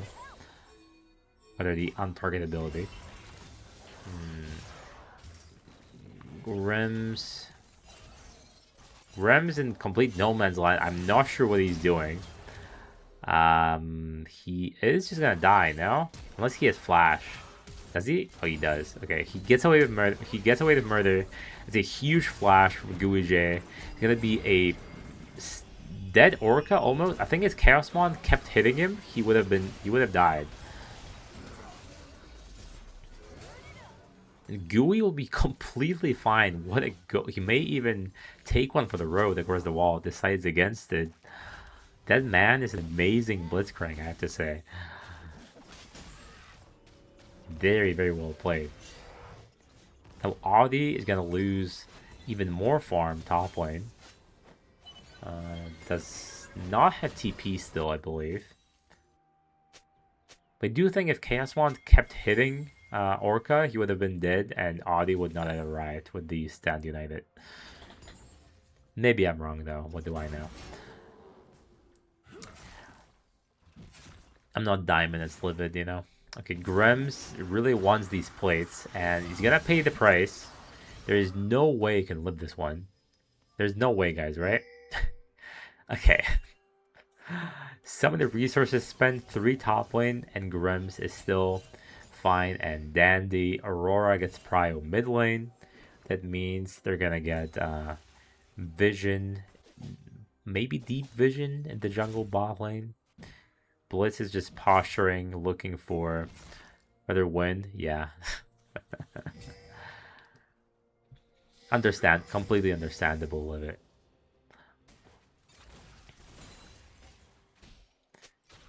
Ooh, that pool nearly missing. Yeah, I'm gonna be rooting for you, Livid, during the game on Wednesday. I am hoping that you will get karma justice for what happened to you last week. You know, you will at least make it a possible 3-1. You know, okay, this time swing and a miss. Guije, Chaosmon really trying to. That was way too aggressive, and that's a huge shutdown for the Lucian. And classic Sejuani ult miss. We love those. We love those. The hitbox is so big. How can you consistently miss it, you know? Nielsa, with the untargeted ability, can for sure just dive Guije. Assuming the Q lands. It does not, unfortunately. Now Drake is spawning in 1.5 minutes. Grems did TP for Orca, and I believe Orca will be dead. Now Tome may follow. I think Nielsa is just dead to the burn. He didn't what?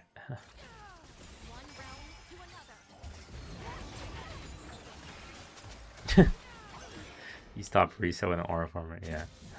ADC was indeed caught window shopping, yeah. Oh well. More classic Div 4 plays for you guys. Okay, Grims is really trying to feel himself. He's getting more and more solo plates.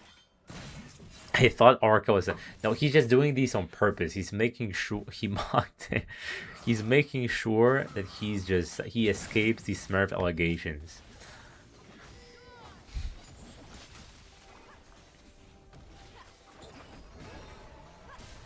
Advanced smurfing. Yeah, exactly. Okay, unfortunately, Gooey J pulled a dog. Chaosmon is the one of the... Chaosmon gets taunted, gonna die instantly at the beginning of the fight. Try to be that guy, try to frontline for his team. Now Stings goes right into a Darius. I'm not sure what is that guy doing. He may die... He barely escapes with the burn.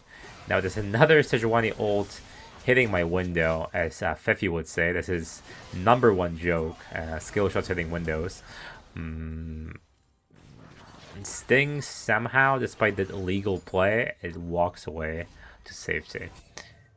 The 3 melee off Filio is a bit rough, but I saw the vision. I saw the vision. He thought he was supposed to carry for his team, and turned out to be a backpack instead.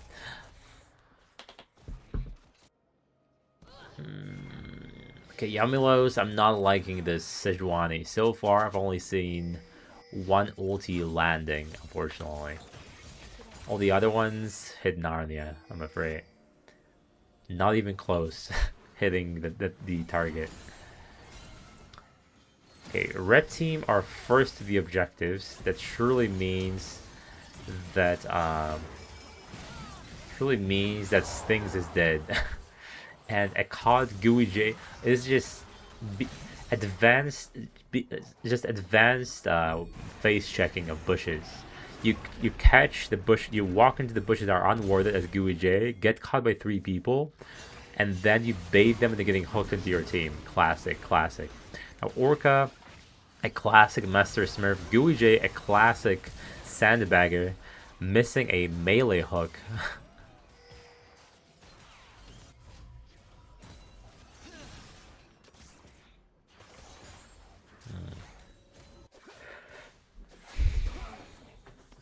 Okay, I was unsure about this Darius pick, but now seeing how these team fights are going, they have close to no CC good against Darius. As those slow, like these low cooldown slows, knockbacks, there isn't much of that. So Darius is having a field day in the backline, completely uninterrupted. And once he gets a reset, the fight is over, right? Okay, Chaosmon really thinks he can 1v1 the Master Smurf Orca himself.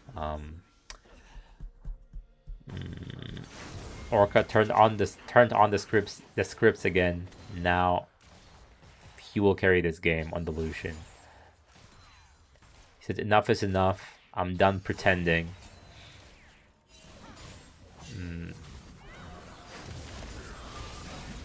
Okay, Gooey J getting the revenge kill on the missed melee pool.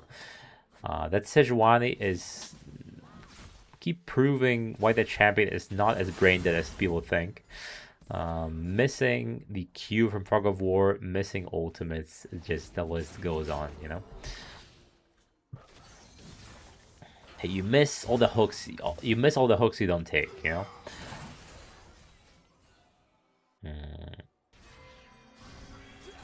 Next streak is in, let me look, 3 minutes. Okay.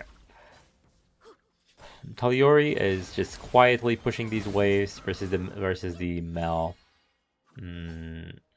Be safe for the most part.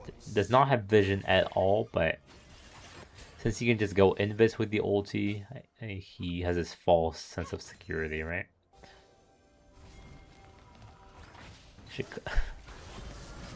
Unfortunately, Nielsa dodges the silence from Blitzcrank. Orca in the background massaging Aphelios with that ulti of Aurora hits nothing, and it's gonna be a very dead Darius unless he heals for 1,000,000 HP instead. Aphelios gonna be melee range again, and I imagine we're gonna just be walking it off. Such a cow has a scythe, a fidget spinner. Thank you for that magnificent input, Mekari. You are valued in this community.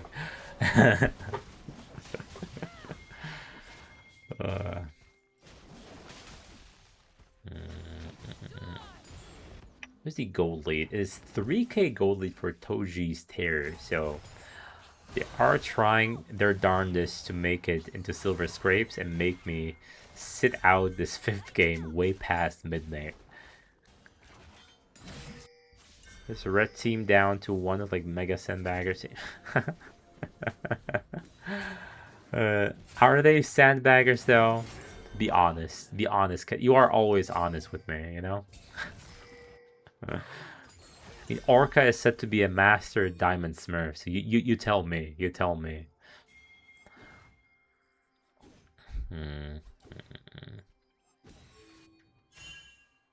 I know Tome is Emerald 4, right? No, Tome is from Sus. The Orca, he is pretending again. He's pretending again. I'm not sure what was the deal with the 1v3 all-in with the cowling, but Horrible Lucian build.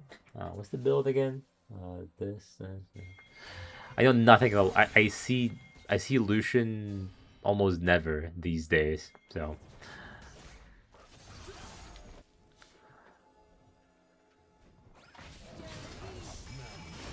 Fortunately, Stings is not that guy. It does not have the reflexes. Chaosmon, you're gonna get dove by Dinner Fury. I mean, Sting's gonna. Grems will most likely get a reset on Audi. Yep. That means that this Drake will be uncontested for sure. Now that Q hit nothing, so Nielsa went. Nielsa became untargetable. Guijay left for the Wolves. That was a horrible play. Instead of getting a sure Drake, we're gonna be both are gonna be dying to a smurfing Lucian. 2 shutdowns. Fufu shit. What do you mean fufu? It's gonna be an uncontested Baron. They are doing it pretty slowly though. This is 23 minutes in.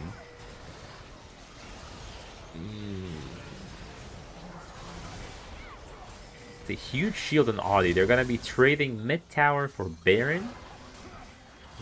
And yeah, he turned the scripts on. He decided he's gonna be playing for real now. It is a clear-cut winner. Grand finalist, Smurf, Orca. I believe he has a gold account and a silver account. So,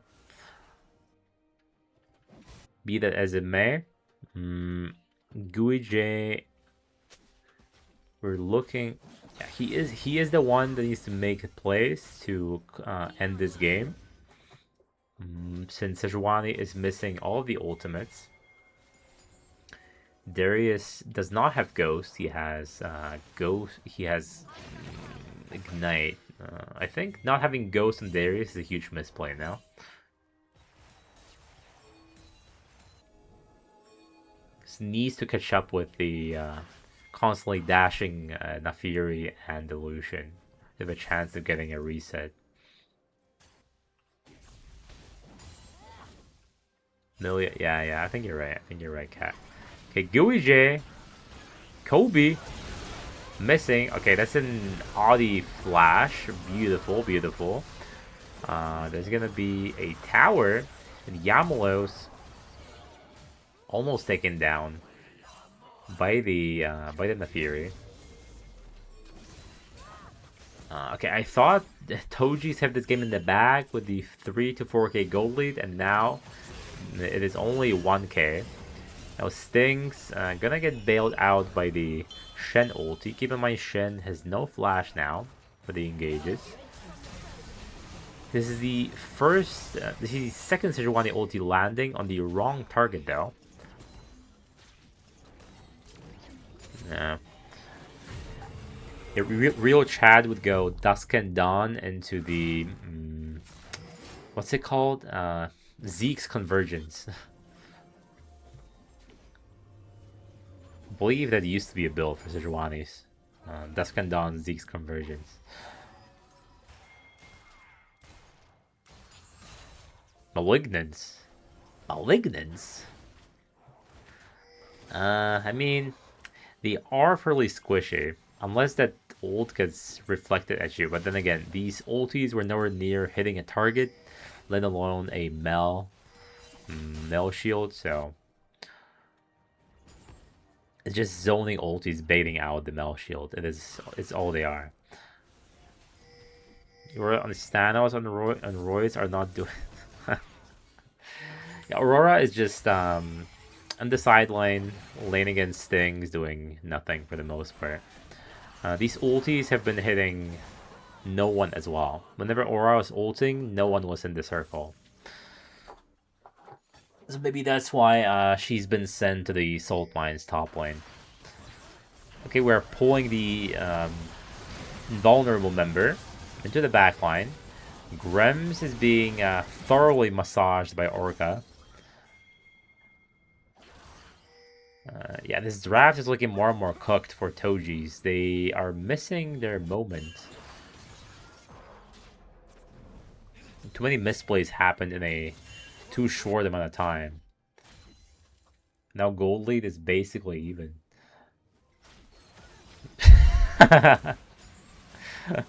Of course. You have not. Okay, this is another Seju ulti missing. It's very unfortunate, but even if it hits, it's gonna get instantly cleansed by Emilio, no? That Sej is indeed you, yes. There have been so many Sejuanis lately missing literally 90% of the ulti. Is it really that hard to hit? I always felt like it's a massive hitbox now.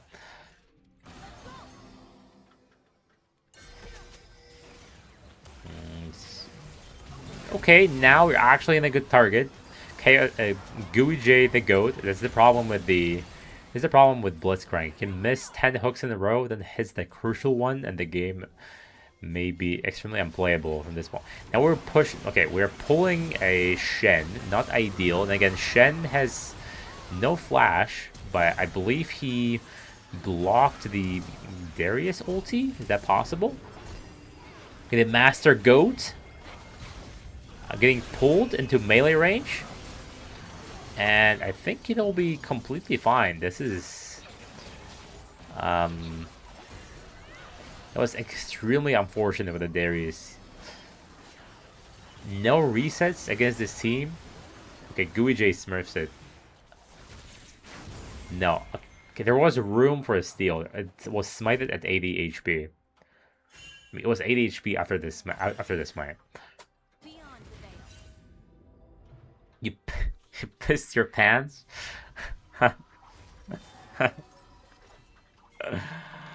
Why is that?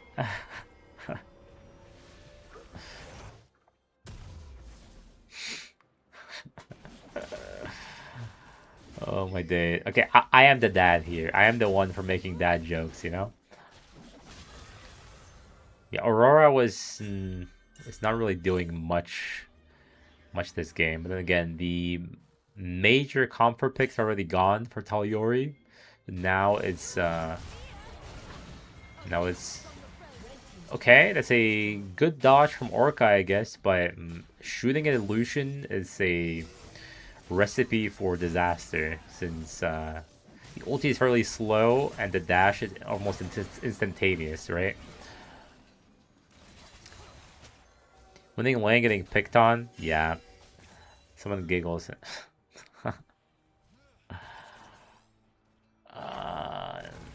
Okay, Gooey J is really trying his hardest to find these angles for the pulls.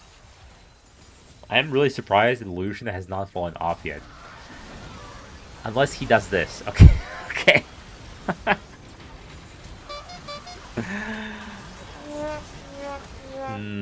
Okay, I praised him. As soon as I praised him, he walked in to die.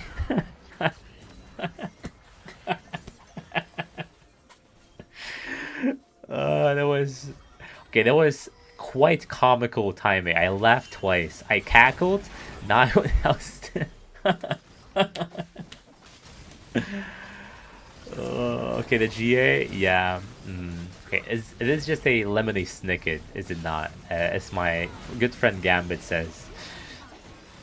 It is a series of unfortunate events unfolding right before my eyes. And again, Toji's, they're really good at throwing their leads and losing unlosable games. There is still room for a 3-1 for Sus, you know? Yeah, the server owner. Sometimes he co-casts with me, and you know, and it's always a pleasure. You know, he's the funniest guy. He pops in when he has time. You know. Okay, as long. Okay, the win con for both teams is the ADC walking to melee range. But Lucian has this slight safety net of a Shen ult, but last time it did not matter at all.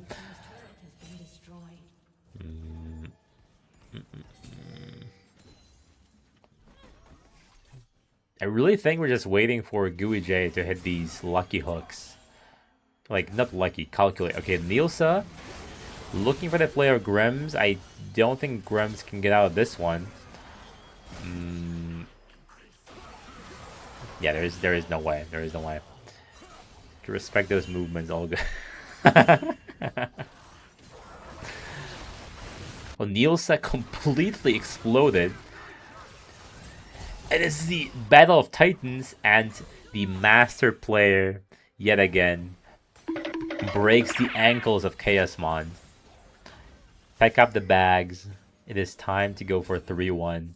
I I keep thinking it is a unwinnable position for Toji's, but they keep making me question my decisions and look behind my back constantly. Navori diff. Yep, it is the Navori diff. Cat is wrong. What can you say? The D1 player is wrong. Who would have thought?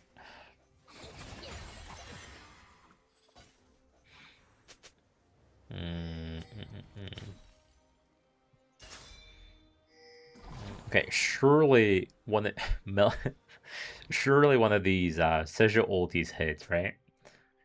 This is the soul point for Toji's. Hextech would be pretty good on Aphelios and Aurora, I think. So, Melaviv build, yeah.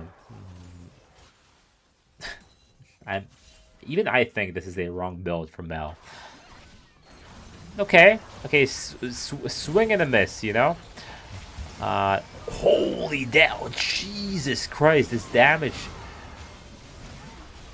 I believe it was I'm not sure what Mel reflected, I'll be honest, but this was the classic get caught, win anyway angle from Gooey J.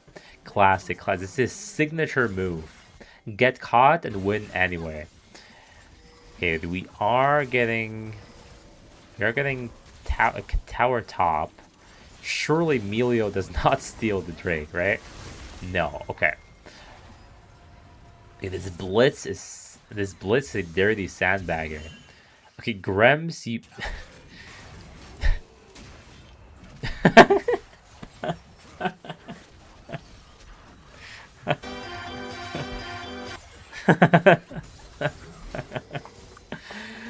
Okay, Grems.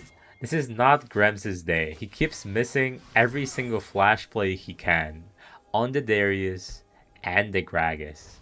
So I'm not sure if he's doing it on purpose at this point, or maybe he's just extremely unlucky. Luckily, Orca hit the blast cone the wrong way.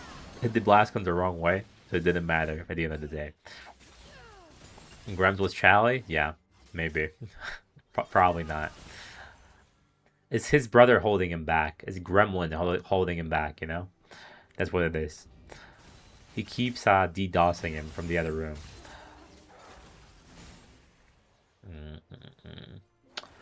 Okay, Nielsa does have his GA back up. There is Baron in 1.5 minutes, so if you get there a minute before, build the vision properly, we can maybe bait someone in. You can bait Gooey J to pull your carry instead.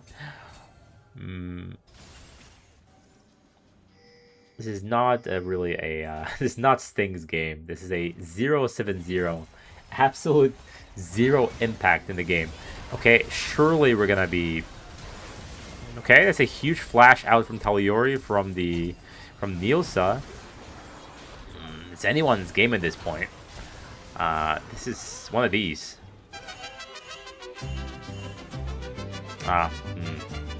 A bit late on this one. Apologies, guys. Bad production. What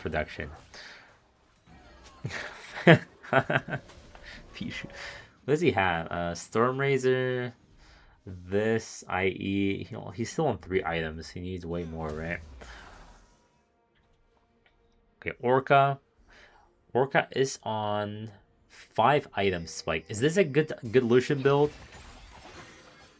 Is this a good Lucian build now? He built Blade of Ruin King. Is that good? I'm not sure I've seen Blade of Ruin King built too many times on Lucian. But then again, I never ever see Lucian this day and age. No one plays this sham anymore.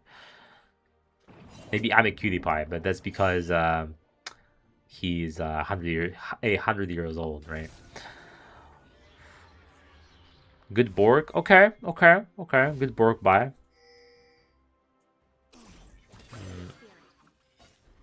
I think Taliori turned his monitor on. These ultis have been game-changing. Now, they did not result in an ace, since blue team have been immediately disengaging, but the thought is there. It's a thought that counts. He's not perma in the side lane anymore. Okay, let's not flip Drakes, right? Ideally, it would be awesome to pop the Edge of Night on Nielsa. Hex Drinker? Yeah, possibly. Grems, no flash for any plays. You would be missing the Q anyway. Okay, that's the dogs dying. And no Edge of Night anymore. Okay, we are going for Nielsa. He still has his... He does not have the Lord ability on. Milia ult, Audi ult. We are... Okay, that's a huge ult from Chaosmon, playing from 2 screens away. We have to protect the KDA 4B style. This time he's not on the front lines. Now Audi is dead. Chaosmon is dead, and this teamfight looked amazingly in favor of the red team. Somehow, I'm not sure what happened. The directed camera was not following the places it wanted to be. This is looking more and more like a 3-1 series win, unfortunately. Now, Gooey J looking to be a... No. Stings got on the board. He... Bro got Nagasaki into the next dimension by Taliori. Okay, this is still not over. This is still not over. We just probably shouldn't be targeting one guy with all of our CC when Milio is right next to it. Probably the right approach. Okay, Aphelios. I'm not sure what happened to Aphelios. Aphelios just got the bomb by someone in the last team fight. Stinks PC, yeah. I'm not seeing this Aphelios dealing any damage. He's like tickling the opposition, like tickling their feet, you know, like in a cartoon. You pop out this big ass feather and keep tickling the bad guy. That's what's happening with Aphelios. And this Darius is not being as useful as let's say, I'm not sure what would even be better that Grems play. I don't think Camille would have been better in this game.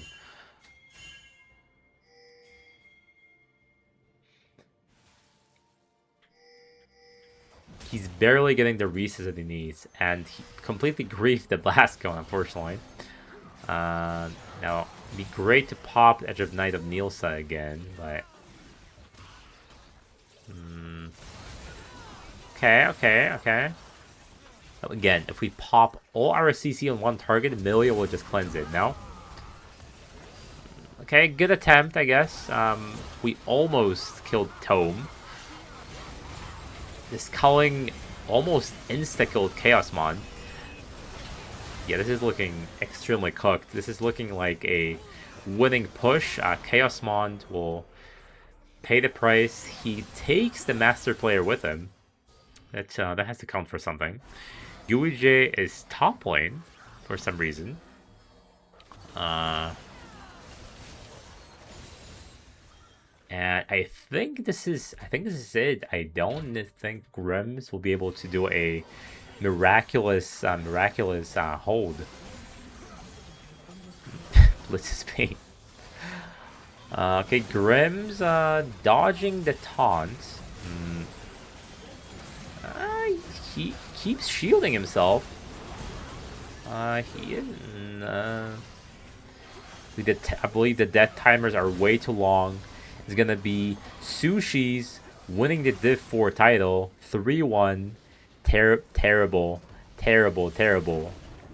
gameplay from Toji's at the end. I thought they're gonna clutch this out, but right as the clock strikes midnight, the series ends, and so does my watch.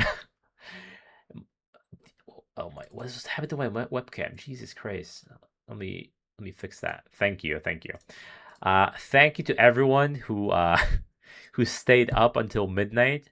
Thank you for the new follows. Thank you for the new people peeping this stream. Whoever new is still lingering without the follow, I highly encourage you to do so. I love my streams. I'm sure you do as well. Uh, gonna try to be more consistent, and I'm gonna try to start doing the promised gaming streams. It just I have this autism thing that I keep thinking what else can I add to the stream, and before I add it, I cannot start streaming other things because I'm scared people won't like it, like the randoms from not VL, right? And I just keep moving the date in my head, but uh, it is what it is. Let me think. Maybe we have time for one interview if people are not going to sleep. Let me interview Orca really quick. Let me just ambush him in the call. Just ambush him on Discord. Let me see if he even picks up. Uh, Hopefully he does. He is the master. Is the master Smurf himself? How are you doing?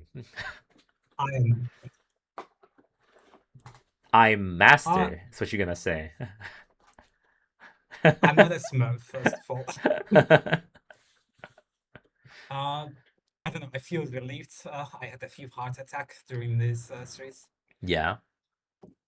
There have been some unfortunate melee walk-ins on the Lucian. Yeah, I think I'm too aggressive sometimes. Okay, with the But Lucian, also I it's like don't the want to Draven blame it effect. on It's better regrets, to be more aggressive than be standing behind doing nothing. Thoughts? Yeah, exactly. You get it, Aku. Yeah, I get it. I get it exactly. First title. Wait, if I'm the caster casting the game, do I get the title as well? Is that how it works? I don't believe that's how it Uh, works. yeah, let's just say it. As a coach, I'm not the coach, by the way. Oh, speaking of coaches, I want to just give a big shout out to my coaches, Apollo and Levitt. They cooked so hard. They did amazing draft preparation, and they also helped us with laning and all the wave management. Like they helped us improve so much. Like we wouldn't be here if it wasn't for them. So yeah, Apollo and Levitt, they are the gods. No, yeah. Now it's time for Livid to reverse sweep Quantum, and we call it a day. Thoughts? Yeah, I mean, if he doesn't pick Johnny, maybe. I think the third game, just to quickly reiterate what happened last week, there was an unfortunate Vanguard error, and the top laner got deceived, and that meant the Yeah. Nasus could end the game since no one was there to stop him from split pushing. So, this is the sister team Sushi we're talking about. They're looking to go for to get 3-0'd by Garlic Bread Mafia in the final. It doesn't. It's just a reality check, right? I think whoever goes to the final is gonna get 3-0'd by Garlic Bread Mafia. But maybe there is gonna be a miracle, and Ignitar, I guess, is PC No, fried by a I thunderstorm. believe they will cook. Okay, Sushi always okay, does. okay. Walk me through the draft that Livid did last in the last game. What happened? Last game. Wait, let me see. Okay, so we Let me picked see. here first, I think. Hmm. Wait, no, no, no. I'm not talking about that one. Hmm. Wait, no. Sus was fairly. No, no. The Kog'Maw one. What happened there? Oh, Kog'Maw. Yeah. So let me see. Do you even play Kog'Maw? I do. You I have a do, pretty good win rate on it. because they were really focusing you with bans, weren't they?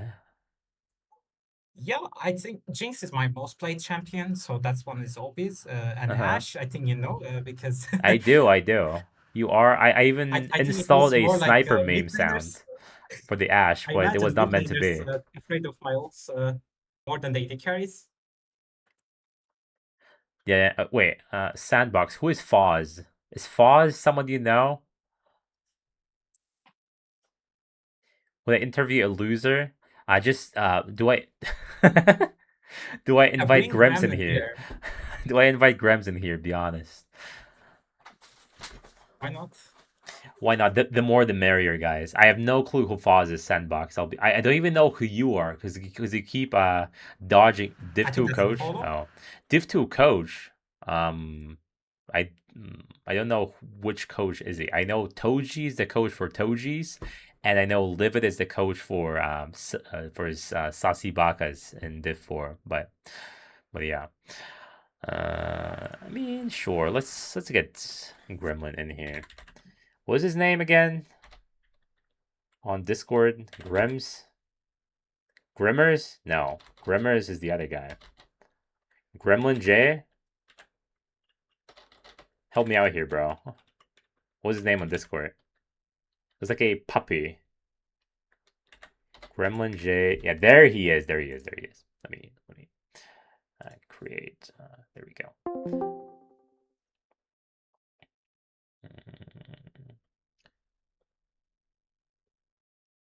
Okay, I believe. Okay, there is There is my loser. What the fuck was that Gragas gameplay? I'm overlapping. What the hell were audio. these flash and body slams missing every single time? I was playing way too aggressive. And I did the same thing in the Darius game. I played too aggressive. Yeah, it is what it is. It just looked a bit funny.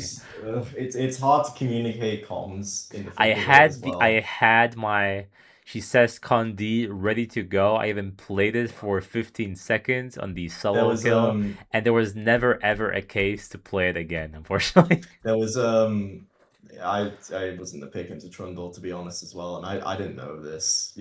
Truthfully, it's been a while since I played Gragas, and but Gragas never gets changed though. But you know, Yeah. it's not good into Trundle because I bully him for a bit, but then as soon as Oddie got Wit's End, which is both tenacity and MR, and it's what You the hell can am I never supposed poke to him; do just now? heals the damage. So it's just lose. No, it's over if the I ever get-go. E him, it's not proccing Storm Raiders anymore because it's not doing enough damage. And Yeah.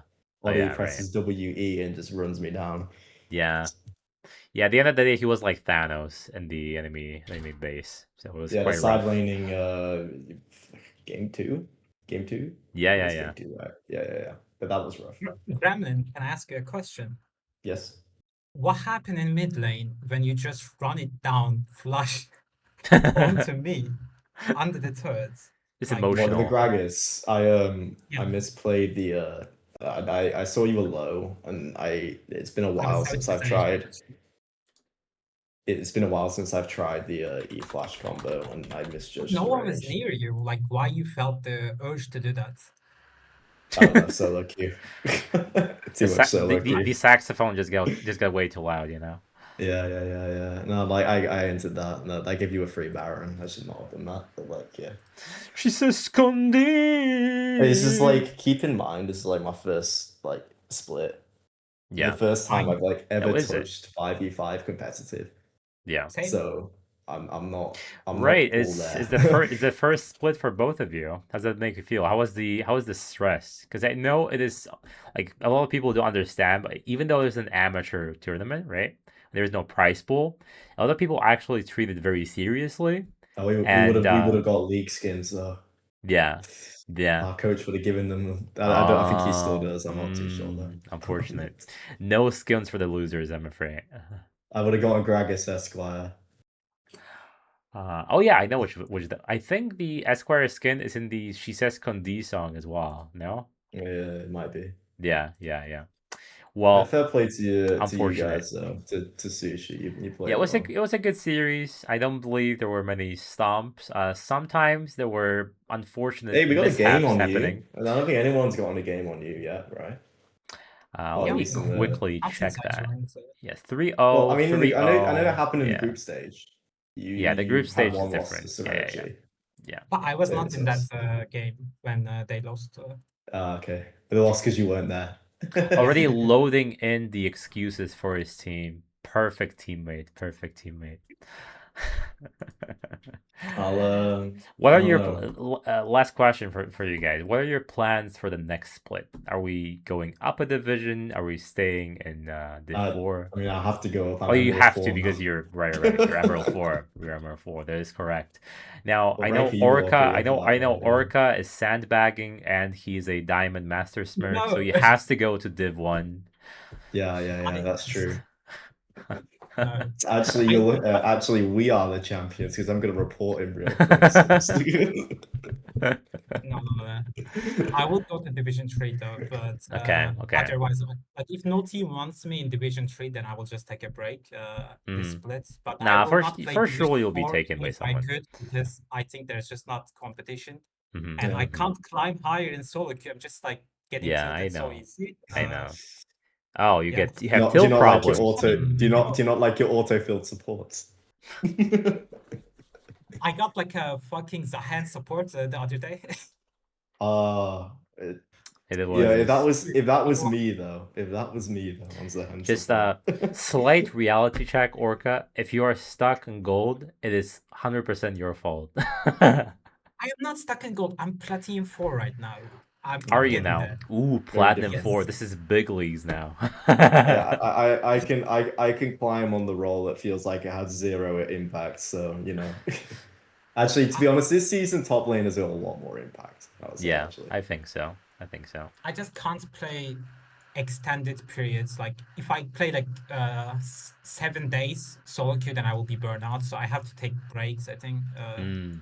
Mm. I've developed patience, and I do not tilt as easy anymore.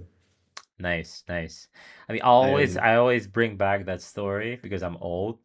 But when I was playing the finals last year, I full muted in my O2 game, and then Yikes. I full muted my teammates, and we won that I'm game. sure your teammates will love And that. then they were laughing because it was like a common occurrence.